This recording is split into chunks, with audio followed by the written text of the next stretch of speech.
Anyway, they were yelling at her quite a bit.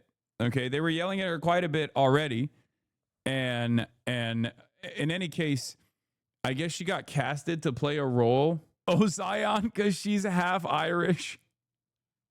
Oh, Zion. Yeah, no, she's not. She's not a Zionist. She literally was like, I'm not a Zio. Everybody calm down. But basically, why is this lady named after U.S. foreign policy? I mean, okay, that's funny. But everybody was like really mad. Everybody was really mad at her. And she even hit the Zio, okay? And to me, I feel like if someone is saying that, then, you know, they're at least like somewhat tapped into the anti-Zionist spaces to a certain degree. But regardless, the reason why I'm bringing this up is because we're talking about woke 1.0, right? We're talking about woke 1.0. There was the most woke 1.0 ass moment that I've ever seen. Okay? What am I talking about this? What am I talking about? Apparently she got casted. She sold IDF merch. Yeah, brother, I don't give a shit, bro. Calm the fuck down. Everybody, you guys literally have no, like, your priorities are so fucking out of whack. Yes, dude, she was doing a Depop thing with like an IDF merch when she was like 17 or something. I know. I'm tapped in. I know. She was 17 years old and she sold in a Depop her fucking IDF sweatshirt or something. It doesn't mean anything, okay? Fucking calm down. Jesus Christ. I have no interest in like defending this person at all, but I cannot stand the way that the way that people fucking operate, okay? There are a shit ton of people who literally were like, yeah, pro-Israel post October 7, and then decided that shit was fucked up. Bigger fish to fry, please. You guys literally cannot, like, you can't lock in ever. You just go absolute nutty mode on certain people that you just like dial into, and you're like, this person is an op, this person is an enemy. It's like, this person is not your op. Okay, calm down. No, now, the reason why I say they all a reflection of you, bruh. Yeah, no, totally. 61-month subscriber, fucking absolute dumbass who's been in here long enough to know that I constantly yell at my fucking audience to not do exactly this. You probably have been subscribing and funding the show from the Piker Broadcasting Service specifically because you know I don't do this shit, and yet you still have to get your licks in as a funny moment. Okay, got it. It's not you, it's literal foot soldier brain. Anyway, guys, that wasn't even the fucking point. Why do you hate Raul Kali so much? Wait, what? I don't. He's dope. The reason why I was bringing this up is because there's a Stan account. Okay, there's a Stan account after it came out that Odessa Ozion, such a funny name, it's such a funny chosen name. Odessa Ozion was being cast for a role that was about like a Latina woman. Okay. And she's not Latina at all. She's white, right?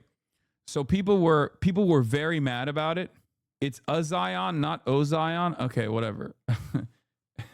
I don't. That's how little I know about this shit. But even then, I do know a lot. Okay, so I Zion, a Zion. Fuck, I don't know. It doesn't matter. I can't even get this goddamn point across, man. What happened is. Does anyone have the fucking stand account, the Odessa Zion stand account take? Please, someone please send me this fucking link because this is the funniest shit I've seen. Don't send it. No, send it to me. Someone must have seen it. We all see the same shit. Someone must have seen it.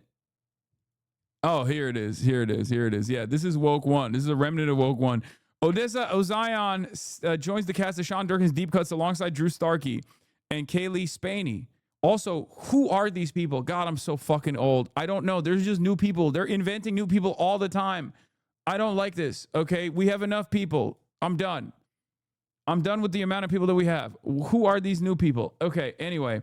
Odessa Ozion Daily says, we're here to state that we do not agree with this casting, specifically given the current political state of the U.S. As two Latina admins, we will be pausing this account's activity until further notice.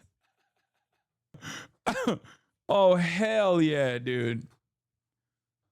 Hell yeah. That's some straight, that's woke 1.0 shit right there. That's awesome. That is awesome. Okay. Um, in any case, they did this, and then she came out and was like, "You guys, I've heard what you said." Odessa Alzion came out and said, "I'm so sorry for being casted in this. I'm not gonna do it. I'm dropping out of the project. You guys are right." So that's woke 1.0 shit right there. That's like a, that's a woke 1.0 ass victory. Shout out to my Flexicans out there. I don't get it. What you don't get is that the hyperfixation on celebrities and celebrity culture and like casting decisions is like a remnant of an early era of woke, an unvarnished type of woke that I personally consider to be somewhat unproductive. And if people get invested in like getting minor victories here and there like this, I feel like it has this softening effect where people just only hyper focus on areas of impact, and this is the only area that they feel powerful over. So then they fucking turn around and only hyper focus on this kind of like minutia that is utterly irrelevant in the grand scheme of things. What is this? Raul, would you ever go on stream? I know Haas is such a fan. Haas, so what you weren't counting on me was knowing Hassan. We've met multiple times and I have a lot of mutual friends. I can safely say that Haas is not such a fan.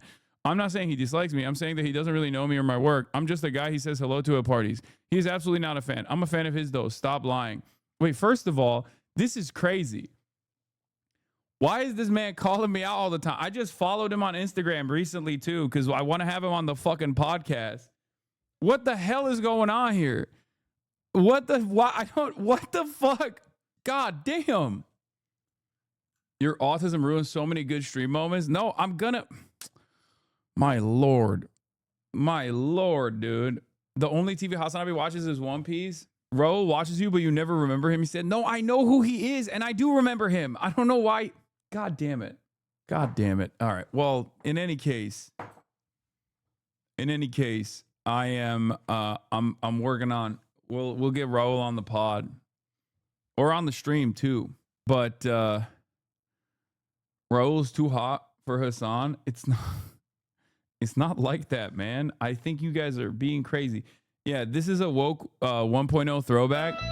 Yeah, Hank Azaria stepping down as the voice of Apu. I really want to see Indian, South Asian writers in the room, not in a token way, but genuinely informing whatever new direction this character. I do want to also mention something. Like, I don't think this is a bad thing, right? I don't think this is a bad thing, personally. Okay? I just think that this is ultimately not progress. You know what I mean? 2018, this isn't new. No. Chatter brought this up as an example of like woke 1.0. Do you see what I'm talking about? Like, I feel like this is this kind of stuff I think is like, I wouldn't say I don't want to fully like discourage people, but I do feel like this was a major point. Like, this was a major pressure point for a lot of people, and I think the reason why a lot of people did this is because they just like had no impact elsewhere to make like material changes, so they hyper focused on stuff like this, you know. And it's just, as long as there's like a robust movement, a robust labor movement that's like applying pressure to the Democrats, like, this kind of stuff is utterly irrelevant, And then we endlessly go back and forth on it, where it's like, isn't it progress due to giving more career opportunities for those comedians? Like when all those actors got mad at the actor who plays Tyrion. Like, that's what I mean. Now we're having a conversation. Sometimes things that are morally correct can still be somewhat irrelevant in the grand scheme of things, if that makes sense, right? That's what I mean. I think it's like, on the one hand, I do think that representation matters. Like, and one of the greatest examples of this is like Twitch streaming, and streaming in general was an industry that was mostly white, right? And then you see someone like iShowSpeed become one of the largest content creators in this fucking space, and what that is, what kind of impact that has for young Black men all around the world is not something that I'm going to write off, right? I understand that. Like, I think that's a good thing. It's a positive thing overall. But I do think that a lot of people hyper focus just on this kind of stuff and think because this is the only area where they can have like some kind of aesthetic impact that they think like this is it, right? I'm more so you just lost a major ton of points with my libbed up ex. She literally used to watch movies based on how woke the casting was. Yeah, I don't know how people operate like that, right? Like I just find that to be strange. No hate, but why bring it up on stream? Well, the reason why I brought it up on stream is because like this is woke 1.0. This was like a woke 1.0 relic. And there is a woke 2.0 relic that is coming out in the same way.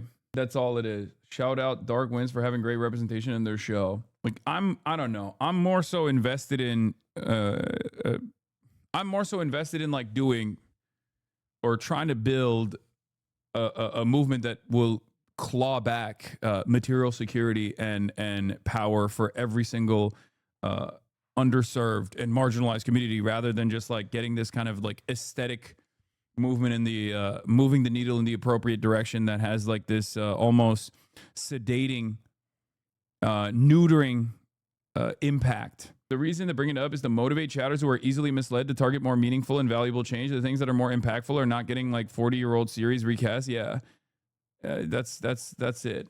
Because like I do think Hollywood does this so well. Like Hollywood liberalism is so fucking good at this shit where they'll be like, we see you, we hear you, and it's time to make changes. And then everybody goes, yeah, we did it. Like we did it. And it's like, okay, we did that. But like, ICE is fucking roaming the goddamn streets, Like I feel like that's so much more consequential for all black and brown people, for everyone really. Not just even black and brown people, but like every single person, right? It's hollowed out identity politics in general. I think it's impactful for people to see representation in the media, but that Hollywood isn't beholden to their audience, so it's usually never tackling systemic issues. Yeah. With peace and love, I'm not listening to white cishet man talk about representation. I don't think representation is irrelevant. That's not what I'm saying. I'm not like making the reactionary argument that this is like inconsequential. What I'm saying is it's ultimately, it has a pacifying effect, and it causes people to think like this is the peak of our activism, because it is the only area where you can make aesthetic changes. You can make minor differences. Like you can build up. You can build up a movement off of like getting immediate feedback. You can build up a movement off of like receiving some form of like restitution automatically. And I feel like it's just, I feel like it's not. It's the Hamas argument. We're regressing to the point where we no longer have the capacity to focus on these things when the Gestapo are on the streets. Yeah. I think if a role from a book is meant for a dark-skinned man, should be cast as a dark-skinned man for the movie. Like, no, I know. I'm not even disagreeing with like the Odessa Zion cast or recasting decision. Make no mistake. Like, that's not what I'm saying at all.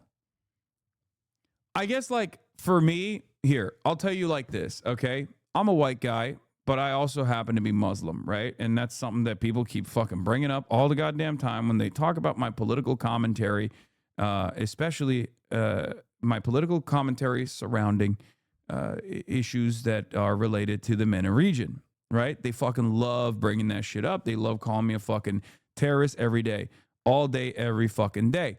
Now, if it was all white Christian people, like, I don't know, playing fucking Turkish people in all of these TV shows, but then we didn't give a fuck about that, but instead we actually scaled back American atrocities in the region, I would take the scaling back of the American atrocities in the region over the other thing. And it's not a zero-sum game regardless, right? But it's just like utterly irrelevant in terms of in the grand scheme of things, it's utterly irrelevant as opposed to like, as opposed to the things that truly do matter, right? And before people say we can have both, I agree. It's just I hope people don't just like delude themselves into thinking that they're doing productive activism in this way, and it turns into it loops back into like corporations basically saying, "Oh, we see you, we hear you," and that's what you should focus on. Because that's how you arrive at like the CIA is recruiting woke and gay women. You know what I mean? Like, and that's fucking ridiculous. The problem with the CIA is not that there aren't enough like gay women working there. The problem with the CIA is that it's the fucking CIA. Like, it's doing coup d'etats, it's facilitating coup d'etats all around the world. It's like a disruptive force that is doing state-sponsored terrorism at the behest of capital. You know, I don't give a shit whether or not like the drone operators are actually gay women or not. I don't fucking care. I just don't want there to be drone operators in general. And I hope that people understand that and recognize where I stand on that. And with Hollywood, because the entire output is art, that is the one area where like you do actually make this this change, and it's almost like a material change in the way that Hollywood operates, because the goal of a Hollywood franchise is to make a movie that people watch and enjoy and entertain themselves with, and therefore you are actually impacting the output of the content. But I think it's still ultimately immaterial, and ultimately it causes people to hyper focus on the wrong things, in my opinion. You know, Marxists say the same thing about elections, but do you recognize that people can do real activism and care about elections? Why is this any different? Yes, you're right. Well, considering that you just made a comparison to like even fucking elections, even participating in a bourgeois election is going to have significantly larger material changes in the lives of millions of people living on U.S. soil, as opposed to like fucking recasting a movie. You've already proven the point that I was trying to make, which is that as someone who's very critical about the two-party duopoly that exists in the United States of America, where both of these parties are bourgeois parties that do not represent the interests of the masses, but instead represent the interests of capital, voting in an election is significantly more important than fucking making a recasting decision on a fucking movie. And the very fact that you're trying to make this comparison implies that you are exactly who I'm trying to reach out to explain to you that you are being fucking stupid if you think that there is like anyone... If you think that there is anything that is remotely comparable to these two instances, Woke One was morally fine, practically inconsequential, mildly annoying, and a bit divisive. That's about it. If voting wasn't important, they wouldn't try to take it from you. Exactly. It's fucking ridiculous. Anyway, saying movies are more important than activism sounds like Fed posting. I know. Woke One was literally cancer. I don't care. No, that it wasn't cancer, and you're wrong about that. And the reason why I'm saying that is because I was there at Woke One, and I was one of those forces on as a woke brigadier general before I became the chairman of Woke. Before I became the Ayatollah of Woke, I was a rear brigadier general of Woke. Okay, during Woke One, I was Woke Bay first, and then I became an impactful leader in the woke movement, in the Woke One movement. And what did I always say? I said a lot of like the Minecraft stands get heavy-handed with what they think is like activism, with tone policing, with microaggressions and all that shit, but I would much rather prefer that over fucking unvarnished neo-Nazi commentary. And we now have unvarnished neo-Nazi commentary. And I'm pretty sure that you would rather have annoying fucking, tender queers and 14-year-olds in your fucking replies being like, you're doing a microaggression, you should be canceled, fuck you. Instead of the Nazi sociopaths that are like 45 years old who are in your replies being like, women ain't shit and they deserve less, and also you should be killed. You should be shot on the fucking streets because you're a Turk roach who is, destroying our white gene pool. So yeah, I would much rather have like annoying, smarmy, woke scolding hall monitors over sociopathic neo-Nazis. Having said that, a better world is possible. A more productive future is possible. But ultimately, just like I did in Woke One, I will continue to focus on what actually matters, and will continue to tell people that, sometimes things are, thrown your way as a distraction. In any case, let's continue. Here is one of the impacts of Woke 2.0. Tectone, fuck you for releasing this before I return to streaming. It's okay, man. You'll get to aggressively goon to it in preparation for the reaction when you return. This guy Mujin apparently was like one of the warriors of Tectone, also known as Rape Tone, and he's cutting ties with Rape Tone after the court findings came out that proved in a civil proceeding that Rape Tone had actually sexually assaulted and stalked and harassed his former partner. And it was such a damning indictment It was such a fucking damning indictment that like he got a 10-year. He got hit with basically something that is very difficult to get. Something that is very difficult to fucking get in the state of Texas. He can't own a gun for 10 years. He can't be around his ex for 10 years. He can't talk about his ex for 10 years. A 10-year protective order, which is very difficult to achieve. Like, you must have done some really fucked up shit, right?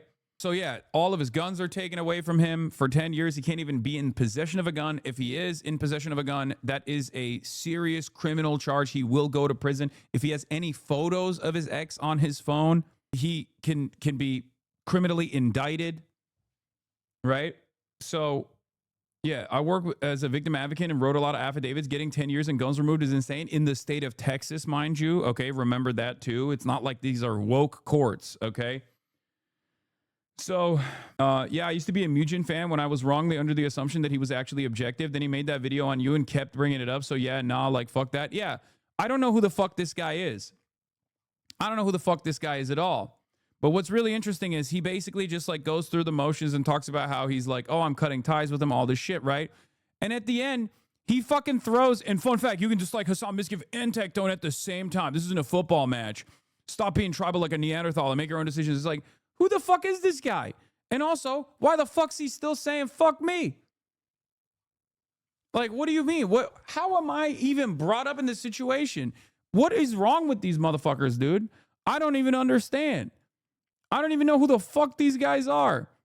Anyway, so this guy Banyan says, fucking liar, you knew about this for more than a year, but you continue to respond and support Tectone up until a month ago.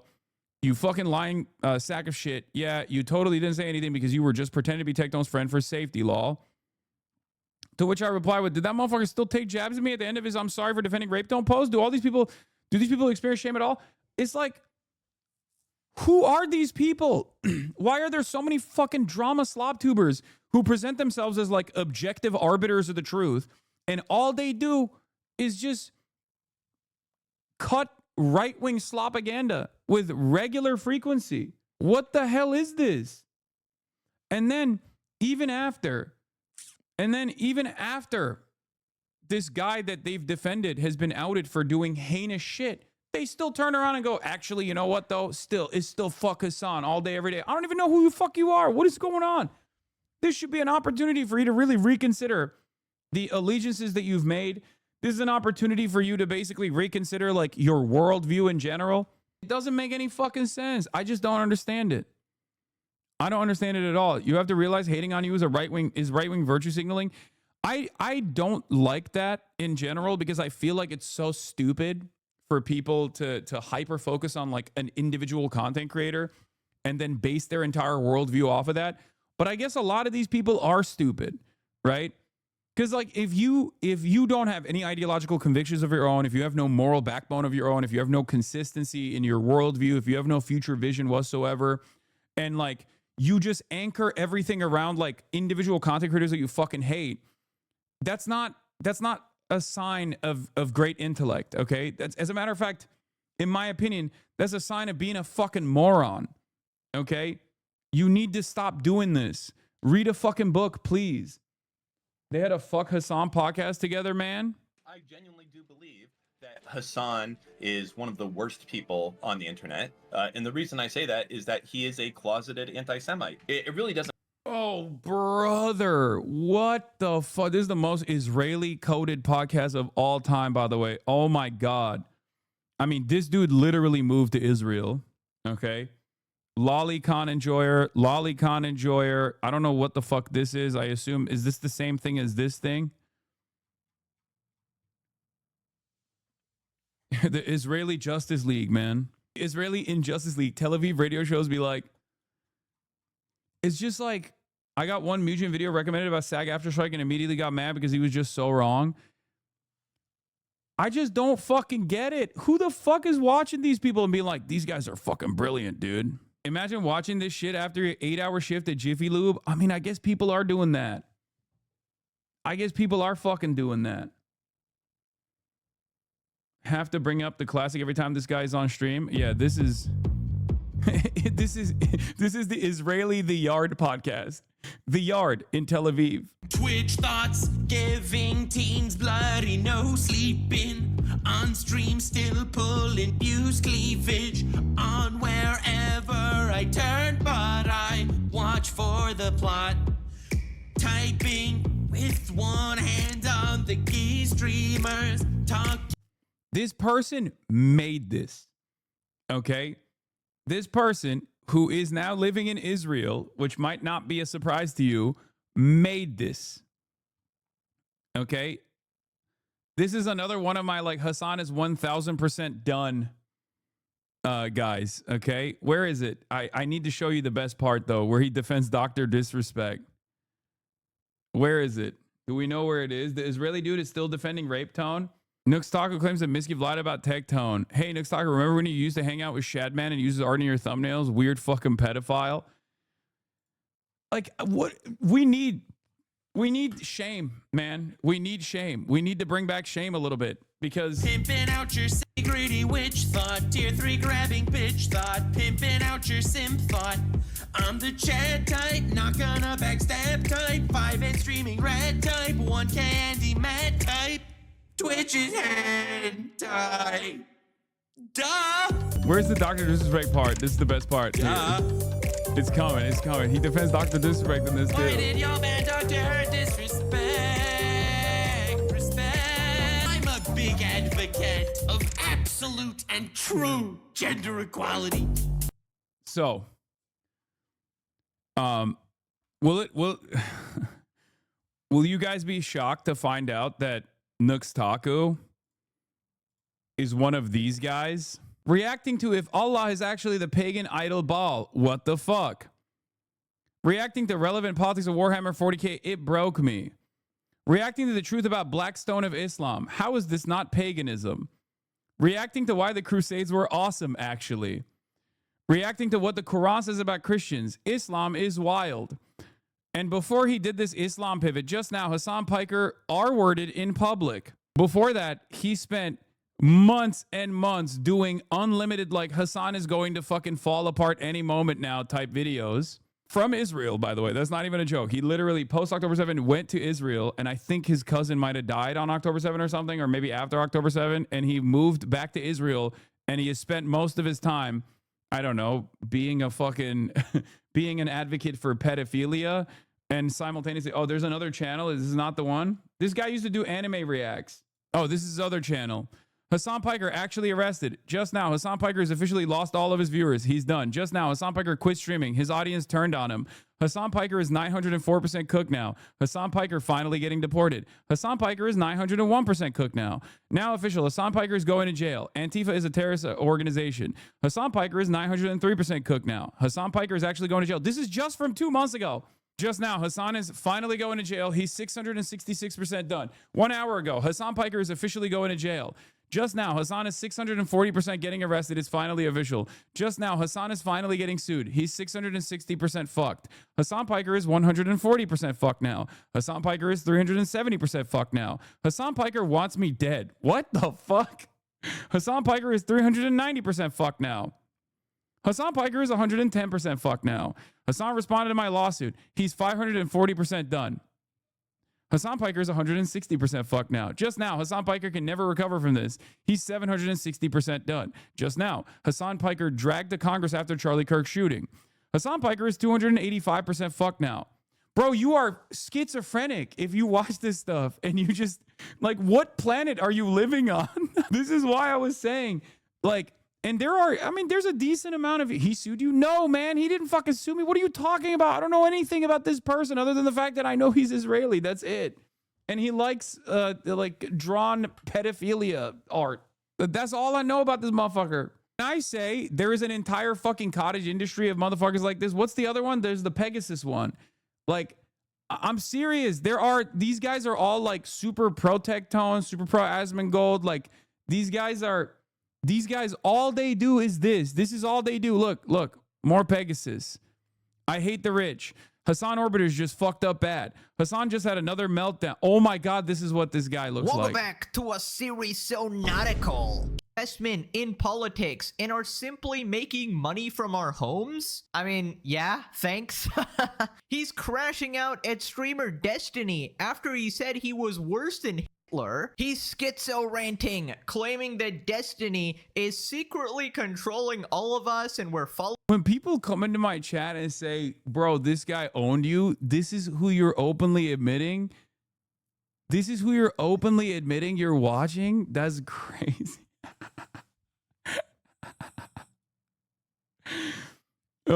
Hassan is not doing well. Hassan is very mad at his friends. Don't know what any of this stuff is. These guys have like an entirely separate universe. It's over. Hassan actually got fucking humiliated. Hassan is actually losing it. Hassan accidentally exposed him big time. Hassan just fucked up real bad.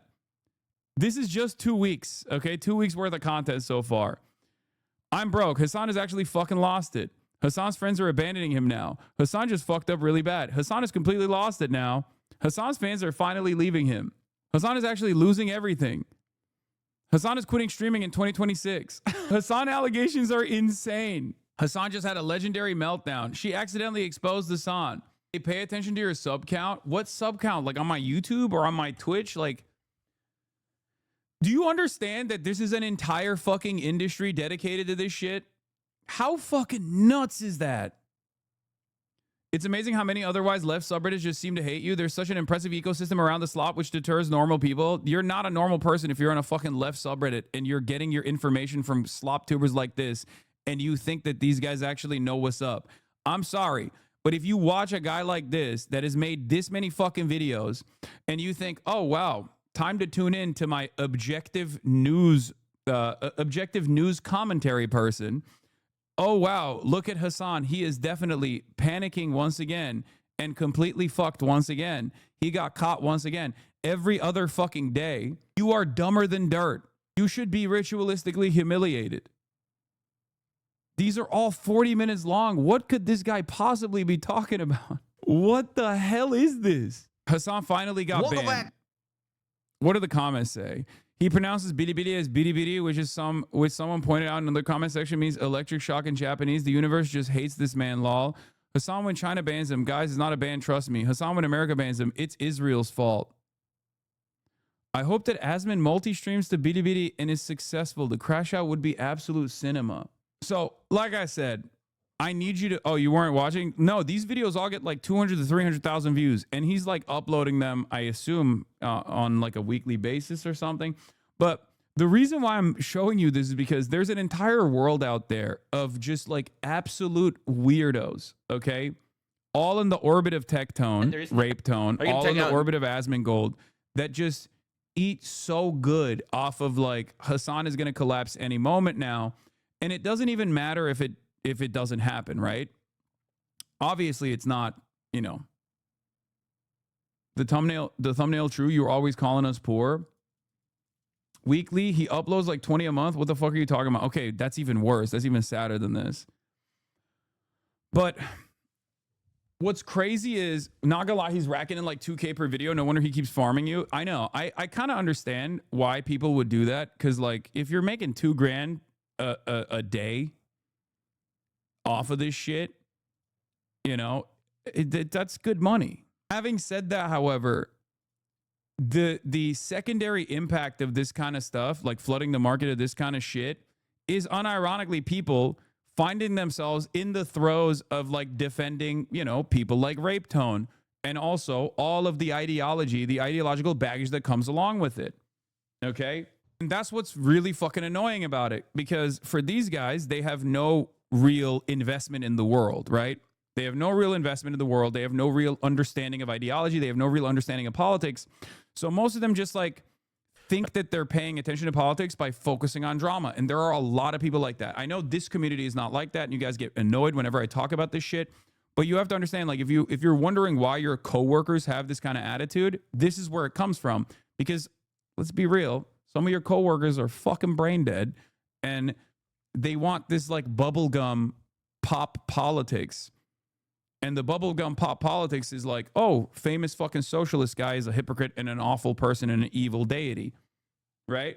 But that's it. Most delusional people on Reddit have a karma of like 200,000. It's a pattern I keep recognizing. Yeah. Every time I see a thumbnail or a post about how you're crashing out, then I tune into the stream. Lo and behold, you're normal. They think they can change reality if they constantly lie. Well, they can't change reality.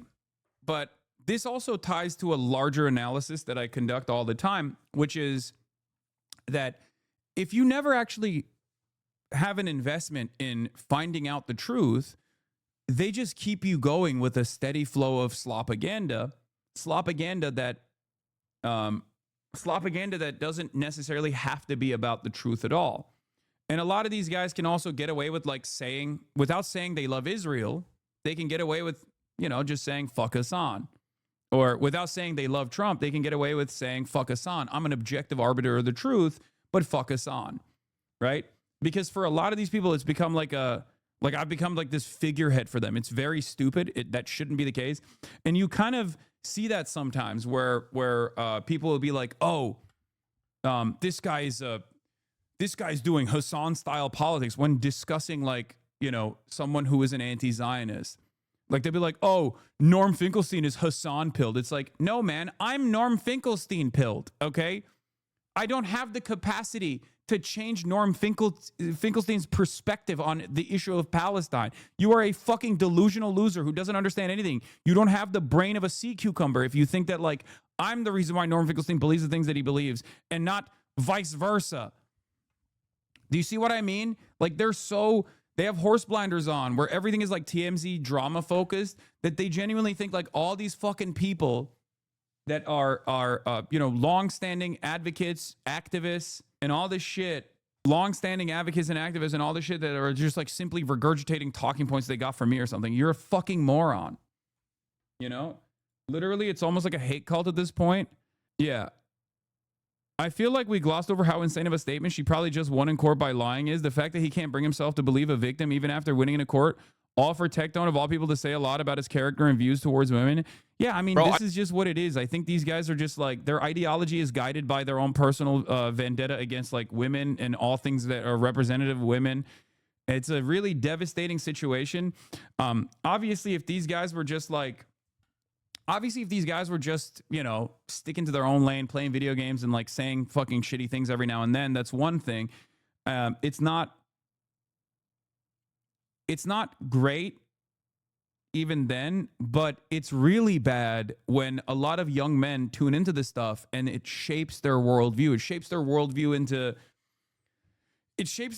in a very unhealthy way where they think this kind of attitude is actually normal. This kind of attitude is appropriate, right? Yeah, how are they only now cutting ties? No way. There are real human beings who decided to turn against Tectone now of all times. Yeah, it's just it blows my mind that it took this long for these guys to be yeah, this guy's a court-sanctioned rapist, right? And there are still people who are defending him. Why are we covering slop tubers again? Are we going to talk about anything in the title today? No, as you know, 27-month subscriber. I usually spend most of my time only covering slop tubers. In any case, it's really sad that a lot of people get their fucking social cues from these objectively antisocial weirdos who don't have any experience as real world adults at all, and they're basically fucking they're basically farming an impressionable audience and teaching them the absolute worst way of seeing the world. They're not educated. They have they've done heinous things in many circumstances. They are participating and defending.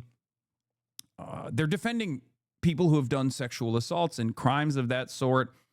And it actually sucks that there are a lot of young impressionable men who think because their only understanding of the world is through peer pressure and vibes. They think, oh, the vibes are good. These guys share my interests. I like anime. They like anime. They start watching because they're doing anime commentary. And then before they realize it, they are fucking on the most insane right-wing rabbit hole, right? This is something that I have spent a good deal of time combating on the internet all the way back in the Gamergate era when I was at the Young Turks from 2013 onward. And I know exactly how this fucking pipeline works. Because before I was a large content creator, before I was known as a person or was turned into this deity of all things left on the internet for every dumbass who doesn't know how to read, Even back then, I saw these sorts of pipelines forming around specific points of culture, around certain interest groups, right? There's a sense of community that comes from like steady harassment and going after people that they believe are viable targets that are representative of like this ideology that they must oppose. And a lot of people get fucking sucked into this right-wing pipeline, which is precisely the reason why it fucking annoys me when people go, why are you talking about this? It's irrelevant. It's like, brother, it's not irrelevant. A lot of fucking people still clearly watch this shit and they demand more of it. And people have to fight back against this, right? Because if people don't counter message against this stuff and you just kind of go, I'm just not going to look at that place. It's weird. It's gross. Fuck them. You actually lose a lot of young people. And then you're confused as to why so many young men turn out the way that they do. The people who watch this stuff don't vote. It doesn't matter. It doesn't matter. If more and more of our existence is actually online, okay, and the narrative online has a capacity to actually change the truth on the ground, it has real world impact nowadays, then you have to also try and fix the narrative online as well. You have to fight back against it as well. Because simply saying, oh, these guys don't vote, it doesn't matter. They don't organize either. But the problem is there are maybe 10,000, maybe 100,000 young men that could have been veered away from this far-right pipeline that they're now on if someone actually plucked them early on and said, dude, this is gross. Don't fucking do this shit. This guy's an idiot. Let me explain to you why. Now, of course, I'm not going to spend a good deal of time doing this kind of thing because I'm covering the fucking news, right? And my audience is older. I'm covering the fucking news. I'm more invested in doing that. I'm more invested in working with political campaigns, working with politicians, working with advocates, working with people on the ground. And for that reason, I can't like invest a lot of time and effort into this shit because otherwise this would be all consuming, right? I'd have to do a response to a fucking Pegasus video on a daily fucking basis, right? But I wish that there was a larger commentary sphere out there that was actively trying to combat this kind of misinformation. Even if they don't defend me, I don't really give a shit, right? But don't you think you're making them relevant by talking about them? Brother, they already have relevance. You don't understand. These guys get like 300,000 views a pop. I just showed you a bunch of these different channels who are not only like pro-rape tone, but also pro-Israel. And they're getting like 300,000 views a fucking pop, basically diluting a massive fucking pool of people on the internet that is seemingly growing that thinks that the only that genuinely thinks like opposing someone like myself or Morgan or all these other like left content creators is actually doing real activism, right? So I wish that there were more people invested in the commentary sphere that was like actively working on the drama angle as well, that pushed back against this kind of nonsense. And I do suspect that it will happen. It will happen soon because the cultural forces are shifting so dramatically in the direction of left politics and the direction of woke in general that a lot of these guys who haven't been criticized at all, a lot of these guys who haven't been criticized at all for the longest time have gotten too big for their britches. They've gotten way too confident. They're like, More Pegasus is not even American. He's an Indian living in Singapore. Oh my Lord. In any case, my point is I'm big enough that I don't give a shit, right? I'm big enough. I have a large enough community, a community comprised of mostly adults, okay, that it doesn't bother me.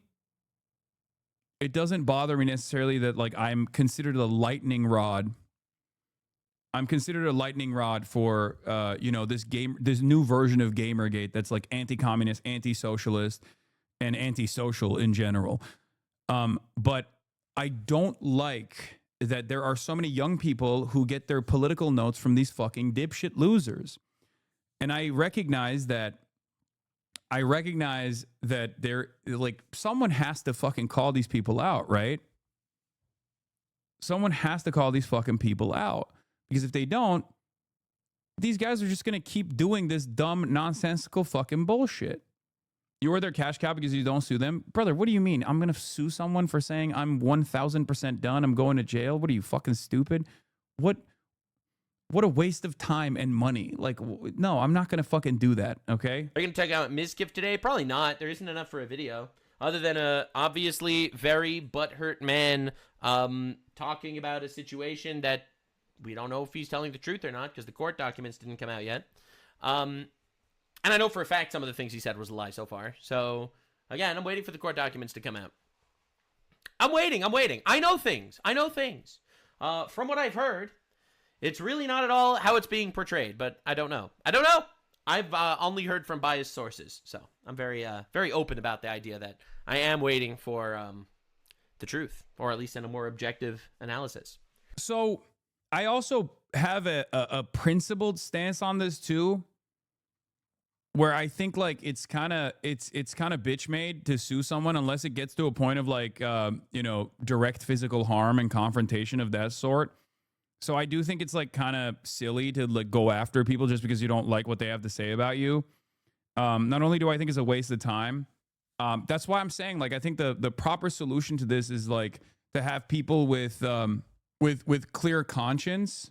The proper solution to this is to have people fight back against this like misinformation in general, and not even like misinformation surrounding someone like myself necessarily, but just like misinformation about the way that these guys build a worldview. Because I know that there are definitely people who are having their minds changed right now because it's impossible to avoid the reality that like the Trump administration is devastating and all of these guys were pro-Trump, right? All of these guys are pro-right-wing, pro-Trump, all this shit. So for a lot of them, there's a lot of people in the margins who are now recognizing that this kind of stuff sucks. And eventually, those people are going to have to go after, the pro-Israel Nuxtakus of the world, right? And all of these other fucking losers. And I think the starting point for something like that, this attitude change, this sea change comes from the likes of Moist Critical, for example, right? Are you worried about losing a suit? No, I'm not fucking worried about losing a suit. What are you talking about? I'm telling you, both the hogs are about to go feral. I mean, they are. They are already going feral. So I think it's not, it's not good that there is this massive market. It sucks because like whenever I talk about this, it's very easy for people to just like write this off and say, oh, you just hate this because like these guys are calling you out. They're doing accountability. They're not. Like accountability politics of this sort is already stupid to begin with. And not only is accountability politics of this sort like incredibly stupid to begin with, but beyond that, it's demonstrably clear that I'm not, my career is not in the shitter in the way that these guys try to present this alternative reality to their audiences.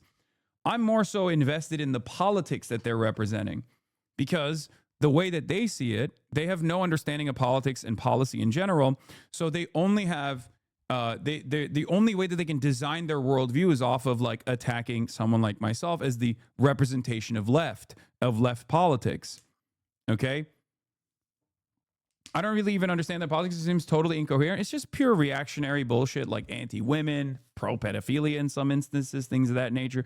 But my point is that hopefully more pushback will come, and I think it will eventually, because these guys have like eviscerated the commentary sphere. The commentary sphere is almost entirely right-wing now, center right to far right, basically.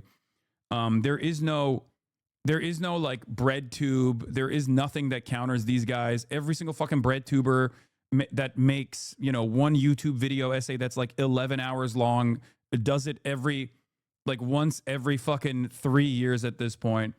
So there's not really a lot of pushback on this kind of stuff. I mean, here, the greatest example of this, right? You said Papa Gut is pretty left-wing. Yeah, but he also participates in the exact same thing that I was just talking about. There are people who like present themselves as left-wing, and more respect to them, but in many instances they're like rabid anti-communist, rabid anti-socialist, and it doesn't make any fucking sense, because then they're also still feeding into that like idiotic drama, right? They're still positioning themselves as like an ideological opponent to like progressive people. And the reason why they do that is because it's a reflection of the space, because you can't get ahead in this space, in the commentary sphere, without saying fuck Hassan, without saying fuck the left, right? That's my point. so even someone I think who like Papa Gut, who probably is a lot more intelligent than all these other fucking people, they still have to make sure that they're like positioning themselves as like the reasonable shit lib on the internet. So there is a lot more room for growth on the left position on the internet. They have no way to attack the left without going after you, and their attacks against you hurt the left. We are forced to defend you to get to discuss the shit to talk about outside of the stream. You can fight it using us. Just direct us to where there is need to correct the record. Your significant representation of the left online is just the case. I know, it's so stupid, though, because it feels so fucking dumb to be like, defend me, defend me. If you defend me, you defend the left. That's idiotic, right? I don't want to live in a world like that. But I am saying that that is low-key the way that these guys have designed the world on the internet, especially. And the reason why they've done so is because they have no understanding of politics at all. That's the reason why, like, it's all drama focused.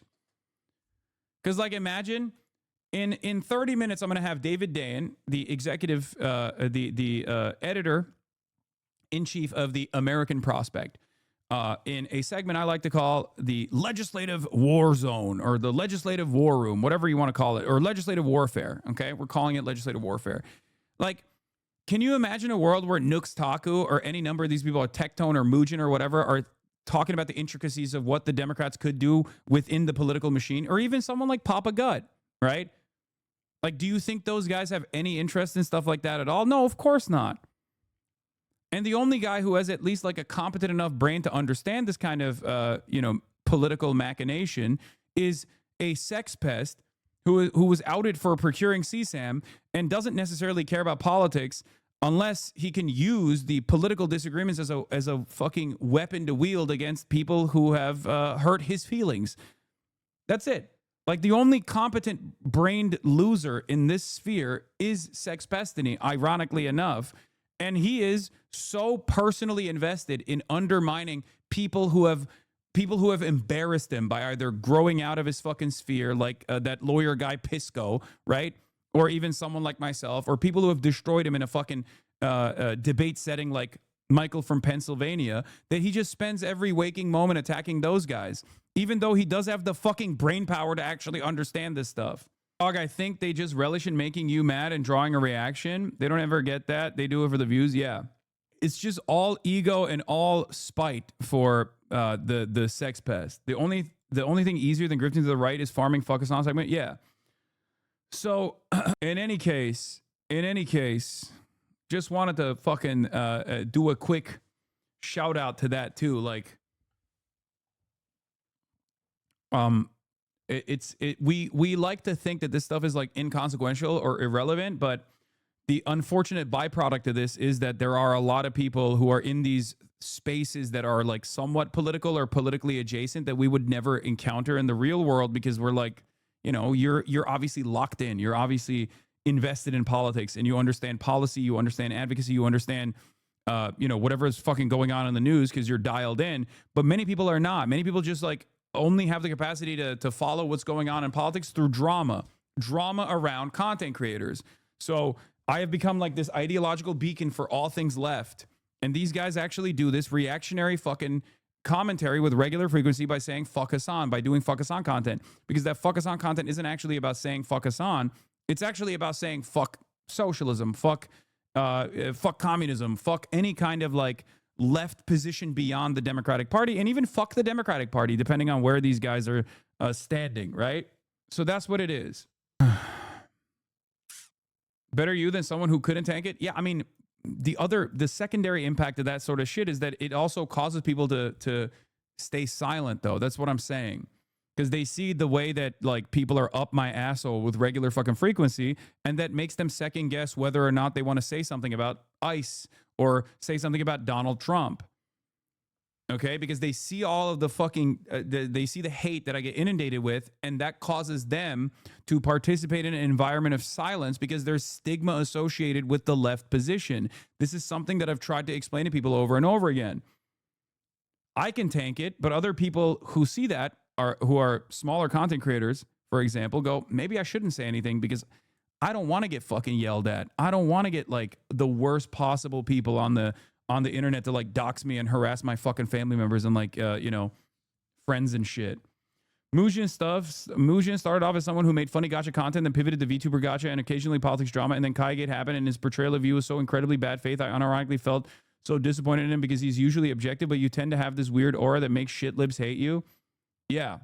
In any case, that was my little analysis surrounding this stuff. But here, Woke is back. Here's a good moment for Woke is back. Los Pollos TV says he'll be donating to charities that support immigrants deported by ICE. We're gonna do. I researched this. I talked to multiple people. There's 3 W. Los Pollos. I DM'd him too. He like soft blocked me to make me unfollow him. So I DM'd him. I was like, why the fuck did you soft block me, bitch? Like, I was following you. And he said, you're so fucking disingenuous. And I was like, no, I'm serious. Like, if you ever want to have a conversation about politics, like, I'm down. I don't think he believes me when I say this. I don't know why. I said, why'd you soft block me, Lamau? Just don't be a bitch and talk to me live. If you want to learn more about politics, I promise I won't be rude. He says, such a disingenuous fuck. To which I responded with, I'm being serious. No shit, you farmed him on Twitter? Motherfucker, he farmed me on Twitter. He not in it for real, but he likes the drama. Organizations. There's one that I really like. They literally, what they do is, if you have a family member that got deported, they help fund the lawyer fees. Okay? That is what it is. So I will be giving money to that. So for those people, I'm not talking about people with criminal, fucking like a rapist or something. No. Just talking about a regular person that, yes, they were here illegally, but said, they got caught, right? But they still have family and shit. So guess what? I'm giving them money. All right? This is what we're going to do. Respect. W. Los. See, you can make things happen. I mean, this is like, albeit marginal, but it's more so indicative of the attitude shift that's taking place in front of our eyes. That's my point, right? It's very clear. Anyway, also more Woke is back moments. Giancarlo Esposito reacts to ICE. I got to pee real quick, but watch this. Very rich old white men are exerting their power to suppress our own people, thus creating a feeling of civil war in the streets, preparing the haters to hate, teaching them how to shoot. They're not even trained right, to kill. This is all a preparation for a very insidious problem that's happening in our world. And for me, I have to speak out that we will not be iced out. This is not going to happen. They can't take us all down. If the whole world showed up on Putin's doorstep or on the Iranians' doorstep or in Washington, it would stop. They'll kill 550 million, however, but the rest of us would survive with a new. This is time for a revolution. It's time for it, and they don't even know that's what they're starting. But we have to be strong enough to know that we can change the world. We have to change it from within. So if I'm spiritually ready and right, and I'm ready to understand other people and to agree to disagree with them and say, okay, let's find the solution together, then that starts to change things. Not by deporting immigrants, not by killing brown and even white people on the street. It's crossing over now, and believe me, this is gonna really spark the nature of so many people who are gonna show up and say, no more. I'm mad as hell, and I'm not gonna take it anymore. Multiple sources telling ABC News 2 federal officers involved in the killing of ICU nurse Alex Preddy are now off duty and on paid administrative leave. A Customs and Border Protection spokesperson says they have been on leave since Saturday. Wait. But that I'm going to go back to this. Obviously, I'm going to go back. Oh, shit. Fuck. Time for a revolution. Okay. I'm going to go back to this. But before I do that, while I was pissing, I saw Mason, One Hand Politics, point something out that I think is insane that I did not even know about an experience that I had in the fucking real world. I was pissing and I saw Mason go, wait, am I the only one who thought he was trying to talk to Hillary Clinton at first? This clip, ladies and gentlemen, is from the DNC last year. This is a famous clip of me meeting my idol, Amy Goodman, for the first time. Oh my God. Oh my God. Oh my God. Oh my God. Oh my God. Excuse me. Oh my God. God, I'm such a big fan of you. You're amazing. Can I take a photo with you? Yes, you can. Oh my God. Oh my God. We're live right now. Oh my God, chat. I don't even know if this is Hassan. Hassan the Hunt. Hassan.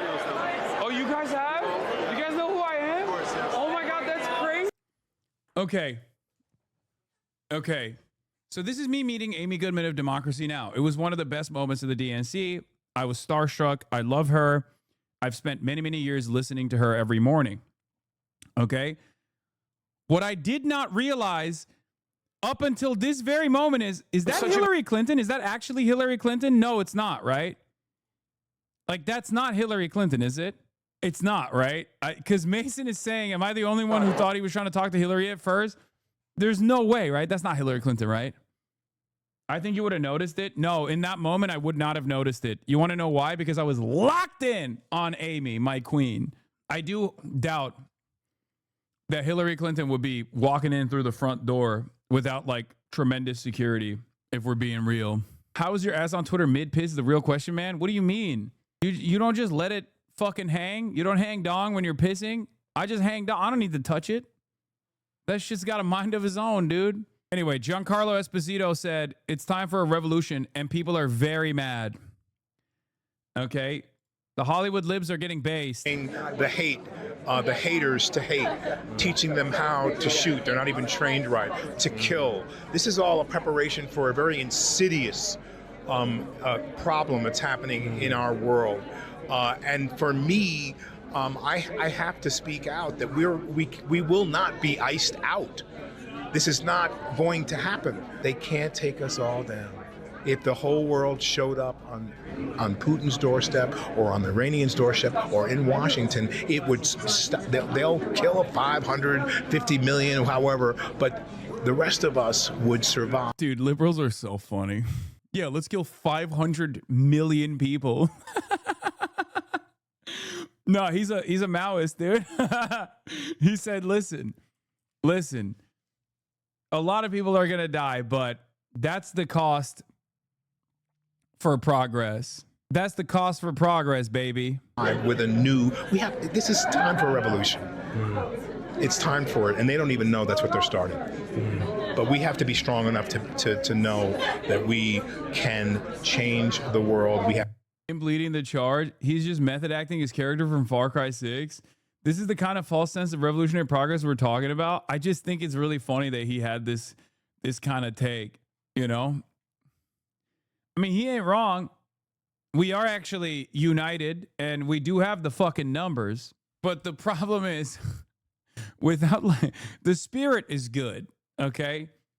But the problem is without like serious organizing, that's just, you know, it's just not going to happen. His fit saying this shit makes it so funny. Yeah, I just wish that there was more political education in Hollywood. I really do. Because these guys obviously have like, at least from the Hasanabi heads that are in Hollywood, like I am noticing that there is a lot of intense interest and investment in like doing something, but they don't necessarily know exactly what to do. Because like for the longest time, for a lot of these people, the peak of activism is just basically saying, you know, vote for the Democrats and then that's it, right? Like once every 2 years during the midterms, if they're more engaged than the average Hollywood person, they say, oh, vote for the Democrats. Or every 4 years when they come out and say, vote for the Democrats. Like that's peak activism for these guys because they just don't know any better. And I really wish there were more people like Hannah Einbinder and more people in Hollywood in general that could just like get these guys together and be like, it's time for a little bit of a political education. Because after all, if you recall, during the peak of like the civil rights struggle in this country, Hollywood would get together and they would fundraise so that the Black Panther Party could, you know, purchase arms to defend themselves. Okay? That's what I want to get back to. I want to get back to a world where like, you know, wealthy people who are kind people, who are empathetic people are actually doing a little bit more political education beyond just, you know, getting paid by a Democratic Party 501c4 to say, hey, vote blue no matter who every fucking election. Now, that's not a bad thing. I'm not saying that that's like, bad or whatever. Okay. I'm not saying that at all. I'm just saying that doesn't move the fucking needle in the appropriate direction. That doesn't necessarily move us to a more productive place. Okay. That's it. That's my fucking point. Right. I assume you're already doing something similar. You just don't speak on it often. I mean, I'm trying to do some shit, but that's it. You make headway with getting Mark Ruffalo on the broadcast? No, I have not. Does any of this matter? Celebrity endorsements have no effect on elections? Yes, but celebrities do have a lot of fucking influence. And in my experience, at least from what I have seen, a lot of celebrities with a tremendous amount of influence actually do want to do the right thing. They're just like completely uneducated. They have no political education and whatsoever, right?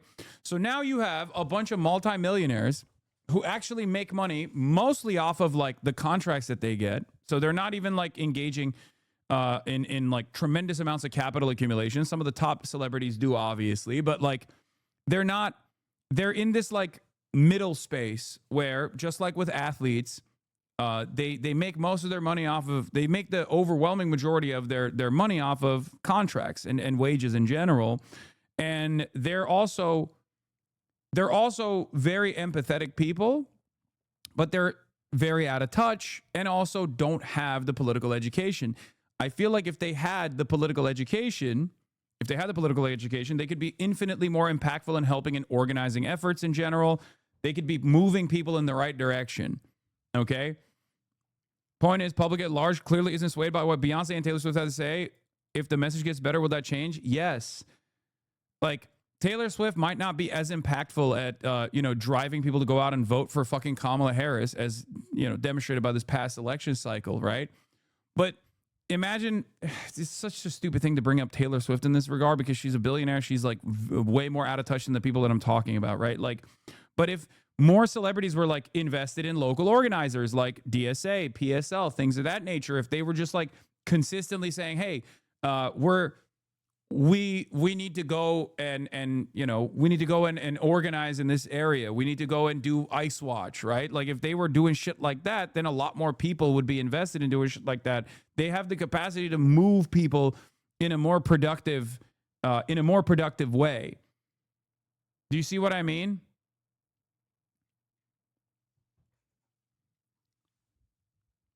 So that's what I'm saying. Because like, obviously, these guys don't have tremendous amounts of power in general, and you will say they're cowards, but I think it's not that they're cowards, it's that they just don't know what to do. They've been taught that the best possible thing that they can do is, speak out and say, vote for the Democrats every 4 years, but there is a massive world beyond that. I think the example I'm thinking of, and you guys are already calling it out, is Billie Eilish, right? Billie Eilish is a great example of this, who's like a consistent advocate who doesn't stop redirecting people's attentions towards issues that matter all the time. Chappell Roan is another great example of this as well. Is there a reason it seems like you rarely talk about PSL Genuinely Curious? Man, shut the fuck up, okay? Shut the fuck up. Shut your bitch ass up, okay? I don't rarely talk about PSL. Shut the fuck up. I just brought up PSL. You heard me say it, and you went, why don't you bring up PSL more often? The fuck? I have literally participated in almost every single PSL demonstration that has happened, not only in my backyard, but in other people's backyards as well. Shut the fuck up! So fucking annoying. Crash out before 1 a.m., Lamont on cue. Yeah. PSL is Party for Socialism and Liberation. Yeah, I mean, this is Stan Twitter. If you try to talk about Stan Twitter, if you try to talk politics with Stan Twitter, you're gonna fucking want to kill yourself, okay? So this is utterly irrelevant. This person posted Hassan the Hun on, Taylor Swift's silence. It's like a 9-second video where I was like actually criticizing this guy, who's like a music commentary person or something, but like lived up. And immediately he was yelling, fuck Kamala before the election and now blaming everyone else. Political grifter behavior. You have the brain of an insect, okay? Just stay out of this, please. Just, you are way more invested in like defending this cultish behavior, defending your favorite celebrity. I'm not even saying like fuck Taylor Swift or anything like that. You run a fucking Stan account. You have the brain of a goddamn insect. Don't try to fucking broach the sphere of political commentary, please. God damn. I don't give a shit about Taylor Swift. The word grifter has lost its meaning. It just means lying or pretending now. The financial and materials aspect has been removed in like 2025. I just don't understand. Yeah, they want to kill Billie Eilish now because like her her advocacy is pissing off Taylor Swift fans because they recognize that Taylor Swift is not doing any advocacy whatsoever. So instead of just being like, hey, why isn't Taylor Swift doing anything? Maybe we should urge her to say something, you know? They just get mad. Guys, let's assassinate Billie Eilish. I'm cooking some endings for her. Trust me. Get in the clips as we speak. Tell me when we're doing it. Her performative ass activism strikes again. Someone Charlie Kirk her. I'm dead ass. Call me Chris Brown the way I would beat her. Like, these people are fucking psychos. Swifties are not planning on killing Billie Eilish following her statement about wanting her peers to speak up for black and Mexican people dying in the hands of Nazis, following along with one comparing themselves to Chris Brown and the other one wanting to Charlie Kirk her. This is lunatic behavior, man. Fuck. It's just lunatic behavior. If you're getting mad about another celebrity saying, hey, you should fucking speak out about these issues, and you're getting mad on behalf of your favorite celebrity not speaking out, well, you've already given the game away. Like, you're just mad because your favorite celebrity you wish spoke out is not speaking out, so you have to, like, defend her by attacking anyone else that's doing the right thing. God damn, dude. Fucking wake up, dumbasses. Especially if you live in the United States of America and you're fucking Swifty. Your pasty ass in the suburbs is not going to be saved. It's not going to be spared by ICE, okay? The fuck? Jesus Christ. Protecting any person you've never met and never will meet on the internet is fucking insane behavior in the first place. Like you can enjoy Taylor Swift's output and then still simultaneously be like, I wish she did more. You know what I mean? Like, that's normal. That's a healthy thing that you can say if you're a full-blown functioning adult with a functioning brain, right? Like, you can just go, hey, you know what? I really love Taylor Swift. I bought all of her albums. I bought all the extra albums. I bought all the merch. I've gone to the fucking concerts. But also, it would be nice if she actually spoke out about these issues every once in a while because she's a fairly impactful person, okay? That's a normal and healthy fucking attitude to have, okay? That's a normal and healthy attitude to have. But a lot of these people go, oh, this is making me feel bad about my favorite content creator, my favorite musician who has been, you know, emotionally impactful in my development. So I'm going to fucking lash out at everyone else that's like trying to do something with the influence that they have. You are a fucking lunatic at that point. Like, what are you doing? Invest in something more consequential, especially when the thing that's more consequential is possibly hurting your safety, okay? And I know plenty of Swifties that look at what Taylor Swift has done and hasn't done and, you know, think this is kind of fucked up. Like, there are plenty of healthy adult Taylor Swift fans who are just like, yeah, I wish she did more, you know? Instead of immediately looking for an opportunity to be like, oh, well, I'm going to defend her. I'm going to defend her silence here. Okay? Ridiculous shit. Anyway, agents involved in Alex Paredes shooting in Minneapolis were placed on leave, sources say. It would even be beneficial for her. She would serve as a smokescreen for her 10-minute private jet flights. I mean, sure. But she's more on the right side, right? I don't think Taylor Swift is personally on the right side. She's a fucking billionaire, guys. I don't think she's on any side. Billionaires are on the side of billionaires. That's it. Okay? Like, I'm sorry. That's just the truth, okay? Same with Jay-Z, same with Beyonce.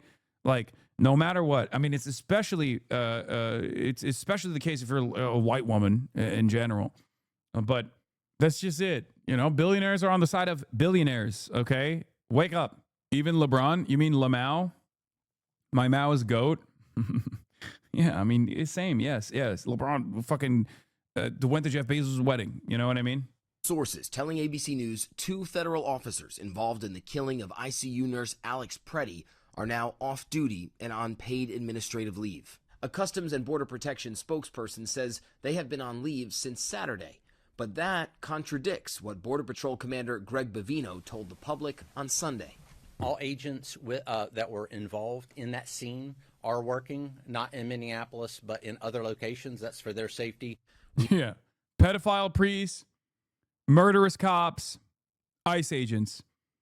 They do something unimaginably fucked up, a heinous crime, and what happens? They get fucking repositioned. Oh, administrative leave. We put them on desk duty. We're making them do the same thing in a different location. It's like, okay.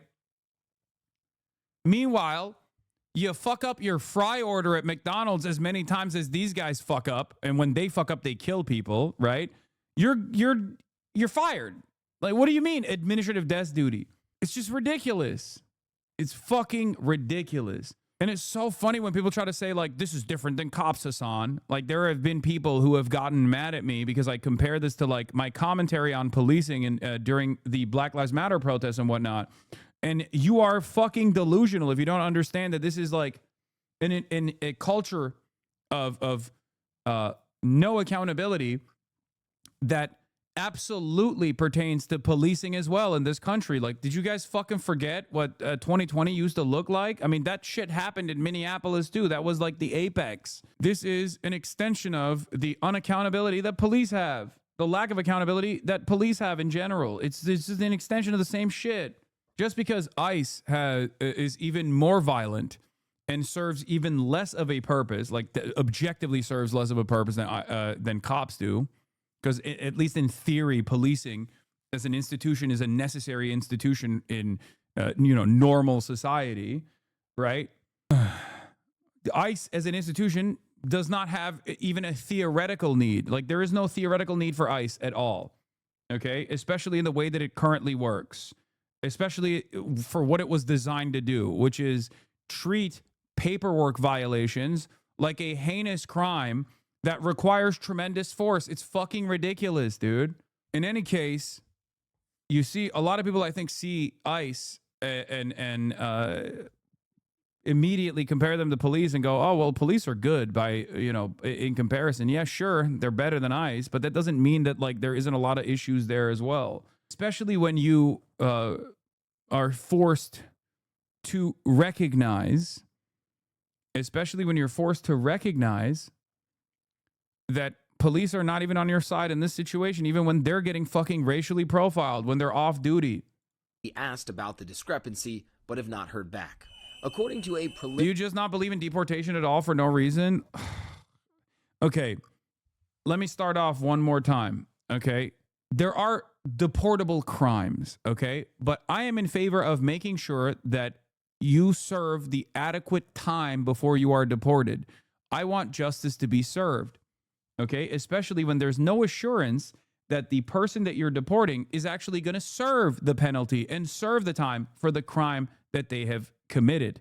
Okay, I believe in due process. I know this is a concept that is foreign for many people, unfortunately, especially in this day and age in the United States of America. Okay, my advocacy is if someone is an undocumented migrant, okay, and they've done a rape or a heinous crime of any sort, I want them to be arrested. I want them to be charged. I want them to be convicted, okay? And then I want them to serve the prison time.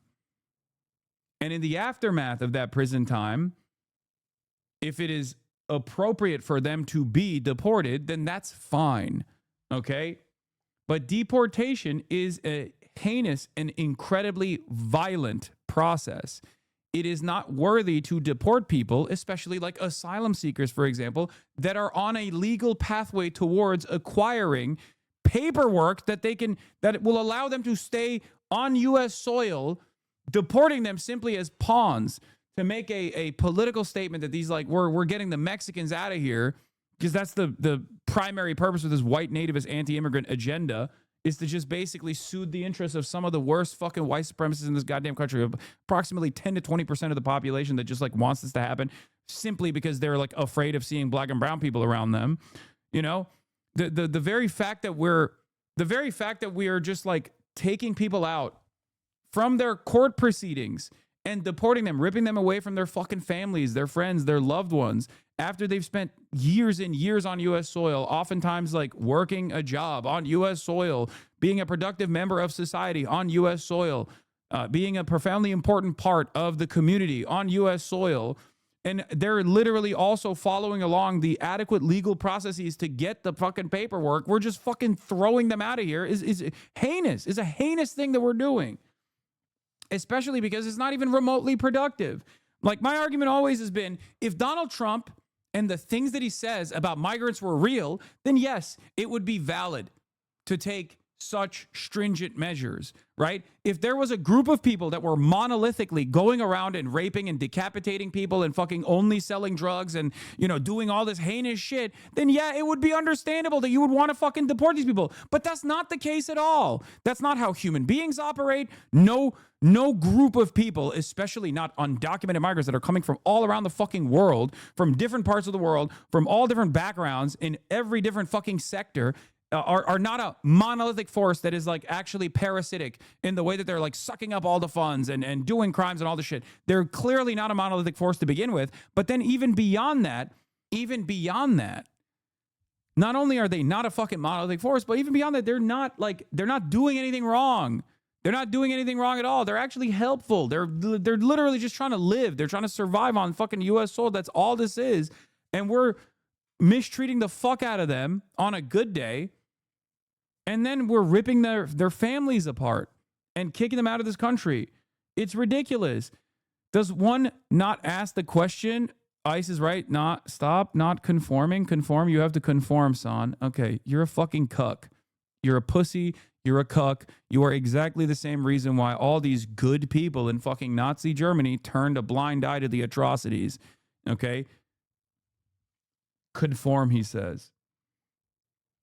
In any case, the word you're looking for is comply, you fucking brain-dead loser. The point I'm trying to make is that all of this stuff, all of this manufactured hysteria is done to divide the public, is done to get that 10 to 20% on board and to get them to forget that the real marginal, real minority population that is actually monolithically approaching everything in a parasitic manner are fucking billionaires and millionaires. They are capital owners, the real masters, okay? The ones that actually go and tell Trump what to do, and Trump says, I'll jump for you, sir.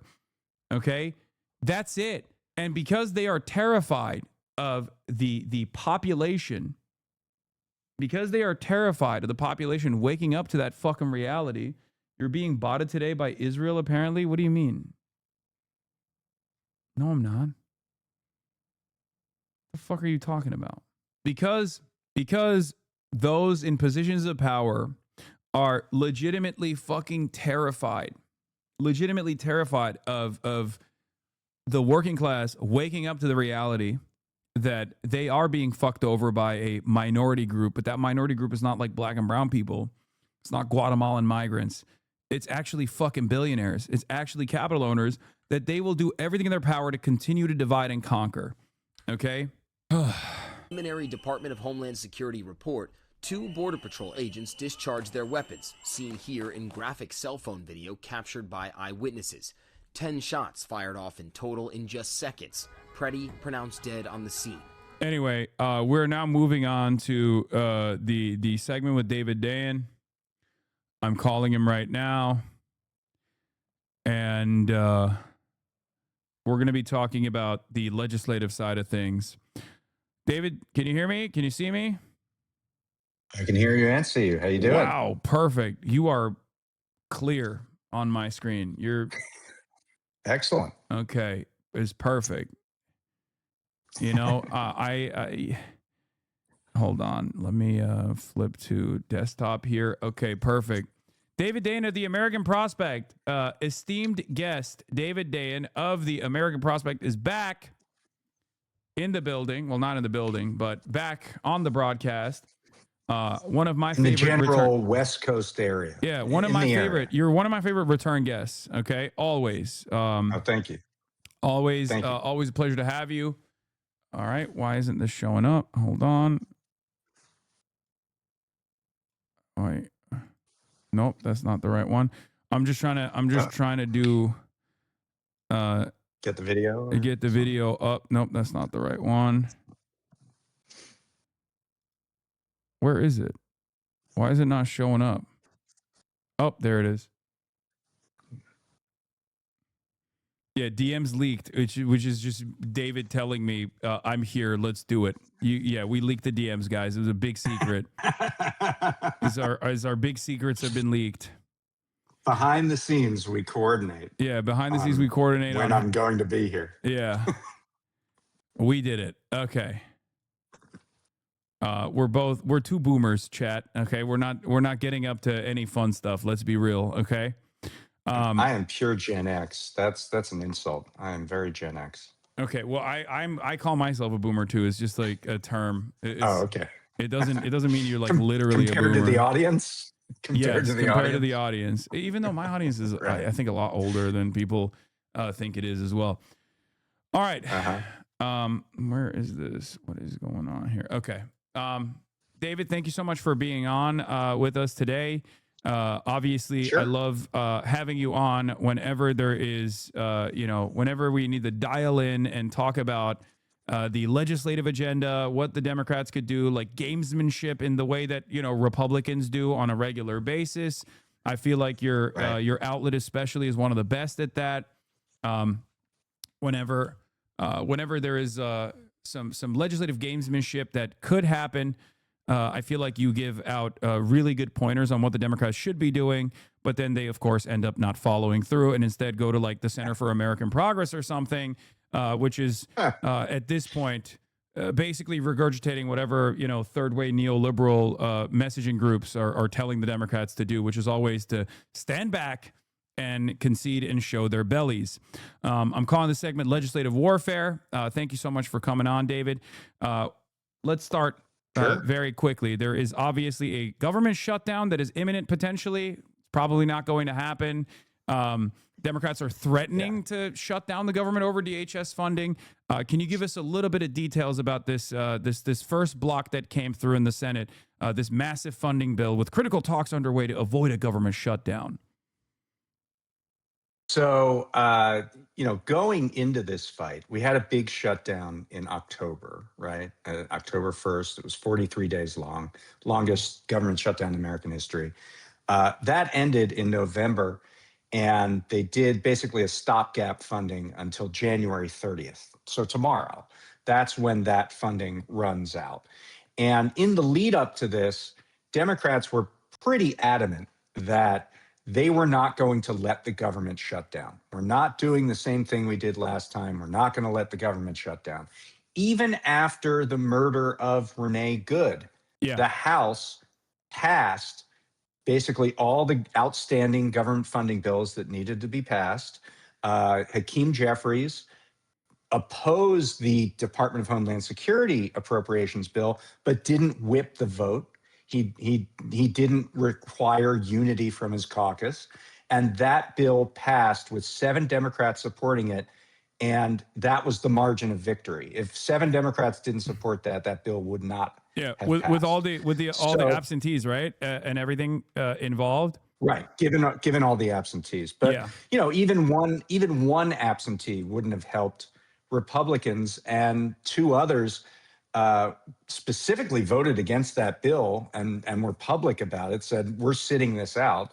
And another one was never there that entire day, wasn't even in the city. So that there would have needed to be serious arm twisting in order for that bill to pass. But instead of requiring unity, Jeffries allowed that vote to go forward without whipping it.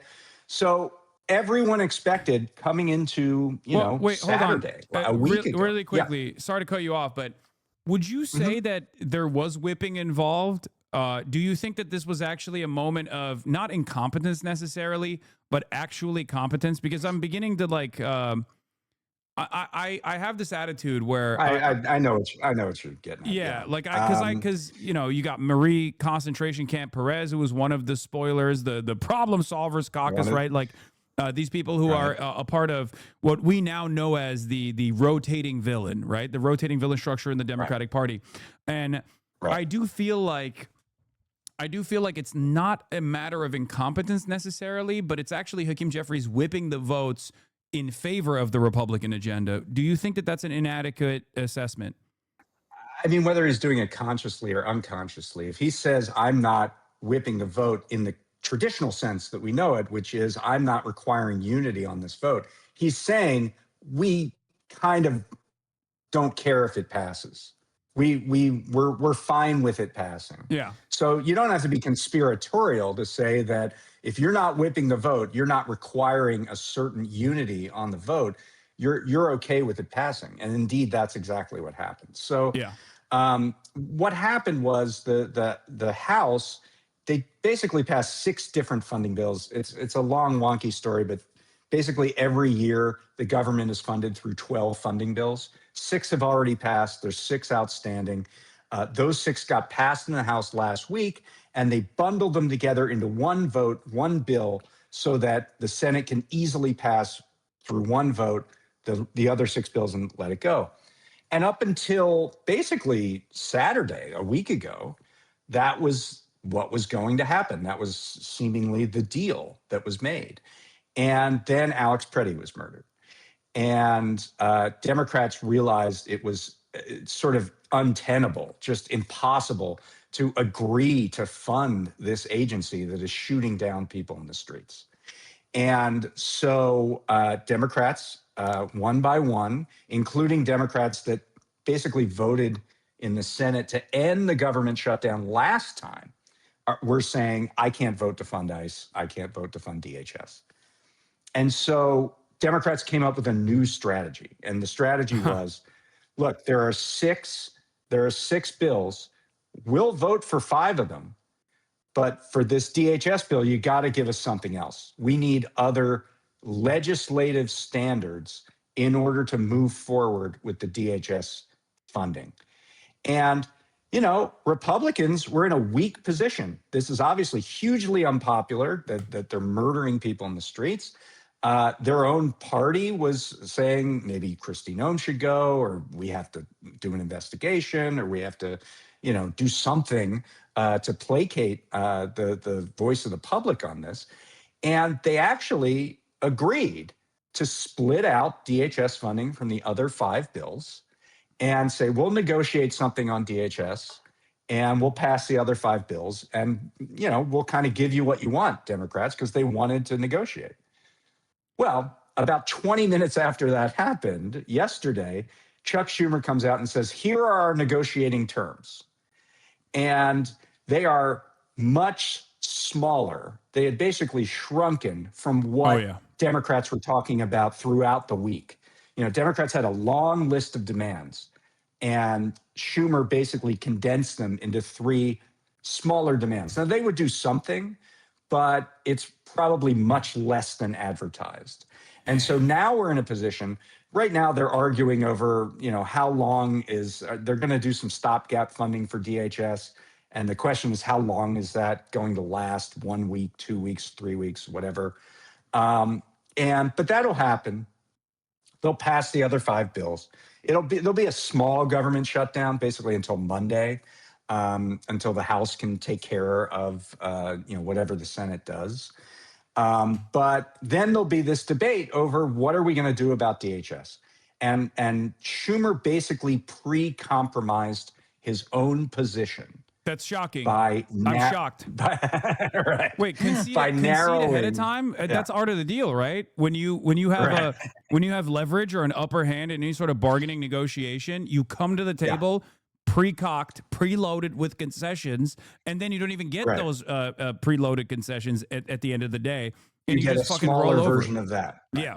Right. And what I think a lot of us have been saying for years and years and years is what you really have to do is maximize your asks. Know that you're probably going to get less than what you asked for. Yeah. So what you end up getting is much bigger than if you sort of try to tailor your ask to here's exactly what I think Republicans are going to agree to, and then we'll get a little bit less than that. It's just be unafraid to also lean into public sentiment, because there is broad public sentiment on this. At a time when poll after poll is showing that the plurality of American voters actually want ICE abolition, the fact that there have been so many, third-way neoliberal pollsters and messaging groups that are circulating to Politico and many other outlets and circulating memos to all the establishment Democrats saying that, like, people want a reasonable approach to ICE. They just want reasonable, moderate resolutions here over and over again.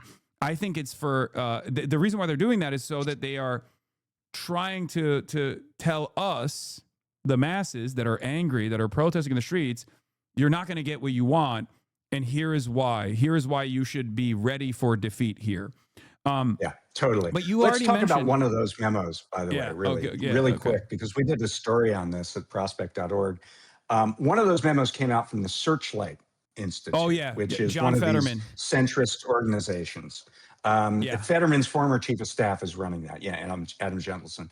But he had this guy, I believe his name is Blas Nunez Neto, write this very influential memo to Capitol Hill saying, yeah, we don't want to abolish ICE, we just want to reform ICE. Well, what we found out is that guy works for a corporate lobbying firm, like a shadow lobbying firm for companies that have immigration contracts.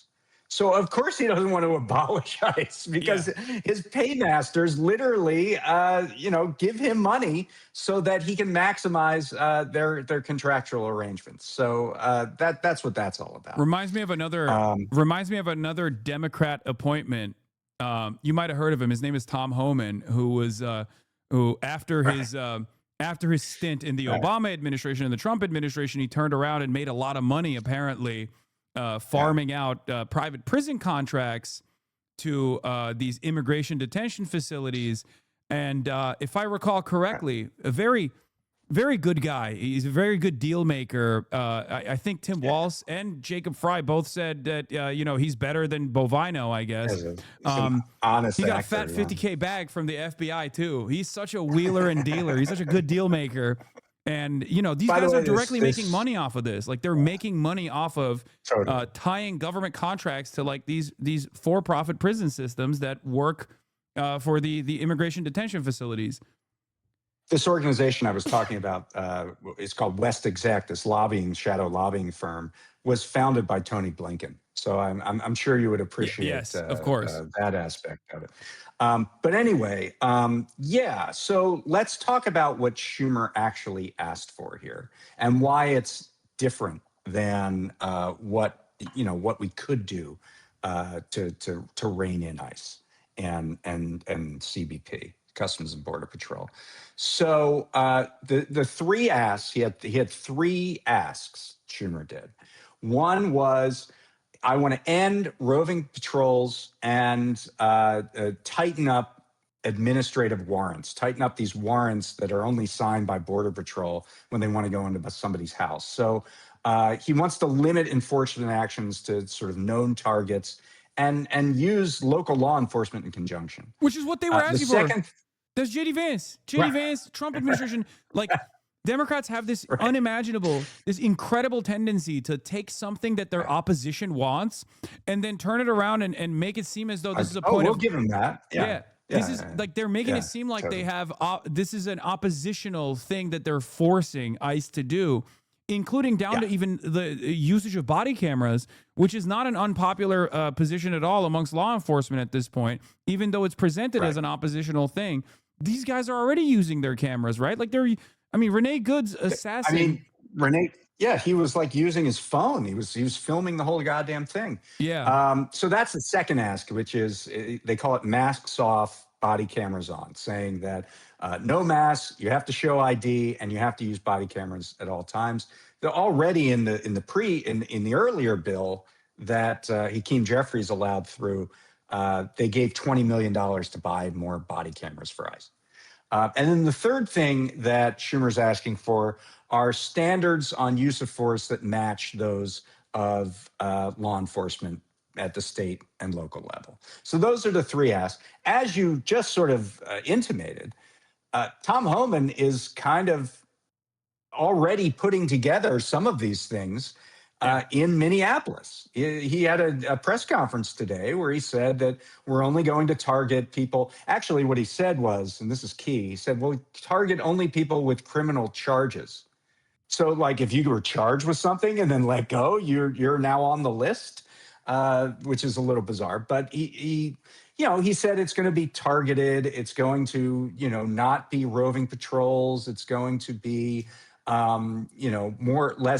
less disruptive to the public. There was a memo that came out from ICE yesterday that said, don't talk to agitators, is what they call them.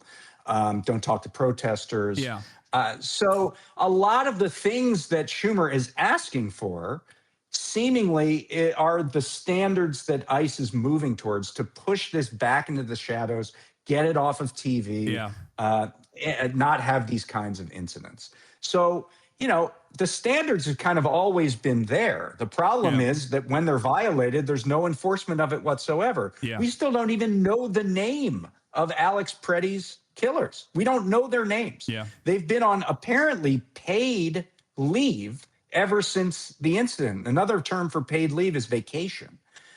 That's what we're dealing with right now. And there's nothing in these asks from Schumer that would give any sense of accountability, force ICE or CBP to cooperate with investigations with the state of Minnesota, with the Hennepin County district attorney.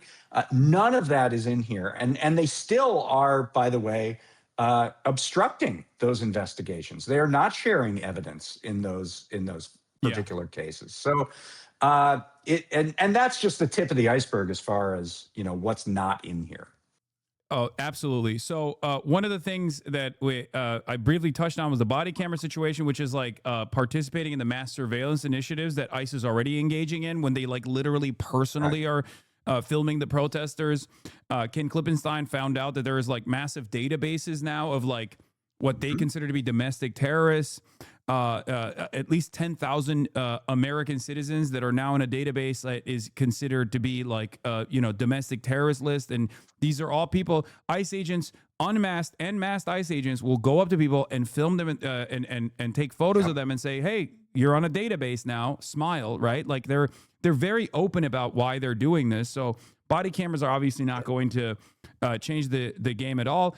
And on top of that, the previous rules that even Jonathan Ross violated with the Renee Good shooting, which was, in the aftermath of, I think, a Department of Homeland Security investigation that was conducted all the way back in 2014, where they found that ICE agents would constantly dive in front of cars in an effort to create like a legal kill for themselves, had to be changed already. So if no one is actually enforcing these pre-existing rules, then going around and being like, well, we have to get a messaging bill out there to enforce the already existing rules is going to be completely inconsequential. So the question I have for you is, what is more consequential than what these Democrats have offered? Because obviously they've already given $170 billion in funding to the Department of Homeland Security in the previous bill. And one thing that you mentioned is Tom Homan going after people who have been charged, which is now legal because of the Laken Riley Act that Democrats also voted for. That's right. There's a difference for those of you who are watching that don't understand. There's a difference between being charged with a crime and being convicted of a crime. Being charged with a crime does not mean that you actually committed the crime. Innocent until proven guilty. We have a concept called due process in this country. This is a violation of that process. And they are technically following the letter of the law because of this new legislation of the Laken Riley Act, when they say we're just going to go after people who have been charged with a crime, right? Suspected of doing a crime. They're being prioritized. So, absolutely. So let's talk about first, what elements that aren't in here that aren't related to funding, and then what could be done actually on the funding. So, there were a number of things that were discussed in the immediate aftermath of the Alex Preddy murder. And one of them included returning Customs and Border Patrol to the border rather than doing interior enforcement. Right now, what Homan has said is that CBP will be in a support role, but they're still going to be in Minnesota, hundreds of miles from any border, even though this is border protection. So that was one idea. Another idea was preventing enforcement in so-called sensitive locations like schools or churches. That was the rule. That was basically the standard prior to the Trump administration coming in. Another one was ending these mass quotas for immigration arrests. There are thoughts that there are anywhere from 1,200 to 3,000 a day quotas that these officials, these agents have to round up. And if you get rid of that, you loosen some of the pressure there. And then, there's the lack of touching these funding levels. So let's talk about what we're talking about here. When we're talking about the Department of Homeland Security appropriations bill, That's the annual budget for ICE or for CBP. The annual budget for ICE is $10 billion. And that funding is what's being held up right now. However, as you noted, in the One Big Beautiful Bill Act of 2025 that was passed last July, the Department of Homeland Security got an extra $175 billion. And 75 billion of that, 75 billion of that went to ICE, mainly for enforcement. And what that means is that 7 times the annual budget of ICE was distributed to them in that bill. And, nobody is talking about that money as if it can be touched in any way. And I kind of feel like the comparison is when Republicans, how they dealt with the surge in IRS funding that was in the Biden era bill, the Inflation Reduction Act of 2022. 85,000 armed IRS agents. That's what they called it, right? Yeah. So it was $80 billion surge for ICE. That was over 10 years, by the way. For IRS. Relative for IRS, Yeah. relative to the $75 billion for ICE. So how did the Republicans talk about it? They said exactly what you said. There's going to be 87,000 agents. They actually ran the 2022 midterms on this issue. They said our first day in office, on the first day that we're sworn in, our very first bill, we're going to repeal those 87,000 IRS agents. That's what we're going to do. Kevin McCarthy was out there. That's what he said at every campaign stop. That's what all their individuals said at every campaign stop. And the moment they got leverage, the moment they got a situation where they had votes that Democrats needed to pass stuff, this was when they only controlled the House, not controlling the Senate, not controlling the presidency. When they controlled the House, they said, you have to claw back that IRS funding. And they did. They clawed back $20 billion. And then the next year, they clawed back another $20 billion. And then the next year, they clawed back more. And even last week in this bill, this one of these appropriation bills, they clawed back another $11 billion in a bipartisan bill that Democrats voted for as well. So now of that $80 billion in IRS funding that was passed in 2022, you know how much is left? $10 billion. That's how much is left. And so Republicans see a thing that they see as a threat to their agenda. People actually might have to pay their taxes. Which, make no mistake, the 80 billion was actually so that the IRS could commit to going after some of the major corporations, because they simply don't have the budget to go after major corporations. So they keep their investigations to like small business owners and people who are beneath like the, $10 million line, if we're going to use an arbitrary line here. And this was so that they could actually go after, criminally pursue much larger tax cheats and tax evaders. And much like the ICE surge, it was a surge of enforcement. It was about enforcement. Yeah. It was about enforcing the laws on the books so that people would pay what they legally owe. Yeah, and by the way, for deficit hawks, this would obviously be a tremendous boon, considering that you would be clawing back a lot of this taxable revenue from some of the major cheats. But of course, Republicans did the same thing that they always do. They propagandized. They made it seem like they were going to come after Tom, Dick, and Harry and seize their tractor or seize their trailer or seize their jet ski or something. And they terrify the Republicans into the Republican voters into this clawback. That's what they did. That's what they did. They said, we're going to defund the tax police. We're going to get rid of this money. And they did. They worked on it systematically, and they said, we did. We're going to do it. I have not seen anyone credibly say on the Democratic side, we need to roll back, claw back all of that money that was given to ICE that is responsible for these surges into American cities. ICE does not necessarily have the budget to do what they're doing right now in Minneapolis, to do what they're doing in Maine, to do what they're doing in Arizona, to do what they did in Los Angeles, to do what they did in Chicago and Nashville and New Orleans and all these other places. The ICE personnel has more than doubled since that bill passed. It's gone from a 10,000 strong workforce to 22,000. And that simply would not have been possible without this money. But there is nobody really on the Democratic side, certainly not to the level of how the Republicans talked about IRS funding, saying we need to claw back that money. And I'm not going to pass, whatever must pass bill has to pass until we claw back that money, because that's how the Republicans did it, Yep. and they were successful. Yep. So this is where the question arises, is this incompetence or actually competence in the direction of defending this agenda? Are the Democrats simply allowing this agenda to continue in terms of this Gestapo policing force? Whether they recognize that this will inevitably harm them, they might get sicked on, in the midterms, they might station them outside of election polling stations, right? In blue districts and blue neighborhoods. Like, this is a very real thing that they're interested in doing. Are the Democrats aware of this and simply do not care? Are they engaging in appeasement towards this fascist administration, or are they oblivious to it? And that's the reason why they're not saying this. I don't think it's oblivions. I don't think it's obliviousness. I think that Democrats are much more than Republicans always concerned about whether or not they, how any issue will be used against them.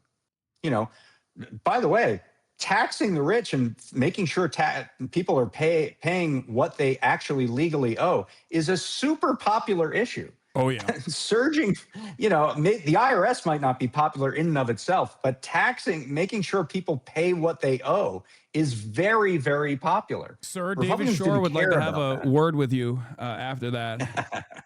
This is not a popularist position. We need to be focusing on $50,000 in small business tax credits.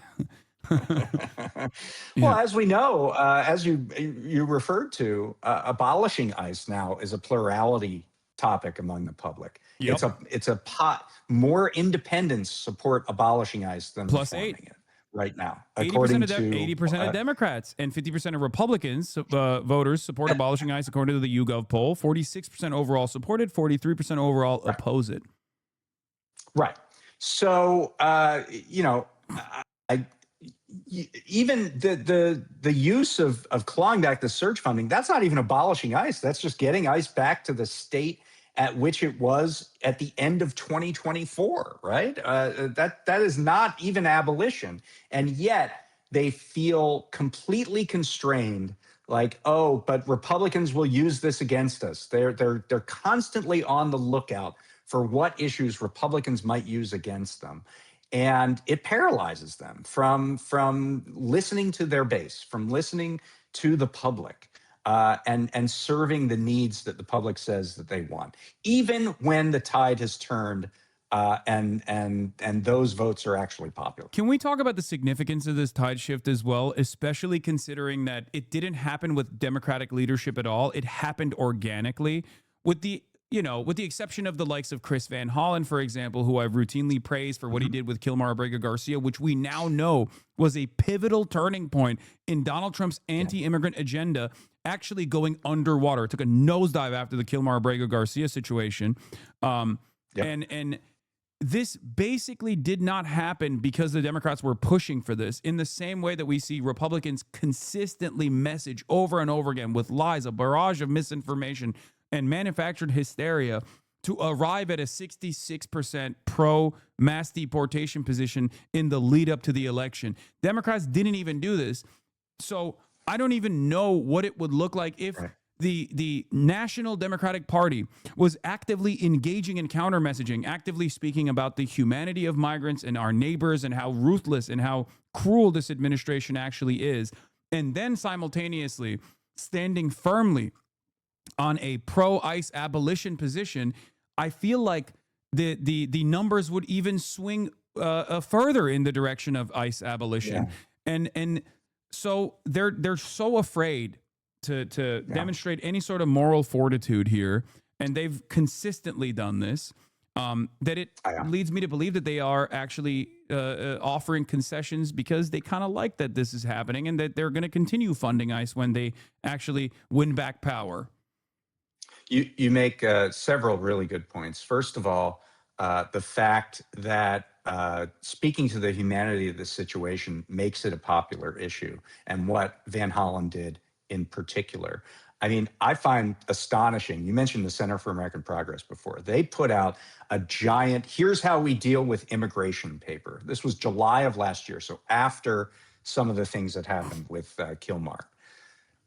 ICE is not mentioned in that paper at all, not a single time. That was the big immigration, here's what we do on immigration, Democratic Party document, and it doesn't even mention ICE. So you see the obliviousness here, and you see the lack of desire to talk about these issues in moral terms. So that's number one. Number two, you make the right point that this sentiment, public sentiment, was going down well before Renee Good, well before Alex Preddy. Yeah. It wasn't just triggered by that. Yes. That brought the numbers down further, but it wasn't triggered by that. This was already very unpopular, as can be seen by people getting into the streets in huge numbers all over the country whenever this was coming to their communities, whether it was Minnesota, whether it was Los Angeles, whether it was Chicago, anywhere across the country. And so, I think that's a real problem for the sort of centrist faction of the party that thinks that that Democrats have to run and hide from immigration. It's just a bad issue for them. They should just never talk about it. I think this clearly shows how wrong that was. And it was known to be wrong for months. It wasn't just wrong in the last week or 2 weeks or 3 weeks. So those are some of my thoughts there. I mean, I think that now we're seeing, and my other point I would make is that, I relate this a little bit to the civil rights movement, and it certainly wasn't political leaders that were leading the way there. I mean, some of these things, these kinds of movements have to happen from the bottom up, because that's where they build broad bases of power.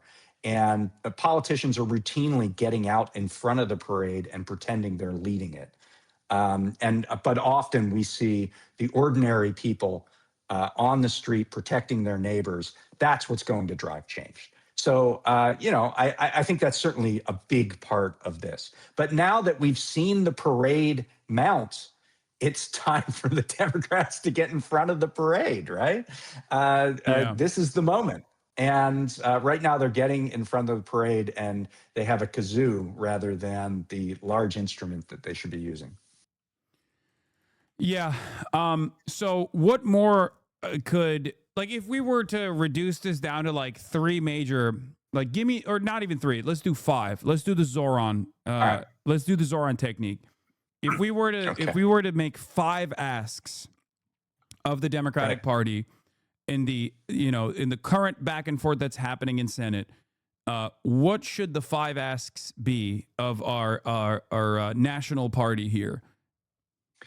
I think there has to be accountability. There has to be cooperation with all those investigations into these murders. And by the way, we're now tracking at prospect.org how many people have been killed by ICE and Customs and Border Protection. There are now 8 deaths, 9 severe woundings, and 35 people who have died in custody in detention centers. And we're going to keep updating that at the website whenever we can. But there have to be actual investigations of those and real accountability with criminal and civil charges against those people. So the state of things right now, where they're obstructing these investigations, that can't happen. That's a really big one for me. I think, some of the other ideas have been out there, barring the detention of U.S. citizens and lawful permanent residents, which we're seeing repeatedly violated over and over and over again. There need to be some real teeth there. I do think you have to start with the ask of, we don't think that this surge that you're now trying to backtrack on, you're saying you're going to draw down forces in Minnesota, you're only going to do targeted operations. Well, what do you need $75 billion more for in that instance? You could do that with the ICE of 2024.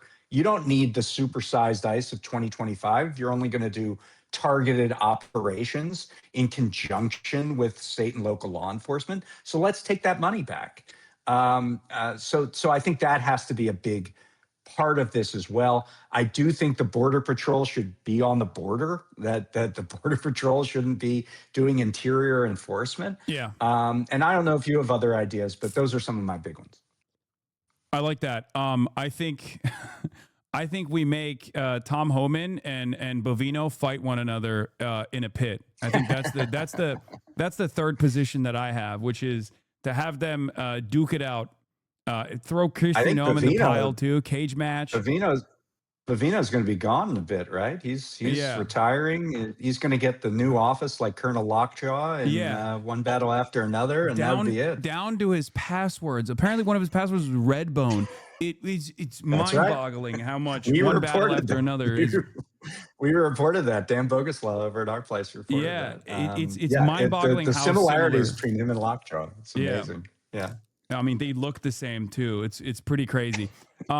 So as far as like reduction, clawing back ICE funds, obviously, I don't know exactly what legislative machinations exist out there for, like, what kind of congressional power exists out there to force these investigations through.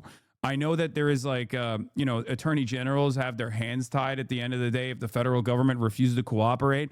But I suspect that, like, I guess what I always think of is, like, what would Republicans do in this situation, right? If there was a role reversal, because they're very good at playing politics, right? Their policies are awful, right, but they're very good at playing politics. Like, they do have an ideological commitment, even if it's destructive overall.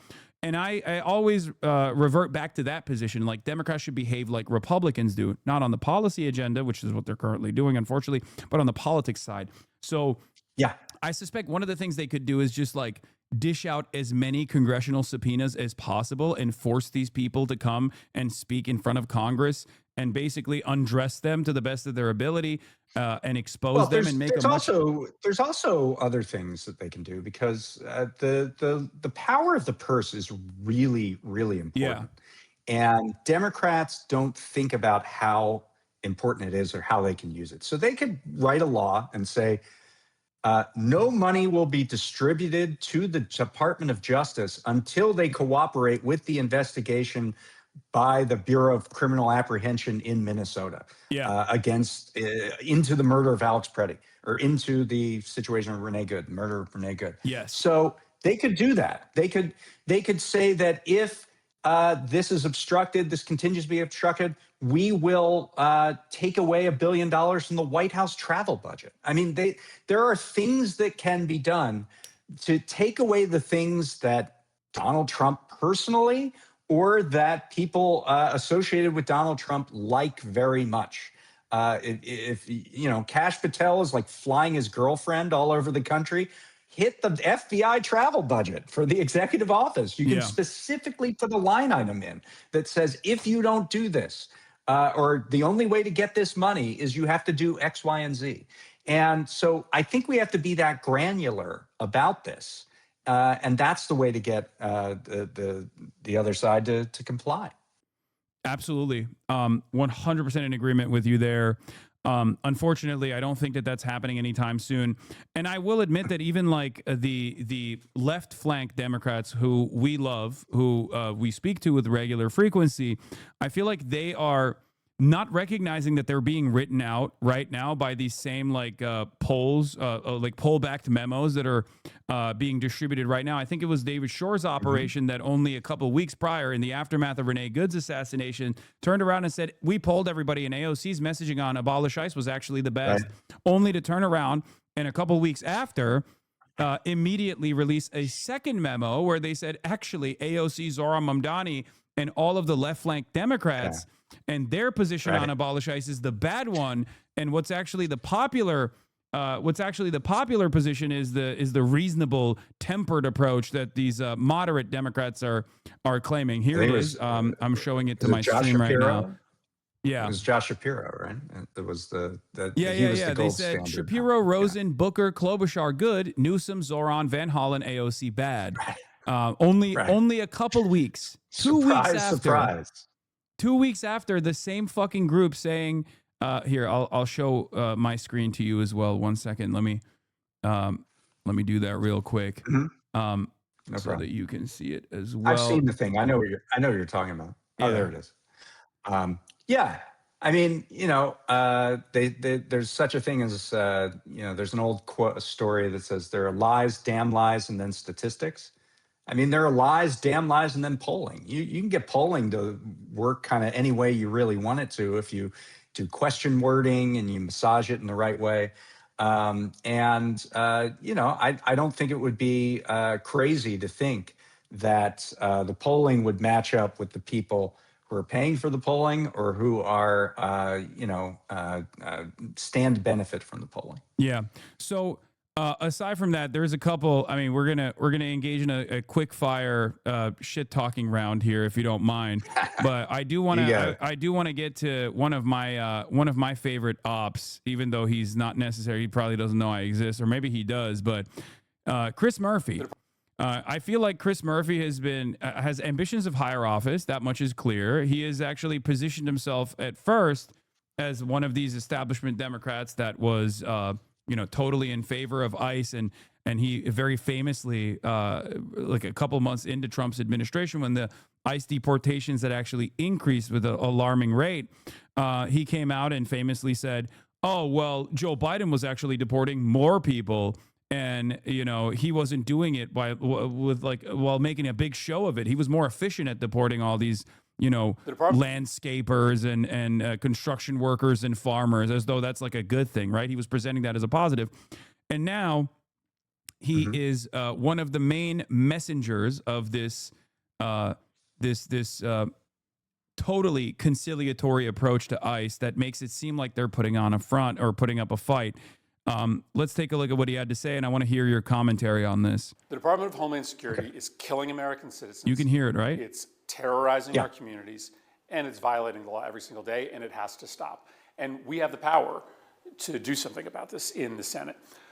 As you know, Senate Democrats have said something simple. We're not going to fund the Department of Homeland Security unless there are serious and significant reforms. And so I want to talk to you for a second about A, how important this is, and B, what those reforms should look like. This is important because this is an agency that is just out of control, that is showing contempt for the law, and every single day is lying about what they're doing. The whole country is demanding that the Department of Homeland Security stop terrorizing communities, and they are aghast that the administration is lying every single day, calling, for instance, Alex Preddy, the young man that they murdered, an assassin, a domestic terrorist, when he was just exercising his First Amendment rights. The way forward is for Democrats to say simply, we're not voting to provide funding, a blank check to an agency that's out of control. We want reforms, is what he's about to say. Except the problem is they already wrote off a blank check. Here's 3 key things that these Democrats passed or helped pass in the Congress, right? Number 1, the Laken Riley Act, which gave ICE, Department of Homeland Security in general, the allowance to go after people who were charged with a crime, not actually people who are convicted of a crime, but simply charged, right? Or committed. Like the claim that you committed a crime, it's over, you're getting deported, right? That's number 1. Number 2. They passed a messaging bill thanking ICE, which I thought was fucking insane. There was like a messaging bill, right? If I'm not mistaken, where they were like, we love our law enforcement, we love ICE. And last but not least, they of course passed the $170 billion Department of Homeland Security funding without making a big.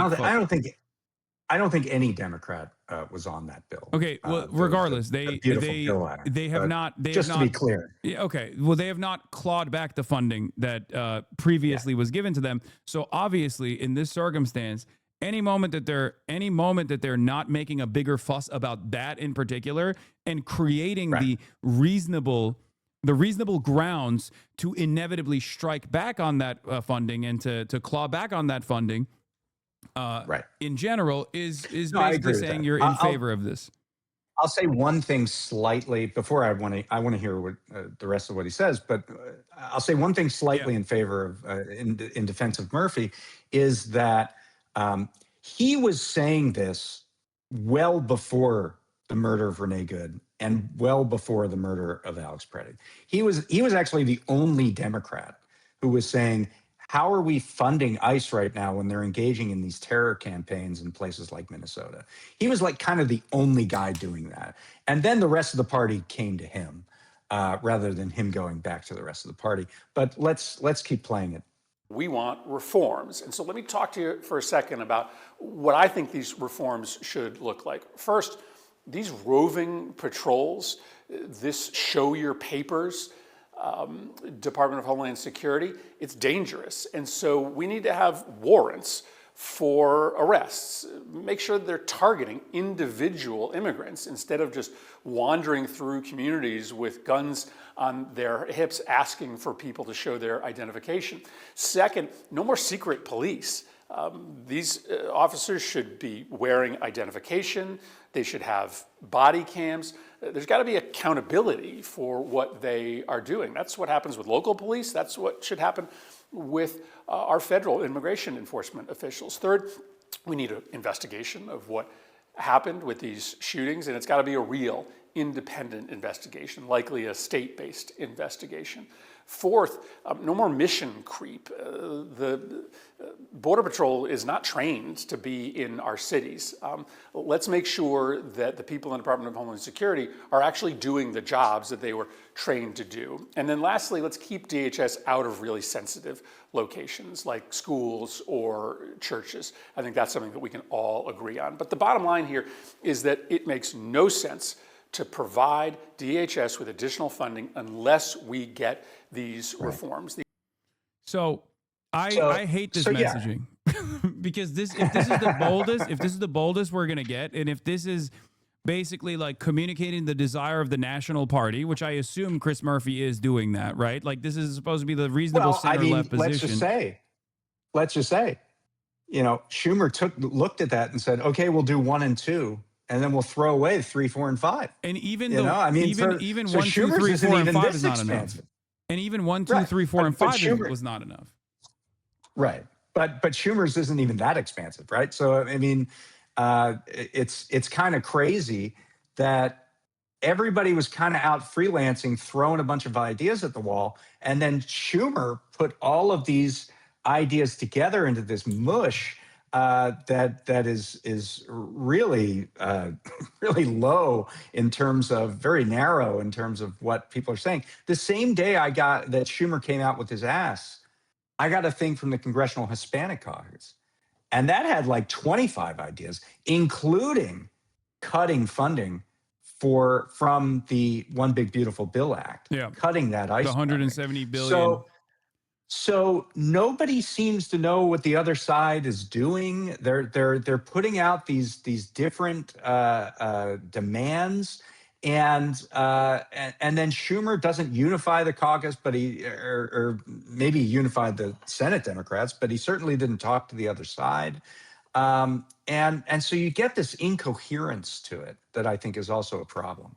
Yeah, and one of the things that I fear the most is. But tell me what do you hate about Murphy's messaging? Though? Oh, perfect. Tell me okay. what you hate. About. This part is the part that I despise the most. DHS with additional funding unless we get these reforms. I don't think there should be any conversation about additional funding to the Department of Homeland Security when they've already gotten $170 billion in secret money funding already. Every conversation should be centered around the fact that we gave $170 billion to the Department of Homeland Security and that we should be clawing that back.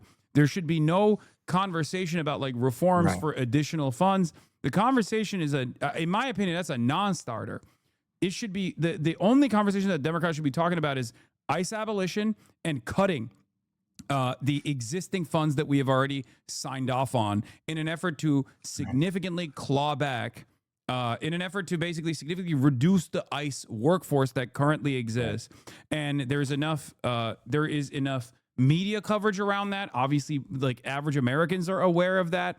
And this is a very reasonable demand. So the reason why here's what I would say. What I would say, just to build on that a little bit. Here's the problem with reforms, right? So Murphy came out and he listed a whole bunch of reforms. And the first couple reforms would line up almost perfectly with what Tom Homan is saying that ICE is now doing in Minneapolis. So Yeah. when you just put it on reforms, now the White House can say, "Oh, we're doing that. Didn't you hear Tom Homan's speech in Yes. Minneapolis today? We're doing that. So what do you want from us? We're doing the things that you said. So why don't we just move forward?" And the problem is that it's always sort of a shifting kind of yes, we have standards, but maybe they were violated once, but we're going to do better next time. And you don't get to the heart of the matter, which is if they don't have this level of funding, they can't do this level of surge. That's the bottom line. Yes. And that's, I think, what you're getting at. Yes. And my problem is, once again, Democrats actually openly, in my opinion, openly admitting that they care more about the form rather than the function, right? They're more upset that people are mad because there's like mass kidnappings taking place, and it's an obvious force projection that took place in Minneapolis. I mean, that was the deliberate design of this, right? So they're more mad about like the disruption that it has caused rather than the thing that people are actually frustrated about. Sure, the disruptions have brought even more people to come out and stand against ICE. But the inception here, the inflection point here is actually people getting kidnapped from their court proceedings. Like seeing those images over and over again is demonstrated by the fact that since the Kilmar Abrego Garcia shakeup, this has been on a downtrend far before Renee Good was assassinated, far before Alex Peretti was murdered in broad daylight, right? So they want to go back to business as usual politics rather than seize on the opportunity where they have the wind behind their sails, right?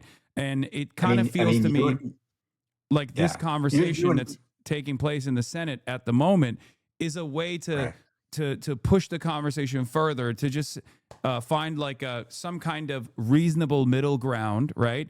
Not necessarily a reasonable middle ground that like Republicans are actually conceding anything on, but instead a reasonable middle ground to sedate their base, 80% of which in the Democratic Party that's now currently in favor of ICE abolition. Yeah, I mean, you and I were both on the ground in Los Angeles when the first of these surges happened. And I remember going to car washes and hearing from families who had this was before we had as this more sophisticated rapid response. There was a rapid response team, but they would hear about something and it would be like ICE would come in, grab 3 people and drive away, and no one would ever know anything was different. And I remember talking to these families and the desperation in their voice. And I remember going down and seeing the National Guard in downtown LA, and all of those things happened, because there was all this money in reserve. There was, and what I said at the time, that ICE operation started around June. The One Big Beautiful Bill passed in July. But I remember saying at the time, if you want to see more of this, watch what happens when this bill passes, because they don't just have to do it in one place. They can do it all over the country at once when they have a reserve of all this money. And so that's what's really driving this. If you think it's not that, yes, there's Border Patrol is notoriously cruel, and if you have them involved in these operations, they're going to be bad. That's absolutely true. And they should be not just sent back to the border, but sent back to the border and disarmed and reformed in major, major ways, because they're a menace. But without the money, none of this happens, is my point. Without the money, none of this happens nationwide. And, when you see it up close and you hear from people and you talk to people who are affected by this, you recognize like this is madness that this is happening on the streets of this country. And the public has spoken out and they've made their position pretty clear. And I think that people in Washington ought to honor that.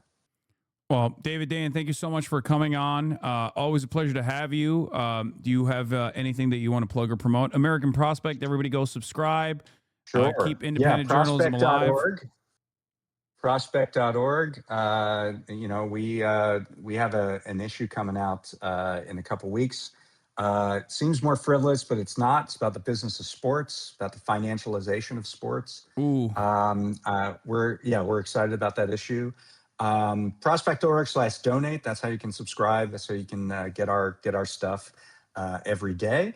And we're going to keep at this issue.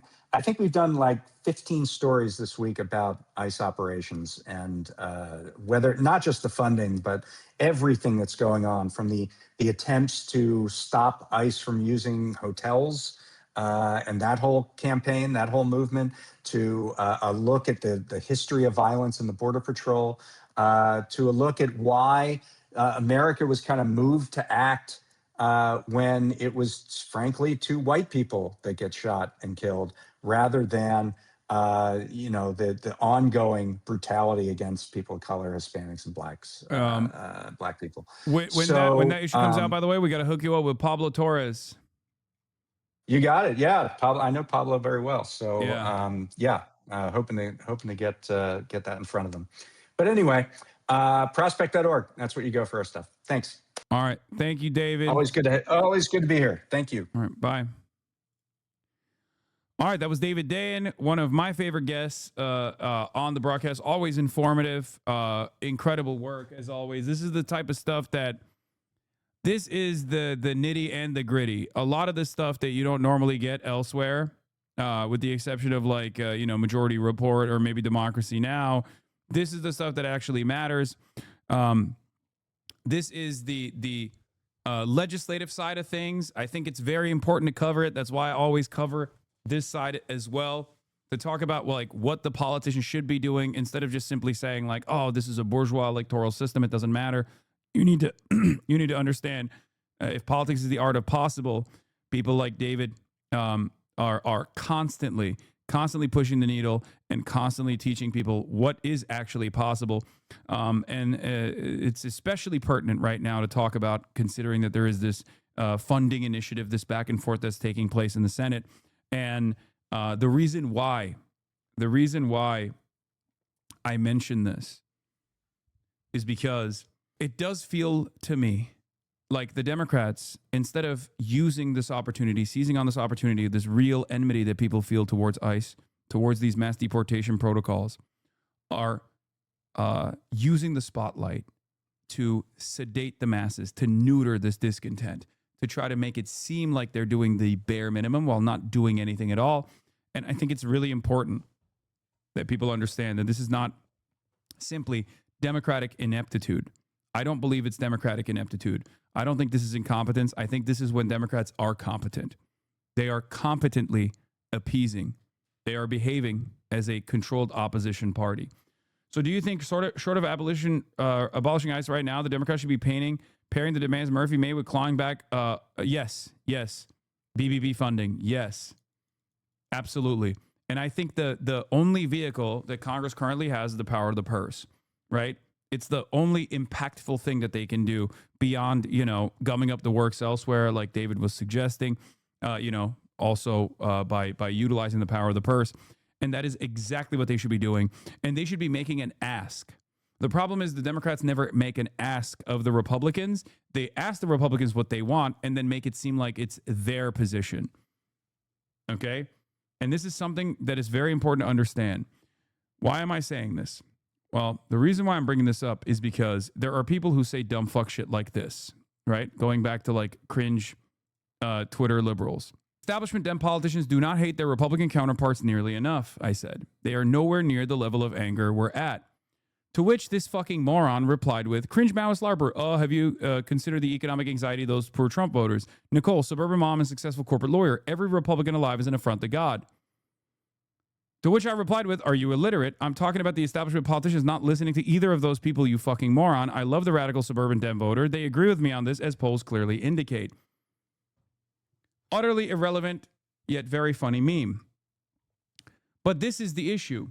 A lot of these guys, on the internet at least, a lot of these liberal spokespeople that are constantly dick riding the Democrats into oblivion, are playing a role in also sedating the masses. The masses are experiencing discontent. They're actually letting their position be known down to the fucking suburban housewives that are out there in the streets organizing against ICE, recognizing the moment. And the Democrats are doing their very best to say, hey, we hear you. We're not going to give you anything, which is ironic because that's precisely what I was mentioning here in my first statement that he did not understand and replied to. Okay? Nancy Pelosi was saying we need a strong Republican Party. Dem establishment has no hate for Republican counterparts. Exactly. Exactly. Fuentes admitting woke is back. Oh, hell yeah. 77X. Fuentes warns us that dark woke is back and people need to start being very careful about what they say online. Good. It's true. And we will come after them. Why is Keith Ellison the only Dem enforcing Admin Procedure Act for a court order ending DHS deployment of ICE? I mean, good luck getting others on board.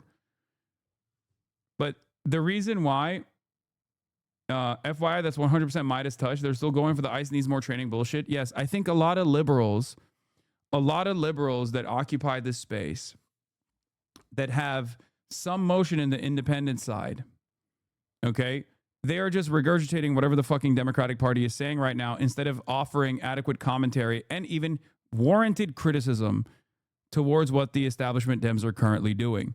The establishment Dems are currently trying to figure out a pressure valve out of the situation, okay? They're not invested in real solutions. They're not invested in putting up a strong opposition. They're not invested in clawing back safety and security for their constituents. They are simply invested in, and I'm not saying this is like a hater of the Democrats or anything like that. I just want them to do more. I want them to do what they're supposed to be doing. I want them to lean in to the organic discontent that exists out there, okay? ICE breaks the law, courts order them to stop, and then they keep breaking the law. You have to be dumb as bricks to think that the answer is to pass a law saying it's against the law to break the law. The answer is to stop giving these fascist goons billions of our tax dollars, okay?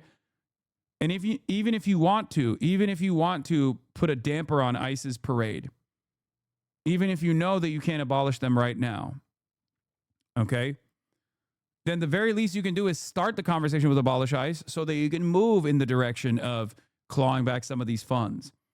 Force the Republicans to concede, not vice versa. The problem is Democrats in general do not force the Republicans to concede at all. They concede ahead of time and then make it seem like that's their opposition. Their opposition is no real opposition at all. This is my anger. This is my frustration. This is my demand from the Democrats, especially because they have this organic fucking buildup. It blows my goddamn mind that they are so firmly invested.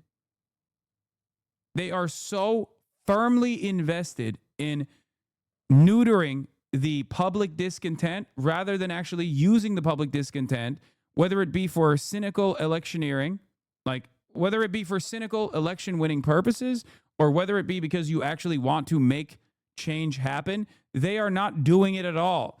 This is identical to the main problem that I have with the Democratic Party's campaign strategy in the last election cycle. And the same liberals who are not like liberal politicians and not the liberal voters in general, but the same liberal independent content creators are running into the exact same problem once again. They are refusing to critique the Democrats when the Democrats have the opportunity to push. The Democratic politicians have the leverage right now, and these guys are basically following. These guys are basically following along the National Democratic Party and just basically repeating what the fuck Chuck Schumer is saying. Okay? It's unimaginably frustrating. Great, genuine question from here. Why do you think ICE can't be reformed, but the Democratic Party can be? Oh my fucking Lord. It doesn't matter if the Democratic Party can be reformed or not right now, okay? It's just the only mechanism that we have. How dense can anti-electoralist leftists be? Please understand. You're mad because you know the chatter is right? No, dude, I understand where the chatter is coming from, but there is no alternative right now, okay? That's it. That's it. Why do you guys refuse to comprehend what I'm trying to do here? What I'm trying to do is basically explain What I'm trying to do is basically explain to the liberals that are still hanging on to the notion, the false notion that the Democrats are actually, trying to lean into their demands when they're not doing so, while simultaneously also trying to educate people that you have to organize outside of the fucking Democratic Party. That's it. That's it. We need to abolish the Democrats, genius. Okay, guys. Oh, how many times do I have to have the same exact fucking conversation every single day? Okay. Meet the moment. Recognize where the masses are. There is tremendous discontent amongst the masses against the Democratic Party as well. One must ask the question, why? A question liberals refuse to ask. If you are a anti-electoralist leftist, right, and you believe in building the revolutionary vanguard, you should recognize that this is a time for you to heighten and expose the contradictions that exist with what the Democrats are saying they're invested in doing and what they're actually doing. That's it. When you turn around and yell at me in the process of educating people, educating liberals in general as to why the Democrats are squandering their opportunities over and over again, why they're playing the role of controlled opposition over and over again, you're not actually doing anything productive. You're just being fucking annoying. You're being a nuisance in the chat. I'm sorry. I love all of you guys. I think you guys are kind individuals in general. Your heart is in the right place. But this is not a productive conversation to have over and over again. All you're doing is like relitigating positions that I'm already not oblivious to. I know what it is. I know what's going on. I'm explaining it to people who don't know what's going on. There were initial demands from Dem donors asking party leaders to put their bodies on the line when Trump was first elected, and Dems took those demands and sank them. Exactly.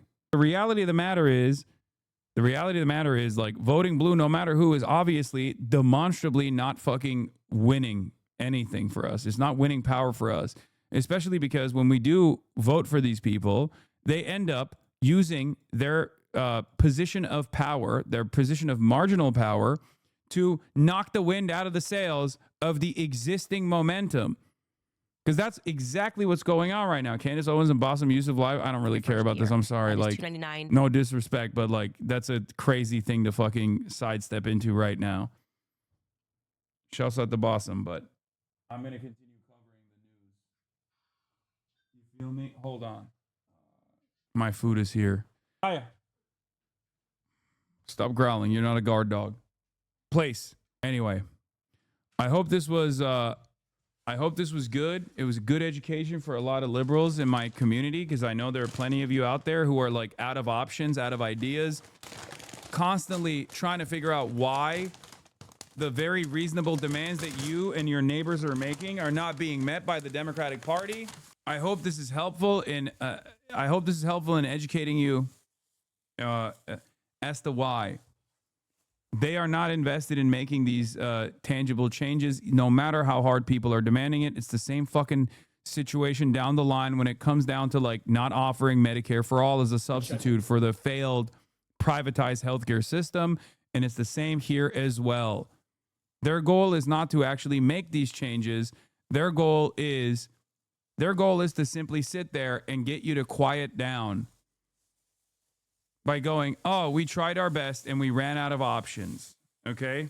I want them to truly try their best, not to just simply say, you're chewing hella loud, bro. Bitch, I haven't even started chewing yet. I'll fucking show you what chewing hella loud looks like in a moment, okay? I'll fucking chew so goddamn hard, your head will spin. Asshole. What's on the menu? I've been going teriyaki, grilled chicken teriyaki for a little bit now. That's what I've been swapping out to. Let's take a look at what the Manu Raju was saying. Senator, do you guys have a deal to avoid a government shutdown?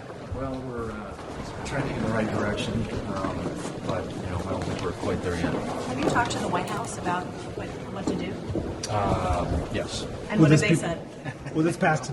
Their work, I think there are discussions going on between the Senate Democrats and the White House, and hopefully that'll land soon. But right now, I think it's still a bit of a work in progress.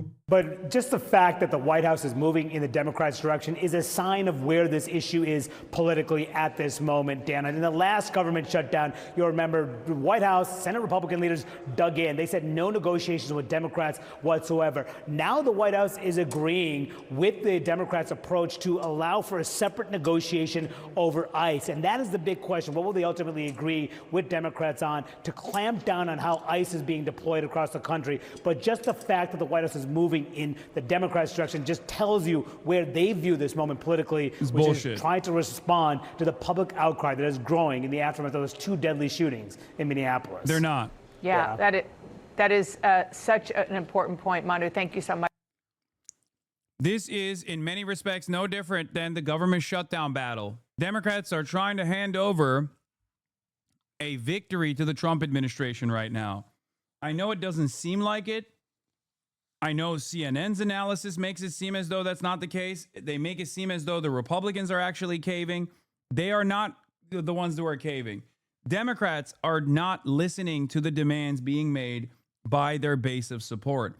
They're not taking a maximalist approach here and then forcing the Republicans to concede.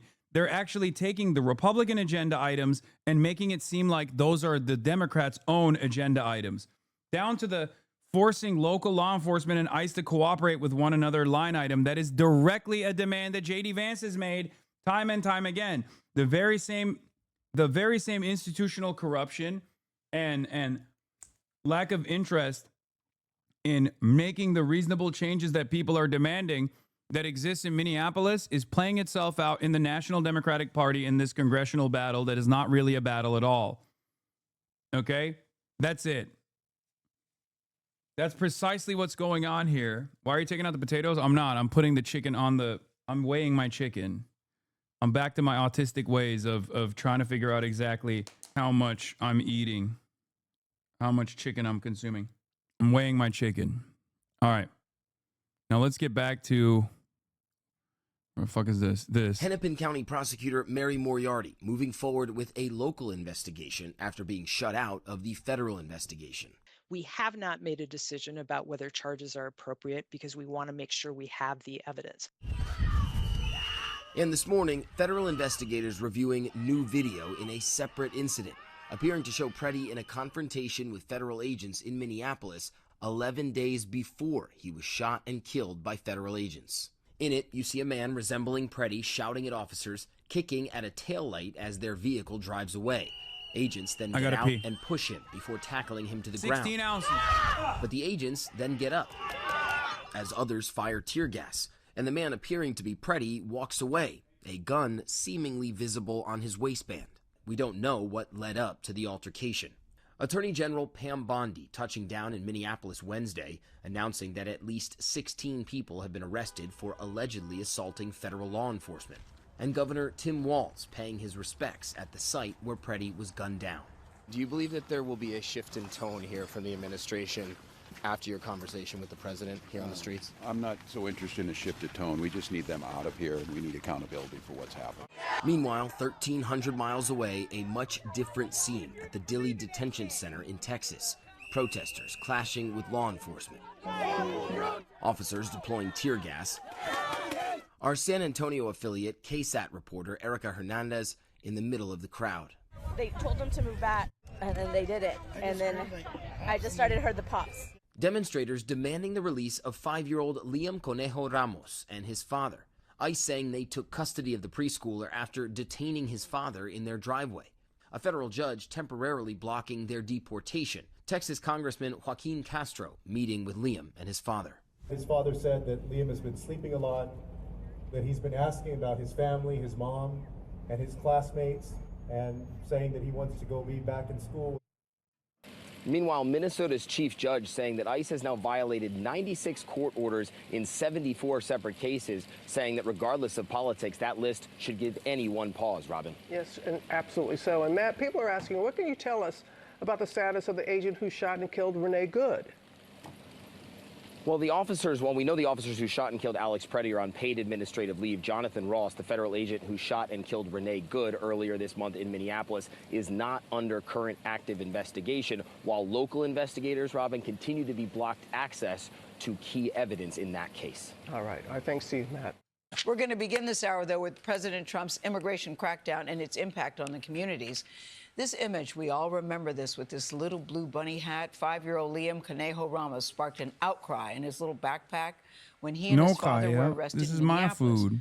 They have since been moved to a detention facility in Texas, where agents pepper sprayed protesters demanding their release. And this impact of the crackdown is being felt in schools in Minneapolis, where officials say there's a drop in attendance at 5-second the rule. schools. Lilia Luciano spoke to the principal at Little Liam's school. People are not going to work. No, no. They're not leaving the house to buy groceries. Correct. So that's where this is all headed. Yep, yep. At Columbia Heights Public School in Minnesota, staff are working second shifts to deliver. How much of this need that you are supplying with this food has to do with the ICE operations? A majority of it. Just last Friday, I delivered food, and they followed me around out of the trailer park that I was delivering to. And so we've had discussions with our chief of police to say, are we putting a target on our families? And he goes, well, it's probably... By going and delivering. Yes, but he goes, it's probably safer for you to go in and deliver food than for them to go out. In an elementary school of about 574 students, administrators say some 24 families have had parents detained under Operation Metro Surge. But it was this image of one of their pre-K students, 5-year-old Liam Conejo Ramos, that went viral. He and his father Adrian were detained in their driveway last week and later transferred to a detention center in Dilley, Texas. Wednesday, Texas Congressman Joaquin Castro visited them and called us afterwards. Could you give us an update? That is so amazing. His dad did say that he's been depressed and hasn't been eating especially well. You know, I was very firm about demanding his release, and so we'll keep pushing. Knowing that he has an advocate down there, too. So thank you. Absolutely. Though Liam was asleep, his dad promised to pass along a message his teacher and classmates sent him. We love you! A show of strength as they save Liam's place. And to see the cubby here. Yeah. Yep. And another hat with the ears. I'm just looking at it. Yep. And like I said, his stuff's not going anywhere. I'm sorry, man. But like, when you say, oh, we have to reform these guys, not another dollar until we reform these guys. Are you fucking kidding me? You should be destroying this institution piece by fucking piece, dude. What would you tell people who are watching this from somewhere else and thinking ICE is doing its job? Open your eyes. Believe your eyes. Believe what you see. He's not a criminal. It's not politics. It's about treating people like humans. So the principal told us that folks at the school were relieved this week when a judge banned the government from deporting Liam and his dad. DHS says that they went to arrest Liam's father as a, quote, illegal alien who was released into the country by the Biden administration, that they kept Liam with his father and took them together following the father's wishes because the mother wasn't coming out. The principal tells us that there were other adults who had volunteered to keep Liam safe, but it seems that the agents refused that offer. Kelly? Yeah, appreciate you bringing us an update on that story about Liam. I think we all were impacted by that, seeing those images. Lilia, thank you. That story is so upsetting. I can't get enough of it. I don't understand why he's still in the detention center. When they keep saying the mother refused to get him, it's because the dad was saying, don't come out because you could be arrested too. And they had another child that was on their way back home. Context is so important in this story. When the violence decreases, we can draw down those resources. But based on the discussions I've had with the governor and the AG, we can start drawing down those resources. As far as when these guys say when the violence decreases, we can draw down those resources, they should be talking about the violence they're fucking engaging in. This homunculus doing a fucking KFC double down on the motherfucking ICE operations by being like, oh, we're just going to scale back on some of the most, you know, some of the externalities, some of the excesses is ridiculous. He's doing the same fucking shit that the Democrats are doing when they tell you, oh, like, you don't understand. We're just scaling back. We're just scaling back, but the things are still going to continue. From their perspective, the problem isn't like kidnapping little kids like Liam. The problem is that you are aware of it and you're mad about it. those looking for public safety threats being released and do it in the jail with much less people. So the drawdown is going to happen based on these agreements. But the drawdown can happen even more if the hateful rhetoric and the impediment and interference will stop. Both Democrats and some Republicans call for an investigation into the shooting death of Alex Preti in Minneapolis. Anti-ICE activists are organizing what they call a nationwide shutdown this Friday. Fox 11's Nick Garcia is live in Downey with what organizers hope the shutdown will accomplish. Nick. Right, Christine. Well, we're here in Downey this evening because Union del Barrio is holding a training here. They say to help people or teach people how to properly document ICE activity they see. Additionally, organizers of that national shutdown hope that boycott will send a strong message. No work, no school, and no shopping. That's what organizers of Friday's national shutdown are calling for. Local politicians are joining in, like Assemblymember Isaac Bryan, seen in the social media video with protesters over the weekend. This is a moment for the people of Hasanabi head, by the way. Isaac Bryan is. this country to stand up to this administration and say enough. I do believe that this will be effective, and I do believe that this is how we will get the federal government to stop its violence against American citizens. They say the goal of the boycott is to get the federal government to scale down ICE operations. The Trump administration has not indicated immigration enforcement will stop. We've seen that people power is moving the needle. It's not just moving public opinion, which it certainly is. It led to the demotion of a leading lieutenant in the Trump administration, Bovino. Several congressional Republicans support investigations into the shooting deaths of Alex Preti and Renee Good. Texas Senator Ted Cruz calling for the White House to be, quote, more measured in immigration operations. State Senator Perez says enough is enough. What we have seen taken place over the last several weeks has been incredibly alarming. Our federal government is utilizing federal agents against not just undocumented people, but American citizens. Now, we also reached out to Republican Congressman Kevin Kiley to get his take on all of this. We didn't hear back from his people. However, he has posted on social media. He's encouraging the temperature to be turned down as far as rhetoric related to all of this, and also calling for more work to be done to prevent more tragedies. Christine? Hi, Glenn and Lou. Yeah, if you had plans to come to the Stronghold tomorrow and climb, you are not going to be able to. Usually, this place is filled with climbers, chalk, and ropes, but tomorrow... While I'm pro general strike, this Friday's giving Black Square on Instagram vibes in 2020. My union is not involved and most are not. I know, man. I know. This is not a real fucking general strike, okay? It's not. I know. Without a council comprised of all of the fucking major unions around the nation, it's not going to be a real general strike. But it's still not a fucking bad thing, okay? What are we doing? Like, it's just the same as like No Kings protest, right? This is a step elevated beyond the No Kings protest. You guys shit on the No Kings protest, then you shit on this. It's just like, there's nothing you want then. Tomorrow, they're shutting their doors, and it's all thanks to that nationwide protest and to show their solidarity. I want to show you some video of this climbing gym. Now, gym owners here say the man who kept their facilities clean for more than 12 years was detained by federal agents over the weekend while walking in South LA.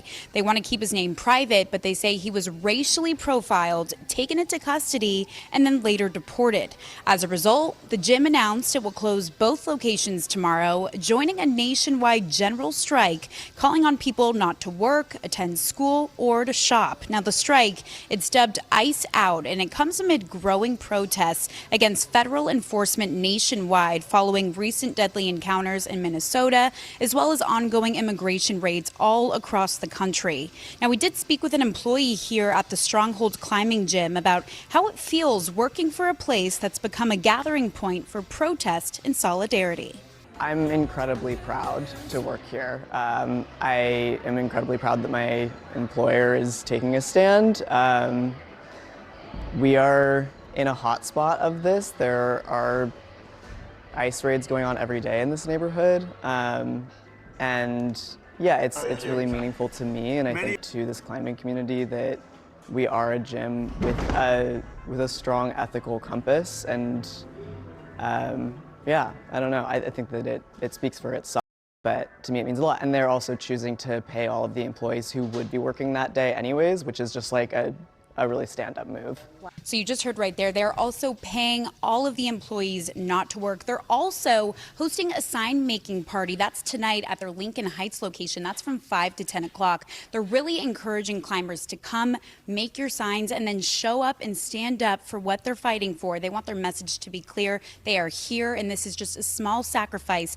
Once again, dude, this is like such a short period of time too. If this fucking designated the drug like cartels anything as like foreign this, terrorist organization. everything moves the needle in the appropriate direction in ways that are a lot more important and a lot more impactful than what the fucking National Democrats are doing. Okay, that's it. As a former asthma watcher, I can't stand what he's become now. I'm so annoyed with what he is. Ugh. I don't know what he's been saying. I only know that he hasn't really been talking about Tectone, even though normally that would be his bread and butter, drama of that sort. All right, let's hear what fucking Donald Trump is saying. Help and the support that they need to free themselves from the horrible burden of dependency. The Great American Recovery Initiative will bring together federal, state, local, and private sector resources to support addiction, recovery, treatment, and prevention. And it will help mobilize the full resources and authority of the federal government to help stop this tremendous plague. And I'd now like to invite Secretary Kennedy to start, and then Catherine Burgum, and then I'll sign the order, which I've just signed, and wanted to make sure the signature was good. Took my time, and let me just see. Pretty good, pretty good. Let's give it a 10, okay, for Catherine. But I'd like Bobby to say a few words, and Catherine, thank you very much, everybody. Please. Mr. President, thank you for your leadership, for signing an executive order that tells the truth about one of the greatest challenges that our country faces. Addiction is not a moral failure. It is a disease. It's chronic. It's treatable.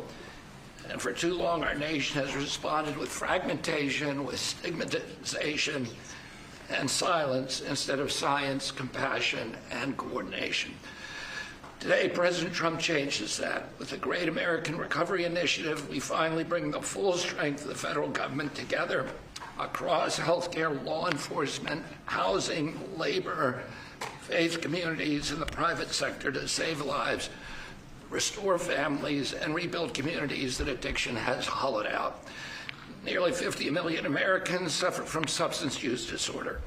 Many never receive treatment. Even more don't believe that help is possible. That is not because recovery doesn't work. It's because our systems have failed to reach the people where they are early enough, long enough, and with dignity. This initiative fixes that. We will align federal programs instead of letting them operate in silos. We will set clear, measurable goals and report honestly to the American people. We will use evidence-based care, modern science, and continue. I don't know what the tangibles are on this, but it's giving First Step Act. You know what I mean? Like, totally great agenda. Like, unironically, I mean this sincerely. Like, this is a good thing.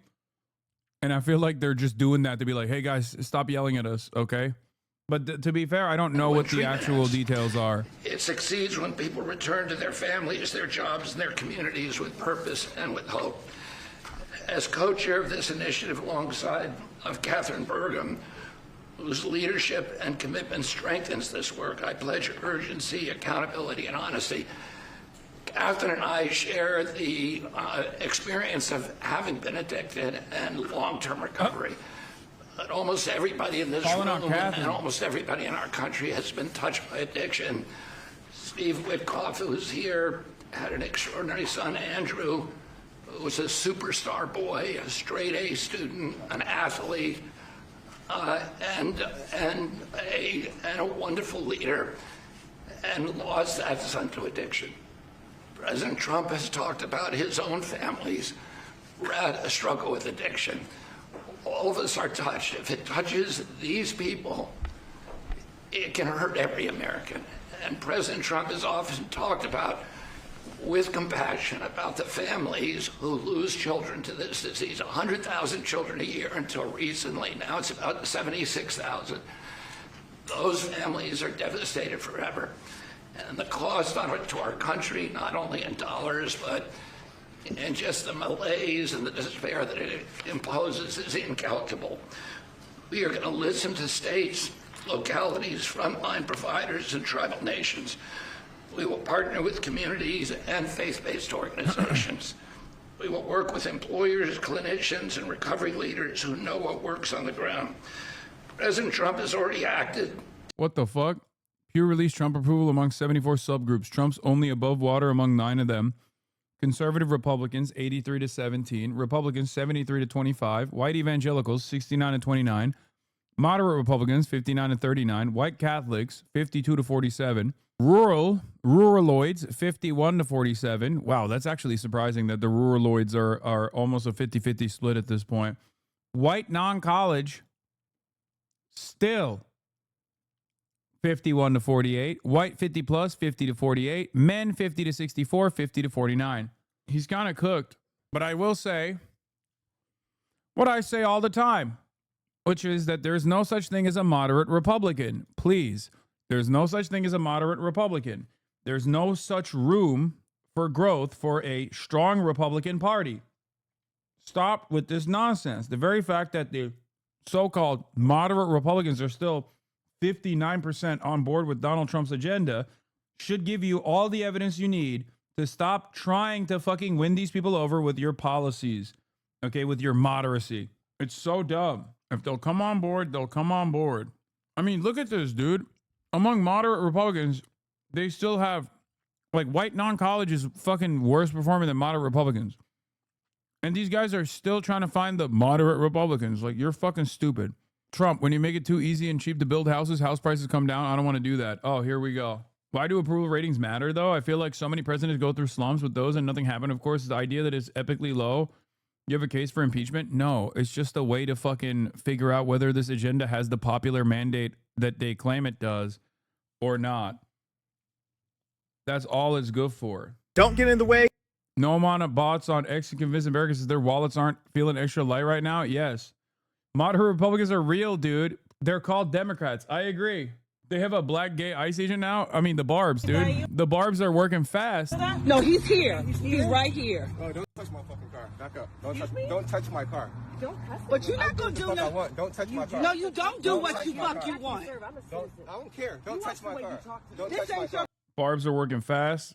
They've decided that they will be brave and loyal soldiers to the Trump regime. Really highlighting the thing that I keep pointing to, which is that ICE is actually a Maoist third worldist permanent first world genocider movement comprised entirely of the proletarian black and brown folks that are tasked with annihilating entire white families for the crime of their white supremacy. And people seem to not recognize this. Nikki is playing chess, not checkers right now. Chest. Yeah, she's playing chess. Quick question, Nicki Minaj, while you cape for ICE, remind us how you came to America as a child. Louis Pisano, Nikki never once says she supported ICE. Shut the fuck up.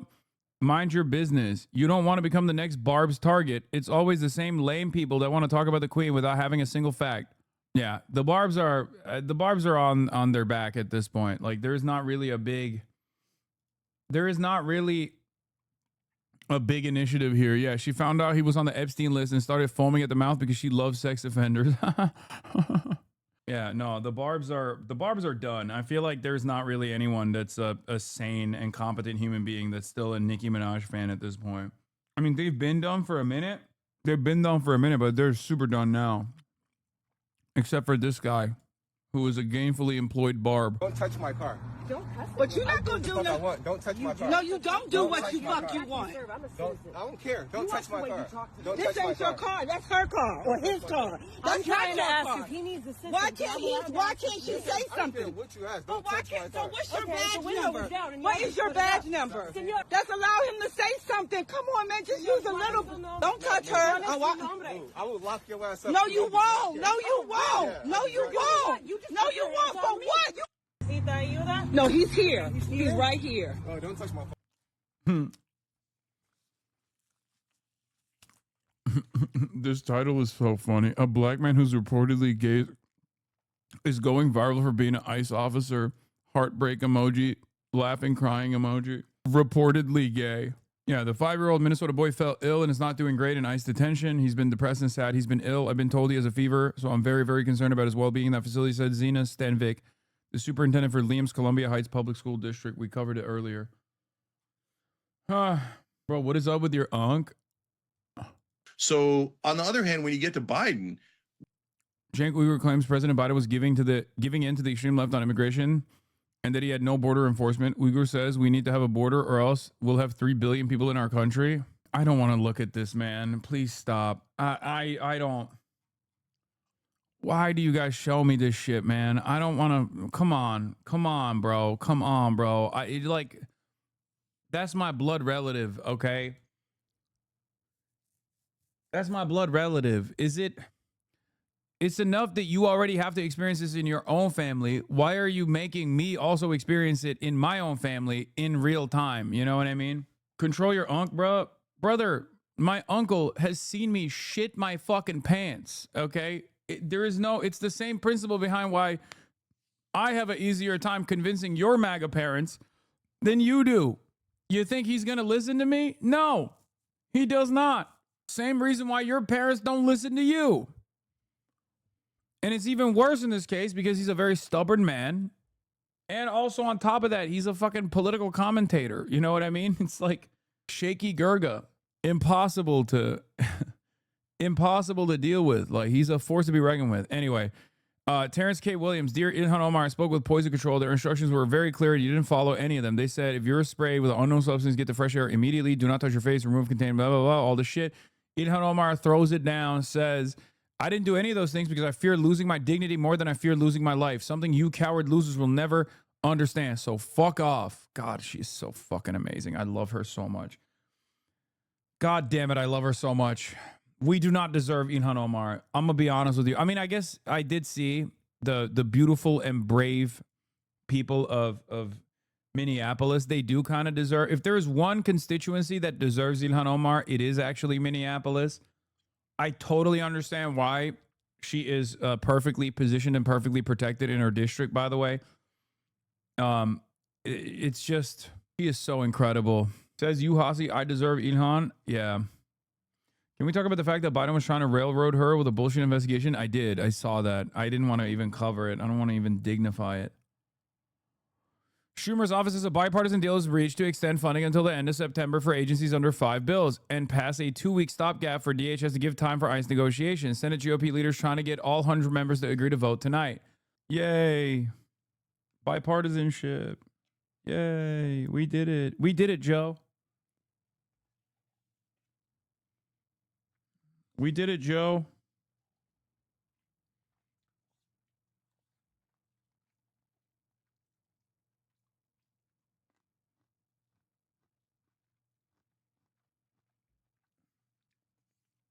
And then they're going to spend the next media messaging cycle yelling at their left flank, which is not even their left flank at this point. It's the fucking Barbaras and the Debras, too, about how silly and stupid they are for having pie in the sky ideas. I appreciate that you are not afraid to show your admiration for women. What the fuck? I can't tell if you're being serious or not. Yay. Let's go to CNN. Let's see what the fuck they're covering right now live. Yeah, we should be prosecuting and persecuting ICE, bro. I don't want to fucking do no abolition of ICE. We should be persecuting and prosecuting these motherfuckers. I think it's a winnable seat, but we got to make sure our focus is on the right thing and not on the past. I was trying to figure out where in the kumbaya versus all-out war state Trump and Kemp are right now. I feel like they're still kumbaya'd from the last kumbaya. I'm not totally sure. It'll be tough, but I will say we all know Trump likes to win. Yeah. And so my thing is, Mr. President, we know that there have been some disagreements between you and the governor, but how about this? Add a big victory by winning back that seat to your legacy. I think Trump would love that.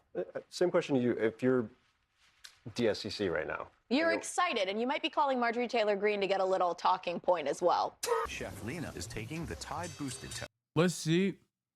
Bro, let's see how the fucking let's see how the libs respond, in my opinion. I don't think they're going to take this standing. I don't think they're going to sit around and be like, oh, great, you gave us like fucking nothing. You gave us absolutely nothing. Bottom of the barrel bullshit. Fantastic.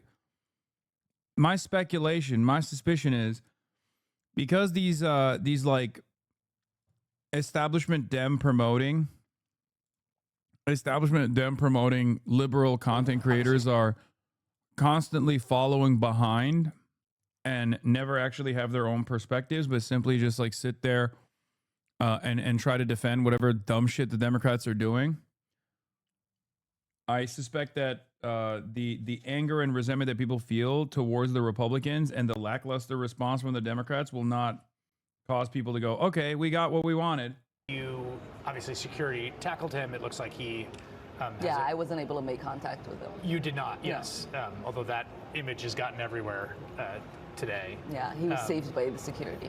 He was saved by the security. Yeah. I guess my question to you is, you obviously, security tackled him. It looks like he...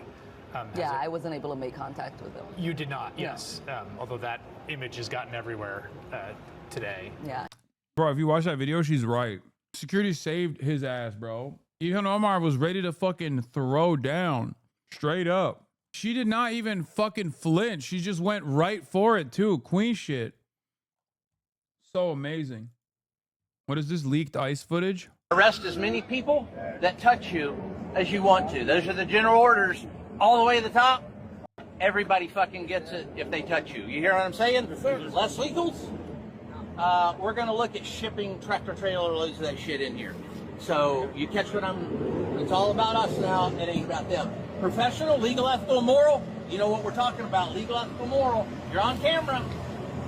But other than that, it's what we do. What city is it, Chief? Fucking ours is our fucking city. Arrest as many people that touch you as you want to. Those are the general orders all the way to the top. Everybody fucking gets it if they touch you. You hear what I'm saying? Less legals. We're going to look at shipping tractor trailer loads of that shit in here. So you catch what it's all about us now. It ain't about them. Professional, legal, ethical, moral. I know what he sounds like right at this point because I've heard it so many times, but it still fucking shocks me. Like, he has the most 5'3" voice I've ever heard in my life, bro. He is such a little munchkin, straight up. He's a little baby man. It's crazy. It's crazy how much of a little baby man he is. Oh, fuck. Teeny tiny man. He's a little guy. Why'd they let this Oompa Loompa fucking run this agency, dude? Hideo Kojima character, tiny baby man. One battle after another wasn't radical enough? I mean, it's not Minneapolis like I've seen some people saying it is. The trees are green and it's not warm enough for short sleeves. No, I know. It don't matter. The attitude is still the same though, right? Like, that's the whole point. Think Peace had a banger on Ilhan. Ilhan Omar is about to beat that nigga ass. Hey, Ilhan Omar, if you watch this video, twin, throw the punch next time. Fuck that shit. We not worried about decorum. We not worried about none of that bullshit these days. No. You can throw that punch next time. Cause what the fuck? They fucking spraying liquid on you. That's fucking bioterrorism. They spraying skunk spray and shit. That's some Israeli shit. You know what I mean? Like, nah, girl. Throw that punch. Throw that two-piece next time. We saw you. We saw you with. She really did though. She was ready to go. She was ready to fucking throw bows. Now it's funny because like Republicans are such pussies that they were like, oh, this must be fake because she immediately rushed to clamp on him. And two, it must be fake because she went back and delivered her speech and wouldn't get discouraged by this derailment. And that's because they're pussies. They've never had any conviction whatsoever. They don't know what that looks like. They don't know what that feels like. And also because our president obviously faked it, okay? Our president obviously fucking faked it. Let's be real. Donald Trump, fake assassination. I'm straight up on board with that now, okay? Blue and on all the way. Donald Trump faked his own fucking assassination. They murked Corey Pastrami or whatever, Corey Contemporary, specifically so that they could get a good fucking shot with Donald Trump going, oh, fight. It was fake bullshit, okay?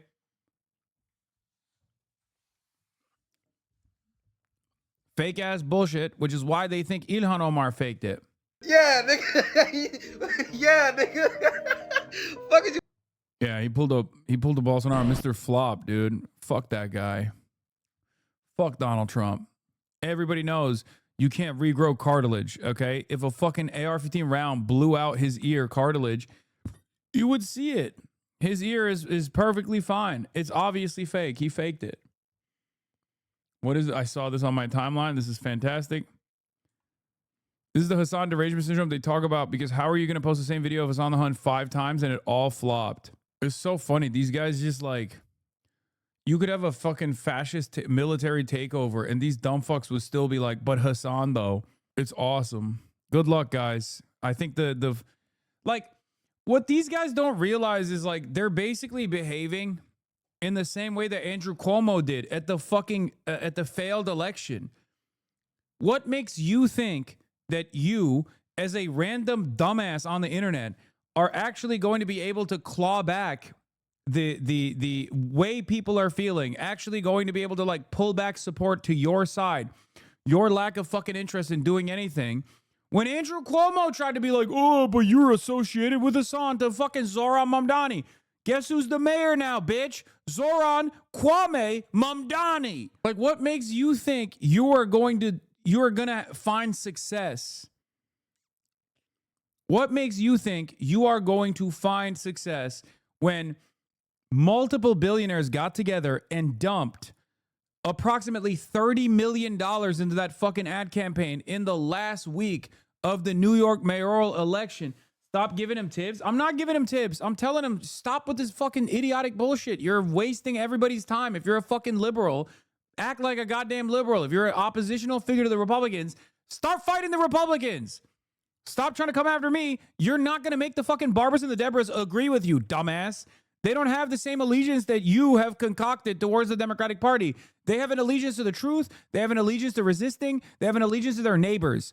Okay? And until you realize that, until you understand that, until you recognize that there's a reason for the Democratic Party's historic disapproval in this very moment, when they're supposed to be the only game in town as an oppositional figure to the Republican Party that these guys are clearly despising, so much so that they're going out, taking up to the fucking streets. Until you realize that, like, I'm not the fucking enemy here, Republicans are, you're not going to get anything across. You're just going to be a fucking loser that no one cares about. Stop. And it's ironic because these guys only want, like, my reaction, right? So when they hear my reaction, they go, oh, we got him. He's mad. He's mad because we're winning. You're not winning shit. You're only farming like 30 fucking likes on Twitter. That's it. You're only farming the same rehashed, blue no matter who, Democratic incompetence should be rewarded bullshit ass fucking take amongst the same stupid ass free 99 DNC, the DNC analysts that you're not even a part of. At least when David Short comes after me and calls me a fucking asshole, he at least gets paid by the Democratic Party. At least when Matty Iglesias says, oh, we shouldn't be listening to this guy, he at least gets paid by the Democratic Party. You don't. You're an independent content creator. Why the fuck are you LARPing like you work for the fucking DNC? Those guys are at least trying to defend their jobs by lying to the American public, by lying to the fucking Democratic electeds, but at least they're trying to fucking defend their $100,000 a year salaries, if not more than that. You are making $0 fucking dollars a year doing this shit. You're doing it for free. It doesn't make any sense. How are you bootlicking for a party to be incompetent to no real audience that exists, by the way? Like I said, at least when people like Matty Iglesias or David Shore or all these other like fucking institutional Dem consultants, when they yell about me or when they talk shit about me, that makes sense, okay? They could do the Ezra Klein method and act like they don't know who the fuck I am. I would much prefer that, of course. I think that's a better approach in general. At least he has the dignity and the decency to not stand in opposition to like the shit that we're saying here, right? But it's mind-boggling to me that there's so many fucking dumbass liberal content creators on here that are speaking to no one. They are just pure reactionary. They've like carved out this weird fence-sitting space where on the one hand, they're like, you know, I oppose the Republicans, I oppose fascism, but also, you know what the real problem in America is? Communism. Bitch, what communism? What fucking communism? You should be begging for communists to come back. What the hell are you talking about? You like the weekends? Think of fucking communists, okay?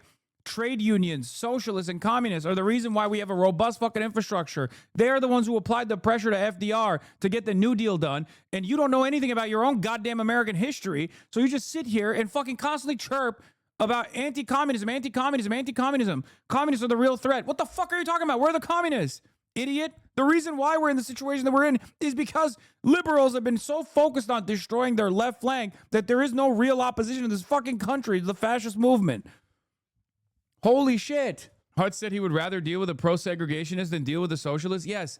And that's precisely the reason why that bald fuck is only going to speak to an audience of like 300 people that don't want to actually watch a person who is an open sex pest. So they'll actually get the watered down version of the same talking points from a balding, irrelevant, former fucking COD player. Okay. That's the reason. That's the space that he occupies. Okay. He's going to max out at 300 fucking people every single time and keep doing those fucking dumbass debate shows, which, by the way, I don't want to, I'm not disrespecting the debate shows. It's fine. It's just like, get better subjects, guys. I can't believe that like they sincerely argue on whether or not I'm worse than Adolf Hitler for like weeks on end. Like, if that's a point of contention in the liberal debate sphere on Twitch, you're cooked. The fuck are you doing? There's a reason why like Shonda Black and Michael from Pennsylvania, Gremlo, and all those other guys don't actually fucking entertain this shit. It's because it's so silly and unproductive. They're actually out there doing the work. Cinemarxism too. Oh, Hassan glazing Hutch saying he gets 300. What is this? Clavicular goes off on D. Fucking nerd loser. Face. That's autistic clips. Man, look at this fucking nerd loser cock. She just licked his face. That's okay. You're getting cut. I mean, let's be real. English, no. It's like debate autism versus looks maxing autism. It's just, I guess it is fair to call this autistic clips. Oh, what the fuck, man. This like libtard's relationship is so disgusting to me. People always say, oh, collab with Destiny. It's like, he had his calling 2 months ago when I was a nobody. He could have did the collab. Now, who even knows who Destiny is? Nobody gives a fuck about Destiny. All right? Nobody gives a fuck. Bro, this dude is so barred out all the time. It's actually crazy. I don't know how he's fucking alive. Like, Dead on Arrival. Are these guys on a delay? What's happening? It's not Dead on Arrival. They found a bipartisan funding vehicle now. Senate Republicans accused their to at least extend it for like another week, a couple weeks or so. A couple weeks or so. What is this? Hell has frozen over. Reddit is defending your take. What the fuck? What is this? Destiny accuses the son of loving TikTok under China but hating it under American ownership. Does Destiny use TikTok? I swear the day it changed ownership, I was seeing articles that TikTok is blocking anti-ICE videos and mentions of Epstein law. Is that not objectively worse? These have to be bot comments. TikTok is essentially now a government-ran censored platform and more censored now than it was before. Now that the owner has close ties to the admin. Yeah, Hassan is right. It's worse under American ownership than Chinese ownership. What's even the debate? But have you ever considered Hassan bad? My algo was perceptibly worse to the point that I haven't been on it for a few weeks. To be fair, American ownership is censoring it way harder than China did. Yes, guys. And this is not because China is some fucking magnanimous country. It's because China has no investment in censoring the Epstein files. If a Chinese company is owning TikTok, they're just simply not going to censor that shit. Like, I saw an argument where someone was like, well, don't you think this is the same as like censoring Tiananmen Square? No, I don't. You want to know why? Because I'm not fucking Chinese. I'm American, okay? I can get plenty of information on Tiananmen Square regardless, whether it be on TikTok or elsewhere. What the fuck are you talking about? Of course I care about talking about American Tiananmen Square, not the Chinese one. Who gives a shit about the Chinese one? Oh my God. These people are so dumb. Like, I sincerely saw someone make that argument. Well, they were blocking Tiananmen Square posting. Yeah, okay, who gives a fuck? Are you Chinese? You're American. You're literally advocating for the censorship to be implemented in America now that it's in American hands. Fuck. Of course, the Chinese government has no interest in censoring shit that is pertinent for Americans to communicate. That's precisely the reason why they fucking bought TikTok. Because the Chinese government and the Chinese company had no investment in censoring things that made Israel look bad. Okay? Censoring the truth that made Israel look bad. No wonder. Ugh. I know the subreddit is a Hassan hating circle jerk, but Hassan is right here. The U.S. government censoring TikTok more heavily than the Chinese government did. I'm sure all the people up in arms about the Biden admin asking YouTube to remove COVID misinformation will be furious by this. This isn't a gotcha that he thinks he is. They're censoring Epstein and anti-MAGA content now. Also, most notably, anti-Israel content. Netanyahu talked about this. No wonder Destiny has a terrible take here. I am less scared of China having my daily data than I am the government. Fuck yes, finally. Even Redditors are saying the things that I've been saying for fucking months. I cannot believe it. How did this happen? Holy shit. This is yet another one of those instances where, like, you can't fucking out-meet what people feel, okay? Just like you can't out-talk people's pockets hurting. You can't out-talk people when they actually fucking literally experience unimaginable censorship on a moment's notice, on a whim, right after the American takeover happens on TikTok, where they're like, what the fuck is this? God damn, bro. God damn. Hassan is right. Hell has frozen over, it seems. I'm sure they'll delete this post now that like everyone is dunking on Destiny, obviously, because that's usually what they do. They'll if they do like a post that ends up working in opposition to what Destiny wanted, they used to delete it. I don't know what the new moderation team looks like. Nope, he just dislikes Hassan. Everyone using it is hating on the app. Even videos that have nothing to do with this are stuck at 0 views. It's funny because sometimes Hassan gets brought up in this whole attitude changes. I remember seeing one clip in particular where he was reacting to a bunch of people with the same take, but when Hassan showed up, he started yelling. If you have this clip, please share it because I need to laugh today. Oh my God, TikTok is so devastatingly bad that it's caused Redditors on LSF. It's caused Redditors on LSF to actually fucking side with me. The hell has frozen over. Wait a couple more weeks. They're going to be fucking talking about, you know, how they understand why Palestinians resist against Israel. You know what I mean? Destiny's reaction to this thread is hilarious. Shout out to the bipartisan effort to sell TikToks that people don't see anti-Israel content. You did it. Now it's owned by like this is so fucking cringe. This is all of his content now. You know, Turks hate a whole bunch of other people besides just Jews, right? Why not go do some anti-Armenian content or go do some anti-Kurdish content or go do some anti-Greek content? Like there's so many. Wow, what an argument. I sent the wrong link. Fuck. Was this the clip? Other ethnic minorities that your entire family and everybody in your country fucking hates and wants to. That's so crazy because I don't hate any of those groups. It's just strange that you're demanding that I go hate on those groups. I don't hate Jews either. I mean, I hate Israel. New meta to defend Nazi Israelis. Exterminate. Go cover some of them, bro. There's so many other people that I know you hate. Or women. That I know you hate women too. Go. Wow. Guy who's in an active court case, one of his victims for distributing revenge porn and has spent the last year for the duration of the court case literally victim blaming and also mass harassing every single person that has outed him, is over here talking about talking about how I hate women. Good job. That's awesome. You are enemies with Stavi? Yeah, I know. And Eric Hovagim too. My goats. What was the clip you were going to send me of him reacting to the thread? I want to see it. Don't tase the dog, bro. I'm going to do it. Kaya, come here. Come. Hello. Oh, God.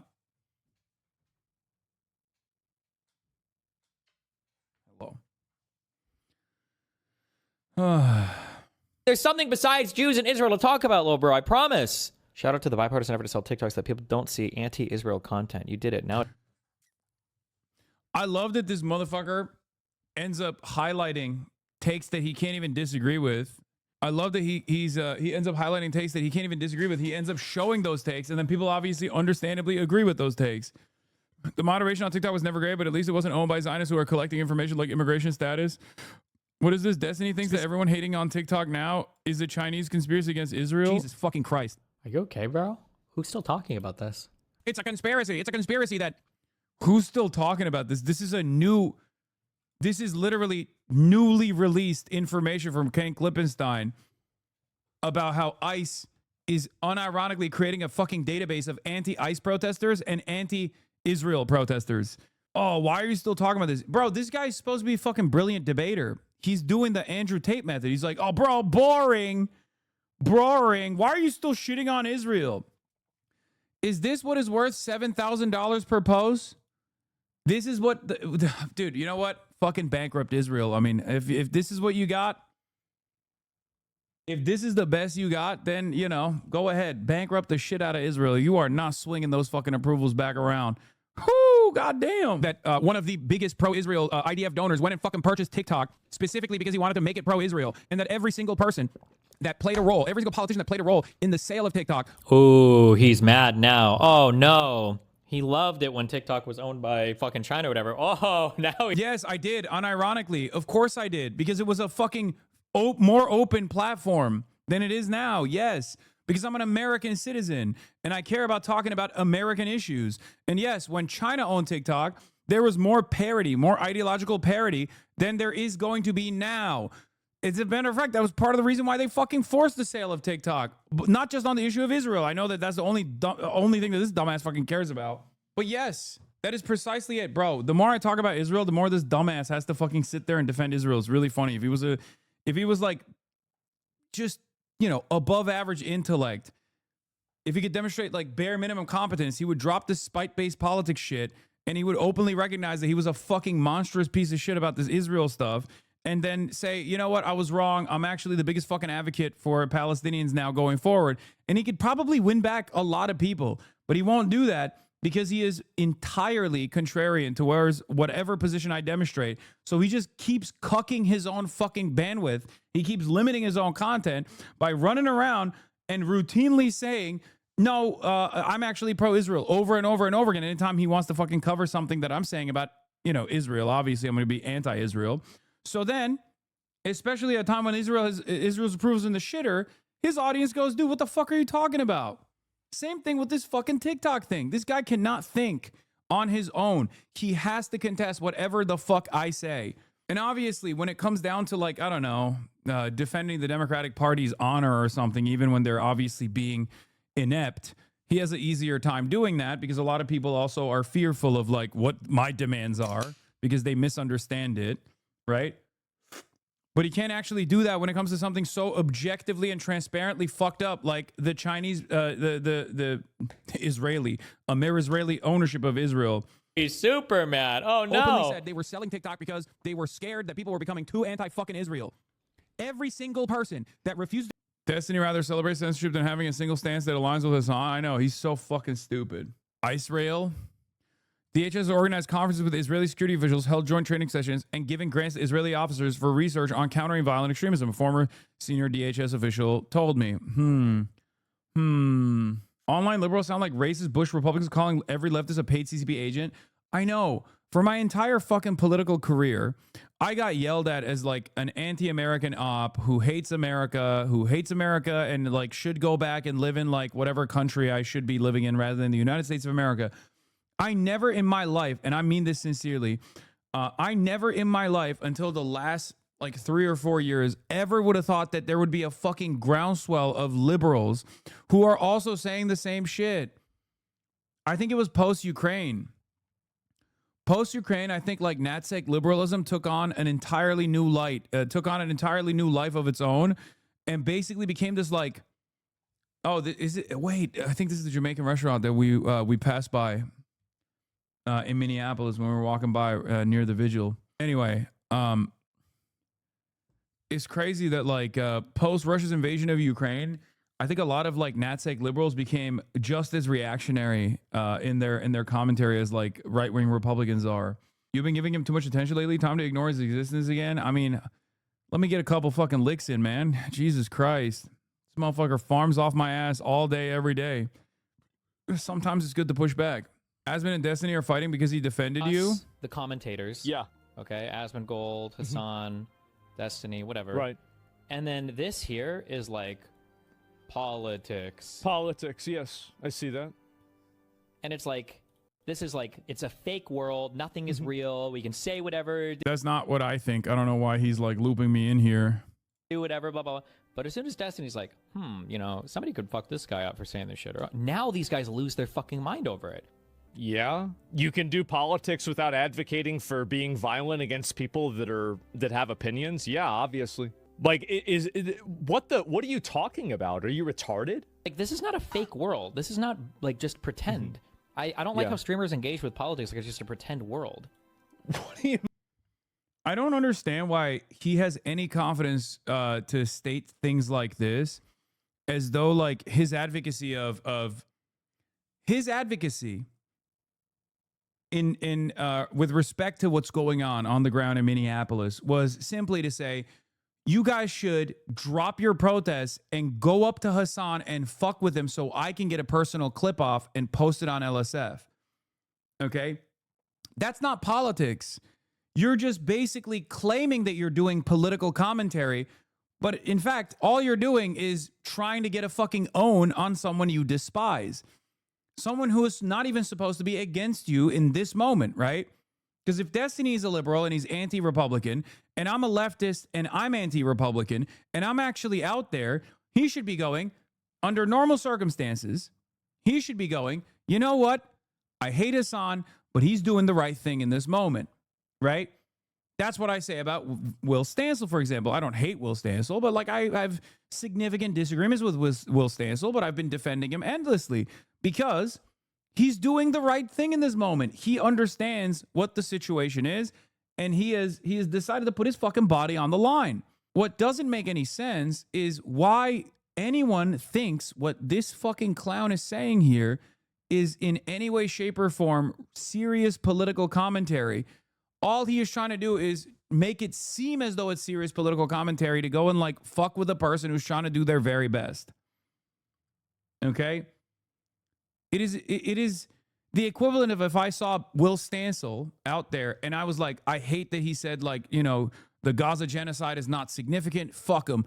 All of my fans, when you see him out there, you need to fucking go after him and you need to stop him from doing Ice Watch. If I said something fucking insane like that, Destiny would understandably call me out and use it as an opportunity to farm fucking more hatred off of me. Right? The difference is I would never fucking do that because I'm not a moron who only bases his fucking political commentary around spite and ego.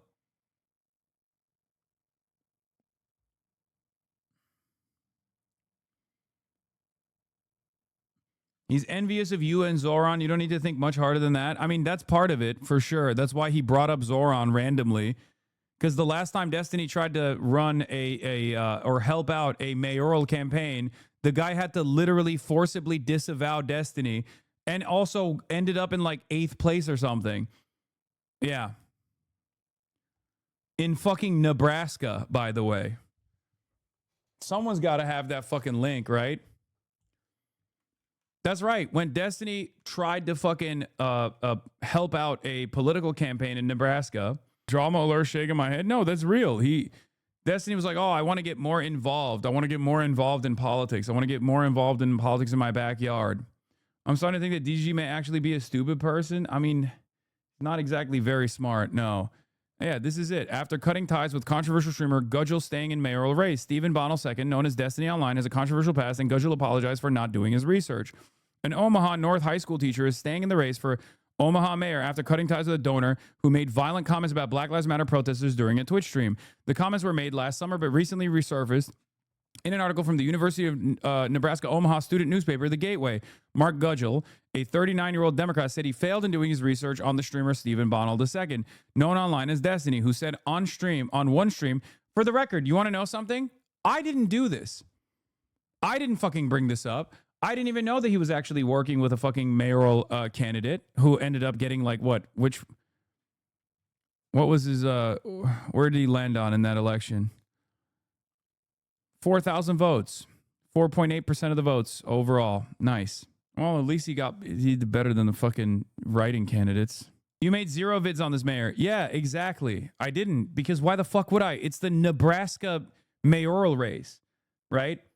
This is what happens when Destiny gets involved in a fucking mayoral race. And for the record, I didn't try to game the system. I didn't try to fucking like hurt Destiny by going to this guy and reaching out to him and being like, hey, by the way, or sicking my fan base on this Omaha mayoral race to be like, hey, this guy, you should hurt his chances of fucking winning the election because he's associating with a really bad streamer. Meanwhile, Destiny did do that. His fucking goons did consistently spam over and over again the associations that I had with Zoran in an effort to fucking tarnish his chances, and it didn't fucking work. Think about that. Think about where people actually spend all their fucking time. You have a finite amount of time and energy on this planet. Choose wisely how you spend that energy. How does your candidate Zoran do? Don't get me fucking started about how jealous I am. I gave props to his community for being anti-ICE recently, and this is what they do in return. They will never be charitable. I know, they're fucking irredeemable. I'm still not going to stop, though, because I'm still not going to stop hoping that they will one day wake up to the reality that they are literally in a fucking cult. The reason why I say this is because... Okay, Kaya, watch out. Watch out, baby. You're standing right underneath me. The The reason why I'm not going to stop is because, like, I will take any help I can get. If you are opposing Republicans, I'm with you, okay? I will be by your side. I will defend you. But just, you know, oppose Republicans. I remember during that period after being dropped, someone said they were a Hasanabi head, called into his stream to gloat. Like, I didn't even know that shit was happening. I used to never talk about Destiny at that point. I'm a former D guy. Most of us see the light via him showing your base takes and him poorly responding to them. Now I'm a full-on commie. All Zoran of Nebraska gonna show up. Yeah, I don't know. I'm gonna be honest, for every guy like this, though, there are plenty of fucking guys who just like become more and more aggressive. Yeah. What did Destiny do in terms of spending all of his fucking time and energy in the lead up to the election? He got a Democratic congressperson, Richie Torres, to try and unsuccessfully get me fucking deplatformed. Okay? In the process, him and Dan Stalkman got Zionist to be a slur, to be treated like a slur. And they also got Richie Torres to write a fucking letter with the congressional letterhead to Amazon to try to get me deplatformed before the fucking election. And then Twitch, in response to that, actually blacklisted me on the day of the election. And it still didn't fucking work. I still had the most viewers that I've had in my career and also on this fucking platform. However, I'm sure that there were plenty of people who watched Asmongold on the day because Asmongold was being suggested as the #1 slot that was actually fucking covering the election. And these guys still haven't stopped. This betrays the severity of the crisis that is imminent. If you're still focusing all your energy and all your time and all your investment into tarnishing my reputation instead of locking in and like fighting against the Republicans, then you're not a very serious person at all. I wonder how many of your fans came through from different communities, people that hated on you all the time, that realized through clips that your takes actually make sense. There's plenty of them. He also brought his Nazi girlfriend to one of those rallies. Oh yeah, fucking that meth head. That meth head that was at the Young Republican thing. Closed presents. Thank you for the 99 gifted subs. Hell yeah. Just yesterday, they tried to push that clip you watched about ICE in Israel trying to get you banned. Stalkman is tweeting at the ADL with a clip of you watched yesterday talking about ICE in Israel. That's what I mean. These guys are fucking, they're busybodies, you know? They're busy with like the dumbest shit possible. It's fucking ridiculous. I know the Dems caved. I already covered it. Oh, great. Anyway, I don't want to fucking cover this dumb Destiny shit no more. Oh, what is this? Found Pete Buttigieg's car. That's funny. I support ICE. Flag of Israel, Ukrainian flag. This is a Globe Twitter guy, okay? This is like gay pride flag. This guy is like, I'm a social democrat. I'm a Norwegian style social democrat, which means I have the most insane politics we've ever seen. And I think that the Muslim world should be destroyed with a nuclear arsenal. Trump endorses the funding deal. Great. Fantastic. Love to see it, dude. Love to see it. Yeah, there's a new Senate primary poll from Michigan, age 18 to 29, where Abdul El-Sayed is obviously leading, but that's only 18 to 29. The other polls actually show McMorrow in the lead. It's not great. All right, let's get into it. Senate Democratic leader Chuck Schumer's office says a bipartisan funding deal has been reached to avert a government shutdown. GOP Senate leaders are now working to schedule a vote. Donald Trump, of course, praises the Chuck Schumer bipartisan deal. America's setting records in every way, and our growth numbers are among the best ever. The only thing that can slow down our country is another long and damaging government shutdown. I'm working hard with Congress to ensure that we are able to fully fund the government without delay. Republicans and Democrats in Congress have come together to get the vast majority of the government funded until September, while at the same time providing an extension to the Department of Homeland Security, including the very important Coast Guard, which we are expanding and rebuilding like never before. Hopefully, both Republicans and Democrats will give a very much needed bipartisan yes vote. President Donald J. Trump. You know, when Donald Trump says it's a bipartisan vote, it means it's not a bipartisan vote. It means it's a partisan vote. It's just the Republican Party. Important detail, the 2-week delay will shut down TSA in 2 weeks if Dems don't approve DHS and ICE funding. They need to fucking force a shutdown again. They have the public on their side. I cannot believe it. They just don't want to fight. And I don't know if they don't want, I'm going to be honest. I don't think their refusal to fight in this moment is because they're genuinely worried that they're going to lose favor. I think the reason why they don't want to fight is because they don't mind the fucking ICE activities. They just hate that people are mad about it. I made a joke about this, and I called Chuck Schumer Mohammed bin Salman when I did the Jacobin interview. Here, I'll show it. I'll play it for you. Okay, this was about. This was before this conversation took place about the government shutdown and whatnot. So it's not directly related to that. But let me see if I can find it. Oh, here it is. Here. Basically, Mohammed bin Salman in private being like, I don't fucking care about these Palestinians. I hope they would just go away so I could just like have direct flights from Riyadh to Tel Aviv. Like, that's what I want. But my people don't want that. So I, in order to make sure that I never have like any sort of revolt or any sort of revolt, I have to keep playing ball aesthetically. But Chuck Schumer's not even doing that, I guess. Mohammed bin Salman has launched a stronger opposition to Israel than Chuck Schumer has to Donald Trump on many of these issues that the base is demanding. It's very clear that the powers that be within the Democratic Party, the establishment Democrats, are not even remotely invested in making any change whatsoever. I don't think it's necessarily fear, really. I mean, I think that that's the. I mean, maybe it is. I don't know. I go back and forth on this quite a bit.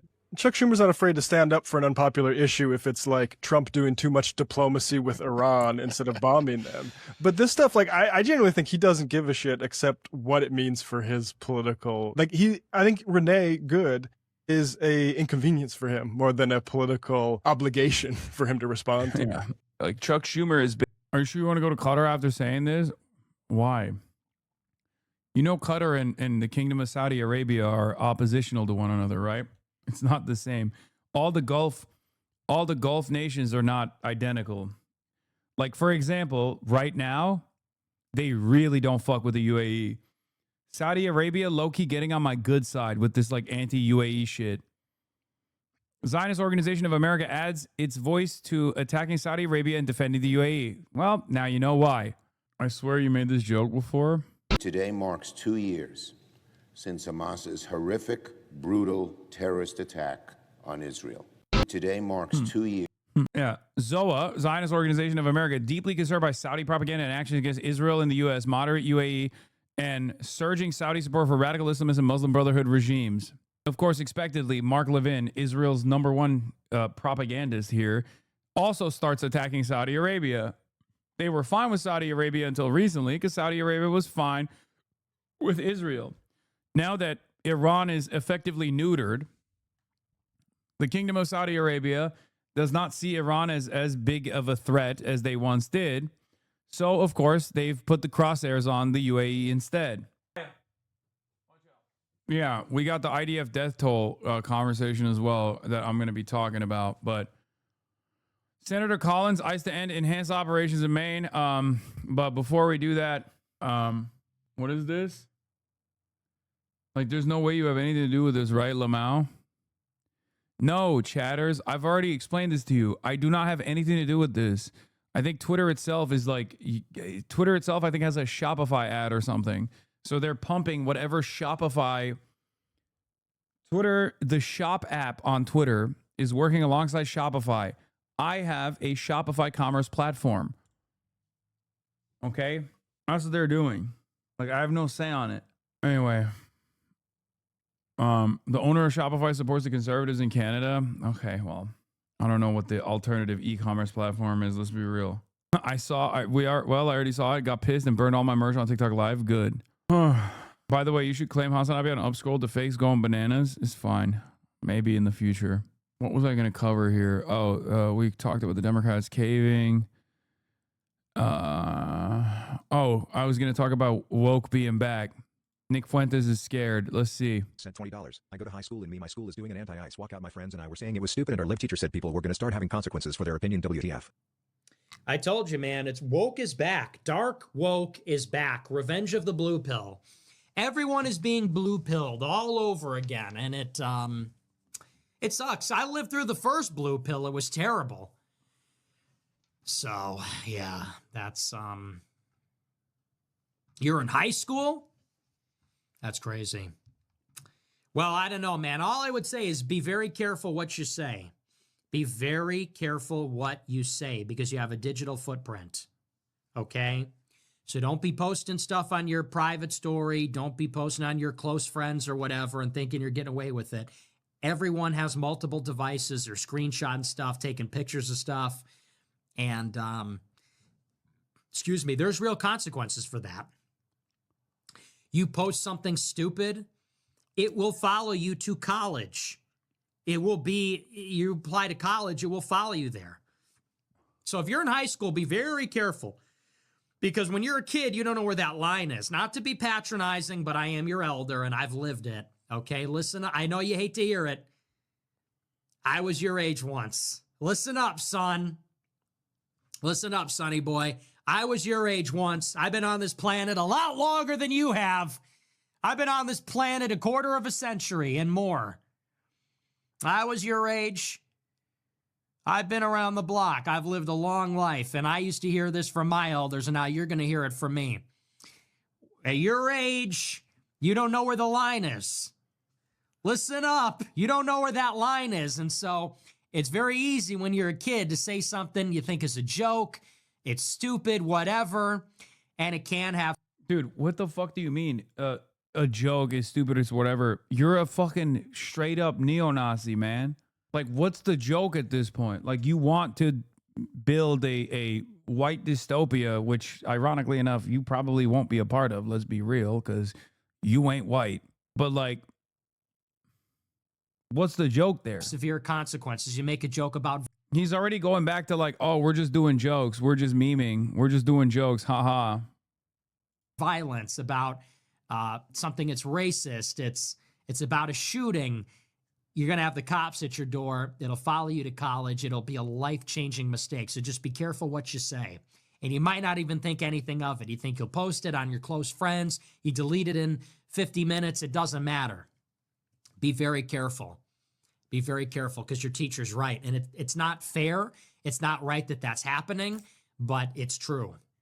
And you got to be careful. Don't let them get you down. Don't let them win the battle for your soul. But outwardly, you got to be aware of the environment that you're in. So good luck to you. Good luck to you, young man. Good luck to you, Sonny. Hold on. Oh, they're doing Nazi taquilla. Good. The fact that they have to get back to doing taquilla is good. Oh, yeah. Bill Maher had a fucking dumbass take as well. Do you have the video for it? I got to show the video.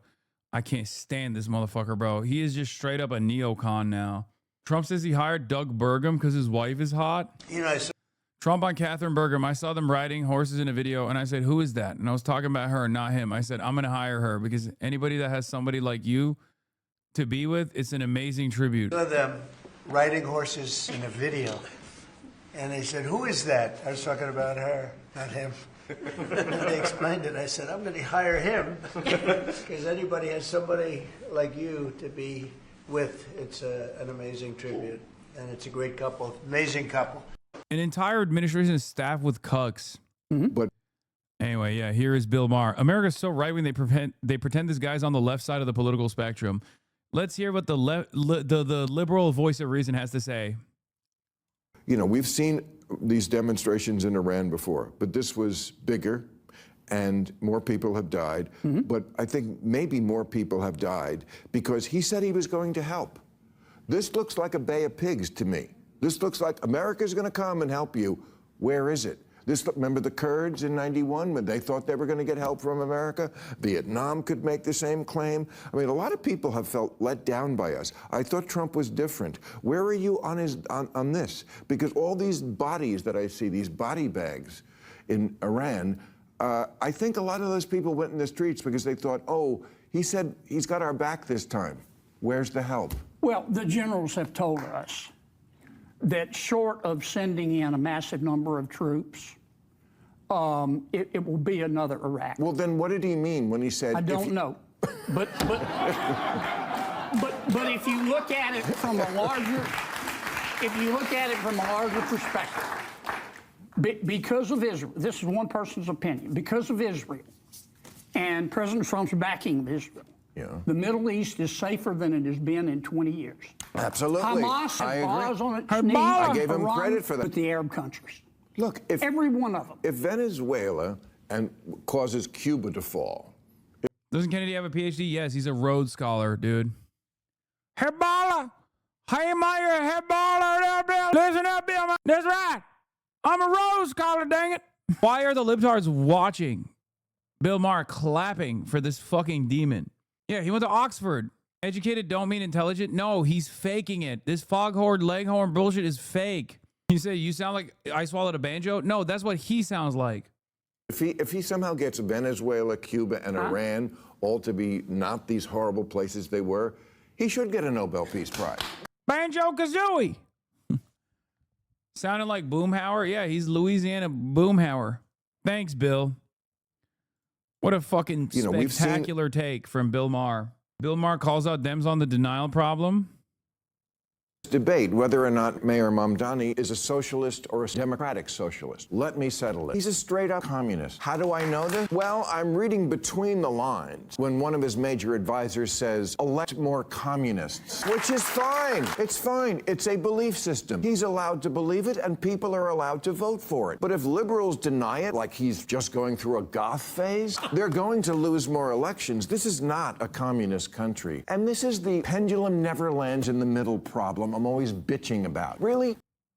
Wait, is this fake? Did they like edit this, or is this actually what his take was? The choices we get here are either the worst version of crony capitalism or communism, either a side deal for the Trump family every time he does business overseas, or the lady who says, impoverish the white middle class. Oh yeah, there's a great campaign slogan for you. Honestly, as New York mayoral races go, I was less creeped out by Anthony Weiner's. Democrats seem to be having this debate whether or not Mayor Mamdani is a socialist or... Why are most people named Bill so awful? Bill Clinton, Bill Cosby, Bill Maher, not a great record. President Trump once again showered Mayor Mamdani with compliments, even after the mayor issued sharp attacks on Trump's actions publicly and directly to the president. I think he's got a real good personality, the president said. I think he's got tremendous assets, but he's got some things, policy, concept, that really haven't worked in the last 10,000 years. Trump also said on air that he has a cordial relationship with Governor Hochul. She calls me, hi, President. Hi, how you doing? She cannot be nicer. And then I'll see her the following day on television knocking the hell out of me. Bro, my dad has the same brain dead take. He used to be a conservative. Now this is his position, which I guess is an improvement, but still. Bill Belichick, Bill Barr, Bill Hitler. Wait, why did you say Bill Belichick twice? Speaking of Bill Hitler, okay, here's Bill Hitler's boss. Robert fucking Kraft. Oh my God. But I want to say I am firmly 100% committed to the Seattle Seahawks. Go Hawks, baby. Okay. May you rain down those touchdowns like Shaheed drones. You understand me? Bill Hitler and Bob Nazi over here. Look at this fucking asshole. John Cusack goes, this man is a wanted war criminal. Henry Ford. Okay, this is just getting absurd. American Football Hall of Famer and Patriots owner Robert Kraft sports washing in Israel. Now, I know the Seahawks owner has done some unsavory shit as well. Okay? I know. It's billionaire on billionaire. There's always going to be one billionaire that's objectively worse. And in this situation, it is fucking Bobbert Kraft. Thank you. That's great. Some of the greatest players in American football history. They're sitting with you right now, and I know Bill Belichick doesn't work for the Patriots anymore. I know. Yes, I know. He left. What is it? He runs a college team now, right? And he has a fucking 25-year-old girlfriend. North Carolina? Yeah, I know. UNC, 25-year-old girlfriend. Yeah, from the river to the sea, Seahawks. From the river to the Seahawks, Palestine will be free.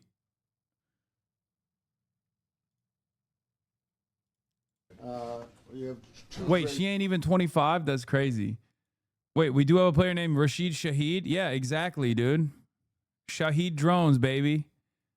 Quarterbacks in this room. As a Pats fan, I hate this. Don't pull the curtain. I mean, I guess you could say that all teams, unless you're is Packers, right? Packers is the one that's communist. All teams are owned by an unsavory character because obviously, it's just they're all billionaires, and all billionaires are fucking immoral monsters. But there are immoral monsters, and then there's this, okay?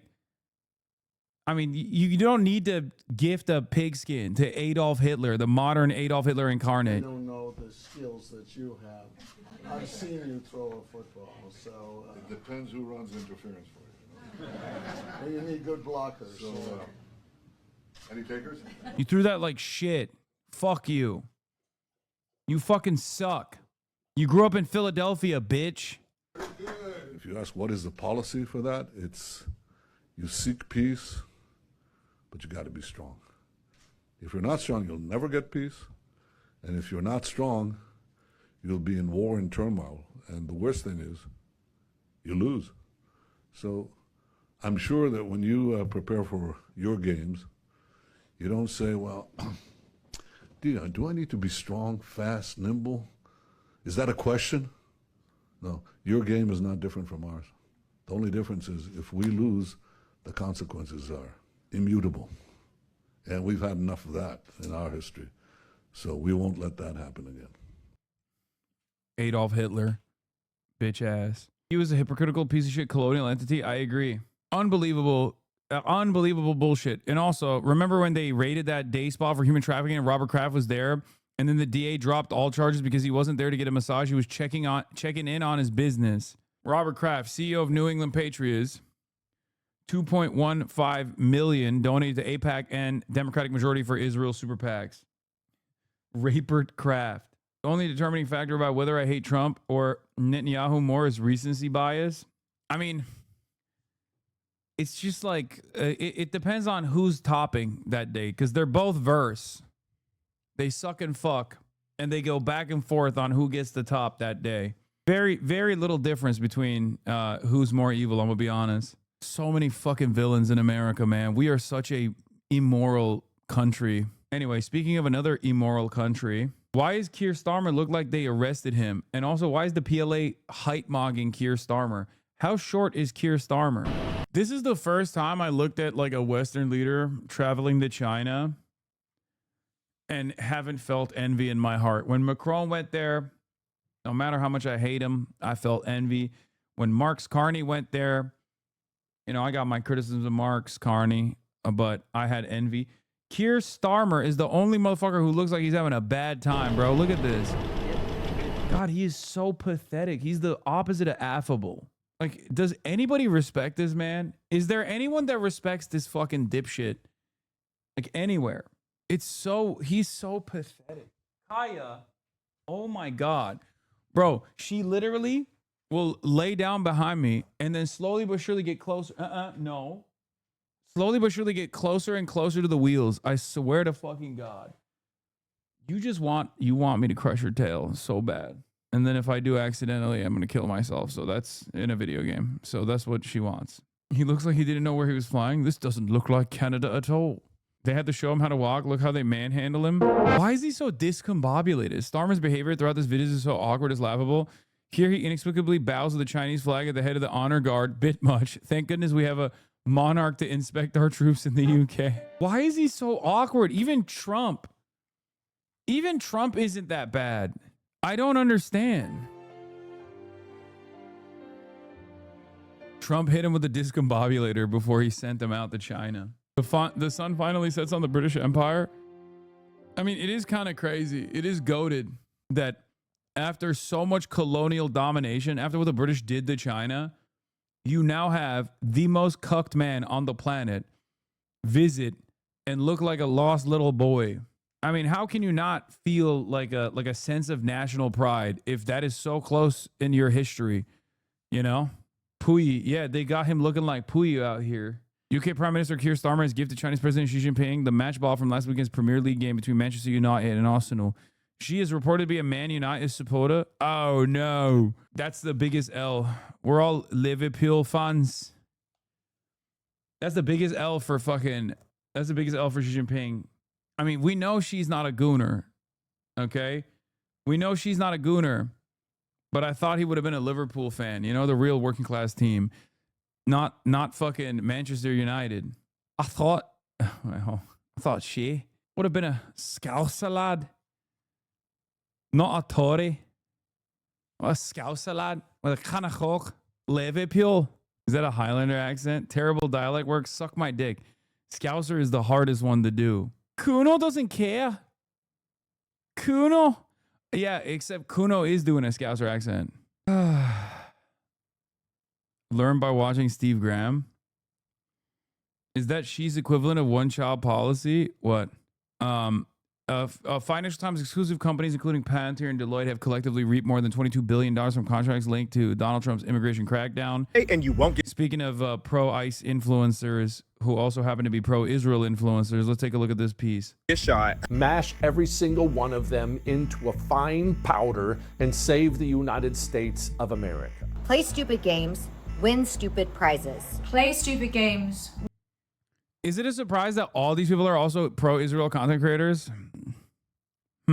Win stupid prizes. It's the same line being pushed across social media by right-wing influencers and media figures, all trying to sell the same idea that what's happened in Minnesota is deserved. Because in Minneapolis, 2 US citizens are dead. Rennie Nicole Good, a mother of 3, and Alex Pretty, an ICU nurse, both shot dead by federal immigration agents. And together with the footage of a 5-year-old boy detained by ICE officers on his way home from school, it has ignited public outrage. What is happening in our country is just obscene. This is not America. Citizens can't be shot in the street. That's absolutely unacceptable. It has to stop. But as grief and anger have spread, so have the explanations. From officials' justifications. The idea that this was not justified is absurd. This was an act of domestic terrorism. Victimized at the hands of illegal alien criminals. To MAGA influencers and commentators pushing the very same rationale. Illegal alien. Rabid animals. America will not be great again until wild, savage, rabid animals no longer control the streets here. On the ground in Minneapolis, we have right-wing journalist Cam Higby, who also happens to be one of the very few US media figures Israel allowed into Gaza to argue against UN declarations of famine. What's all? I don't know what all this is behind me. It looks like food. Smells like food. And Jake Lang has also been tagging along, a far-right provocateur and Florida Senate hopeful. Get a juicy Quran to burn. We'll be burning Qurans, standing up against the Somali invasion of Minneapolis. Yeah, he got. Though he's been a bit quieter on the streets recently after anti-ICE protesters chased him away, but he's still firing off the old post online. And other Trump-aligned voices weighing in from afar include Megyn Kelly. I know I'm supposed to feel sorry for Alex Pretty, but I don't. Do you know why I wasn't shot by Border Patrol this weekend? Because I kept my ass inside and out of their operations. Conservative podcaster Jesse Kelly. Do not slow down. Do not extend a hand to communist animals. And Fox News host Greg Kelly. I want to show you something. When these guys say do not stand down, do not extend a hand to these communist assholes, I'm like, am I talking to a fucking liberal content creator or am I talking to a fucking rabid neo-Nazi, you know? Cam Higby. Does that look like a gun? I think it does a little bit. There's another layer here, because we're also seeing familiar voices from Netanyahu's influencer circle jumping into the conversation. We have pro-Israel influencer Lizzie Savetsky, who saw an opening. Trump is not Hitler. ICE is not the Gestapo, and it is so unbelievably offensive to Jews like me who have family. Oh my God, shut the fuck up. Shut the fuck up. Nobody cares about your fucking feelings. Shut up. God damn, look at those ears. Holy moly. You had every opportunity to cover that shit up with your hair, and you were like, nope. Nope. Marco Rubio looking ass. Jesus Christ. Dumbo. Careful, she might hear you. I hope she does. But Jews like me have family members. How dare you call what ICE is doing Gestapo? I don't care. I don't care about your fucking feelings. You are a pro-Israel influencer. Fuck you. Nobody buys this shit anymore. This is like literally an increasingly smaller and smaller audience of people that have whipped themselves up into a fucking panic, who seemingly won't leave the state of New York, by the way. They were like, oh, when Zoran wins, we are leaving New York. He is doing Hamas. Zoran Hamas Dami. What happened to Khalel? No. I'm going to leave New York. What happened? Why don't you fucking leave New York? Members who were murdered in the Holocaust. It is not dissimilar to people referring to Israel's defensive war in Gaza as a genocide. Yeah, the only people you can call Nazis is people who oppose Israel, ironically enough. That's it. That's the only time. This hurts my feelings. You can only say Hamas is Nazis. No one else. or maybe Iran, or maybe Hezbollah. Somehow looping Minnesota, 2 dead Americans, and a detained child right the way back to Gaza. Because why let a domestic crisis get in the way? Yeah, these guys will be like fucking, these guys will be like queer English majors that are in student encampments are the modern iteration of Nazi Germany. And then they sincerely turn around and go, hey, the fascist Trump administration using a secret police service identical to fucking Gestapo, that comparison is a bridge too far, okay? The only people you can call Nazis are student protesters and Hamas and Hezbollah and Ansarallah.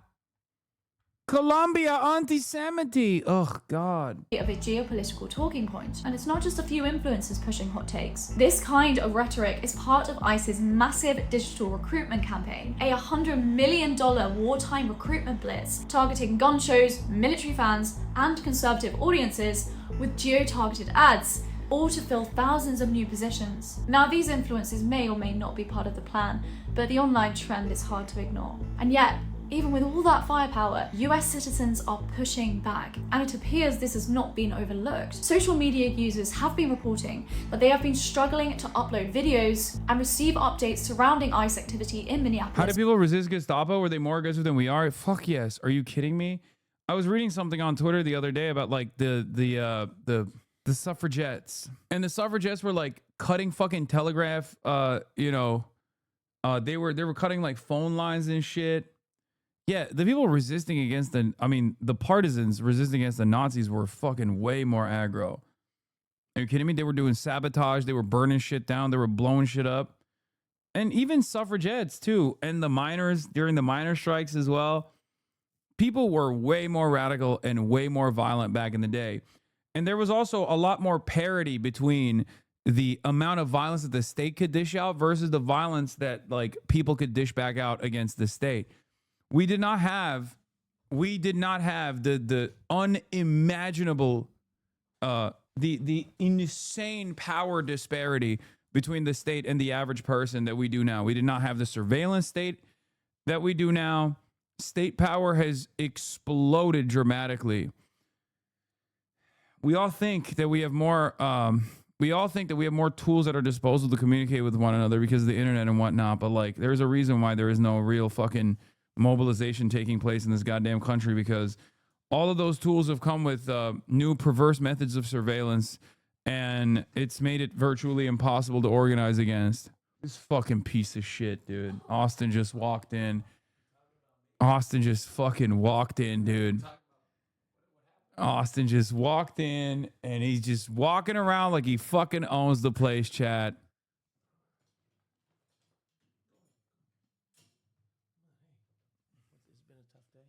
No, it hasn't. Here, get in here, dude. No, I have to go. Oh my God, he has to go. He fucking hates you guys, No, bro. I don't hate you. He hates it. He's saying, I'm working so hard right now. yeah. I'm working. I don't know. Is the noise gate on? Can you hear me? Okay, here. Okay. Did you finish? Did you finish Heated Rivalry? No, I have not. He has not finished Heated Rivalry. He's homophobic. I'm busy. He's homophonic. No, I'm not. Bro, I swear he's homophobic. I swear. Davide brought you a water. Oh wow, thank you so much. Yeah, you're welcome. This is the fancy water. He brought you that. Thank you. Okay. I'll be back. Maybe I All have right, some time. all right. Fake gay and homophobic for not watching Heated. Damn, this guy's good.